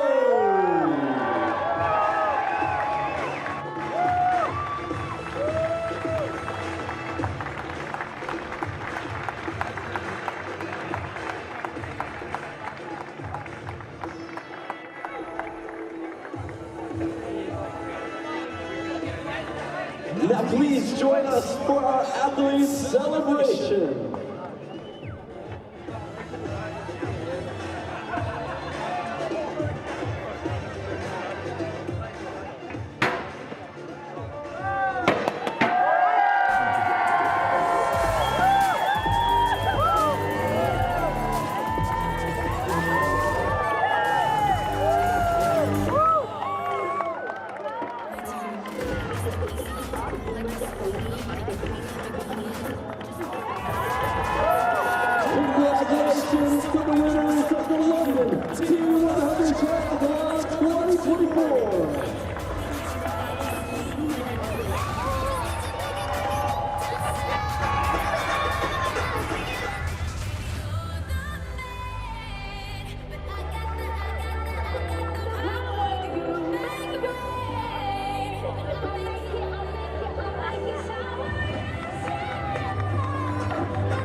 champions!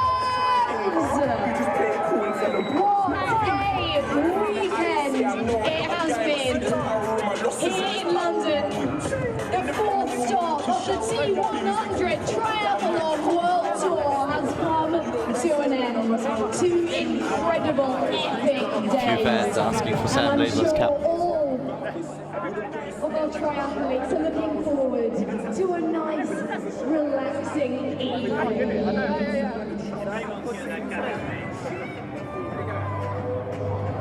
Never letting go. But as long as I'm alive and I'm sponsoring the ride, there's power in the hope, let me compliment the vibe,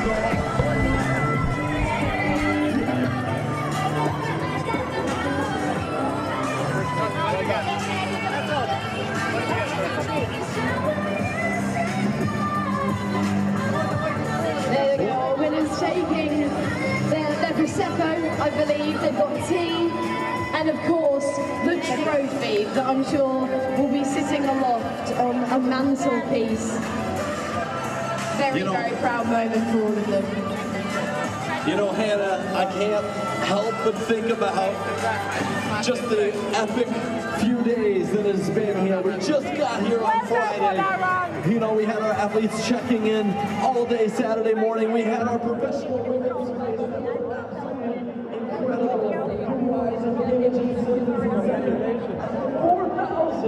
4,500 athletes, so many of them taking on their very first ever triathlon with us this morning. Thank you for being here to Central London and wrapping up with another incredible show by our men at the PTO. This is what triathlon is all about. This is the future of triathlon.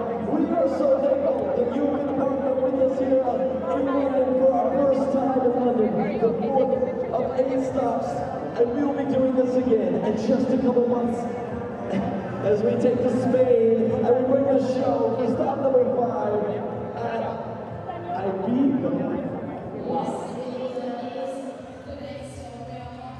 Richard, we spoke to you midway through the bike, and at that point Sam had just hit the front of the race, and here we are now, we're having just celebrated his victory. I mean, how proud are you of him? Incredible. No, incredible. It was an amazing race for me. It was really good. I went down onto the bike course after we had the last interview and see sort of him pulling through the course itself. So absolutely, for me, amazing. He held really strong all the way through. We spoke a little bit about that calf injury that he sort of managed, and we didn't really know what to expect from him on the run. Did you think he would hold it together quite as strongly as he did? Well, looking at what happened in the Ironman the other week, he actually held really well. So I knew he was running strong. It's just he hadn't been running. He ran about 2 or 3 times until this race. So I was a bit dubious. I knew he's running well, but I didn't know if his calf and everything else would hold up because he hasn't had the opportunity to run. He spoke a little bit about how he really doubted himself coming into this race, and he thought, honestly, a top 10 would have been good. Is this now a foundation for the rest of the season? I mean, I imagine there's a pretty big title defence he's looking at later this year, as well as hopefully more of our T100 series. Yeah, it's always difficult. I mean, the season now is really, really long for them. And to go into it, we've had a good training block, and I think everything was going really well in the last big training block. Then he went into the Ironman, and he didn't perform the numbers that he wanted to perform, plus getting disqualified, and obviously that took a knock on the morale. So I think anything today would have been there, but the training's been brilliant. So there's no way that he was just putting all the numbers together. And I say now he'll have a bit more confidence in the next training block going into Ibiza, and then also going onto the Big Island. So it's all come together perfectly. So at this point we can say your tactical decisions throughout the race were perfect. So you can take a deep breath. Sam's not going to be angry at you. It all went as perfectly as it could do. No, I mean, it's good. We'll take it apart, the race, and obviously there'll be areas that didn't go as well as what we had hoped. But again, that's always easier when it's a win at the front end of it. So it's very difficult to get a perfect race. So again, we've got to analyse everything and say, was that the right thing? Was that the wrong thing? And then go forward from there. We've got to say, now we've got to keep on building into the next T100, and say then onto Ibiza, onto Kona. Well, I have to say, what a day for Team Laidlow. So a huge congratulations to you, of course, as coach and dad. You play a big role yourself, and I hope you get to enjoy some of that champagne with Sam. Yeah, thank you very much.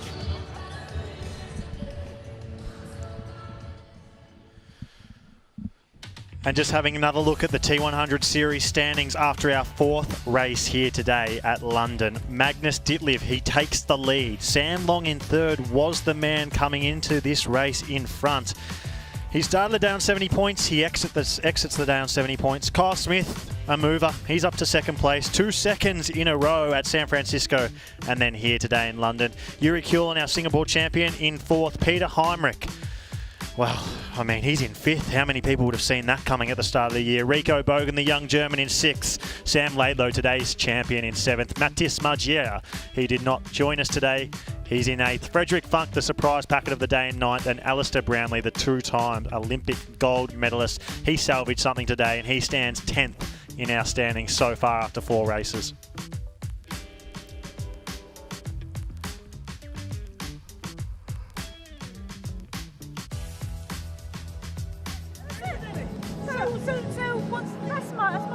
Well, there it is, Jan. That's the trophy that they're all vying for. Champagne drenched as it should be. Great news. And then a very British gift of some tea, it looks like. What tea would that be, do you think? New English tea? Well, there you go. I don't know. They're very particular, and every Brit I've spoke to has got their very favorite, and they all hate one certain Lipton. I wasn't going to say it, but I haven't met anyone from here yet who loves their tea. Sam Laidlow going through what the winner does, more interviews, and a few selfies along the way. Big credit to this man for taking it out. And Vicky joins us once again with Kyle Smith's partner, Kira. Kira, here we are down at the finish line, having watched Kyle have another amazing result, 2 second places in a row. Is he absolutely buzzing off this, or do you think he's a little bit disappointed? I mean, 2 second places, obviously he'll be absolutely stoked with that. He'll probably also move up in like the world rankings, which he'll be over the moon with. Puts him in a really good spot for getting selected for other races. But the dub, you know, he wants it, and I know that he'll definitely be content but not satisfied, I'd say. Yes, he's obviously one of our wild cards this season, but he's going to be a regular feature now. I mean, he's up to 2nd in the world ranking, so we're going to see lots more from him. Have you noticed a change in him as his training gone up a level? I think, honestly, the training is there from just having a better health all round. He had a lot of trouble with illness over the last probably year or so. But I think the main thing that I've really seen change in him, particularly since San Francisco, is that belief that, hey, I'm at the front and I deserve to be at the front. Because although he had an amazing race in San Francisco, I think there was part of him that felt like, oh, well, I'm kind of surprised I'm here almost. So Kyle Smith has arrived and we're all here for it. Well, that's absolutely right. 2 second place finishes now. No one can doubt that he belongs on that podium, and surely it's just a matter of time before that first place. What are you going to be doing to help him get that first place? Come on. I mean, we just got to keep the dub alive, believe it, manifest it into reality, and yeah, I mean, we all know he's got it in him, so like you say, matter of time. And I know you didn't want to dwell on it, but you did do your first Olympic distance triathlon today. Of course, you're an ex-professional cyclist, so you got that leg down. How did you find it out there today? I actually really enjoyed it. It's my first time doing an Olympic distance, but also experiencing like T100. And I suppose, you know, it's quite good having an inspiration in Kyle, but damn, they make it look so much easier than it actually is. So yeah, I had a lot of fun out there, but yeah, I was definitely most excited about watching Kyle today. Well, it's definitely good to have a little bit of perspective on how good the top level actually is. Yeah, definitely. I mean, when I got on the run, I was like, wow, they make it look so easy and I'm in so much pain. Well, I hope we've managed to at least entice you back for more, and I'll let you go and you can go and celebrate with Kyle. I know, and put some more training, I think, too. Still many more races to go. And what a day it was for Kyle Smith here at T100 London. I mean, like Kira said, probably equal parts happiness and disappointment. He wants more, but how can you be disappointed with coming to 2nd place twice in a row at a series as crazily competitive as what the T100 is this year? A lot of fanfare here at T100 London. That's probably been what's defined this race behind the scenes, is just how many fans have been here There's been thousands of people on both days, Saturday and Sunday, for the women's and men's race. It's actually been quite amazing as a triathlon fan to sit back and watch just how many people were here to watch that race. And if you want to join next year in 2025 and be a part of this race, then you can do that. All you have to do is get out your phone, get out your camera and scan the QR code. It takes you to where you have to register for the race in 2025 here at T100 London.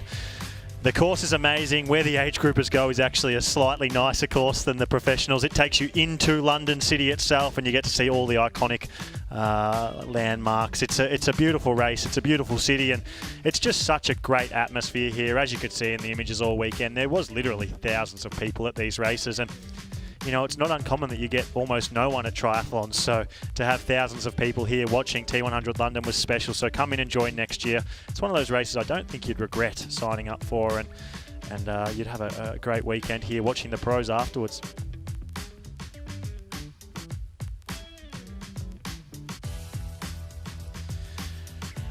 Jan, once again, the one, the only three-time Ironman World Champion and T100 PTO US Open Champion. And so good to have you here. Thank you for joining us. See you next time at Ibiza. Thanks, Jack. It's been great. See you all in Ibiza.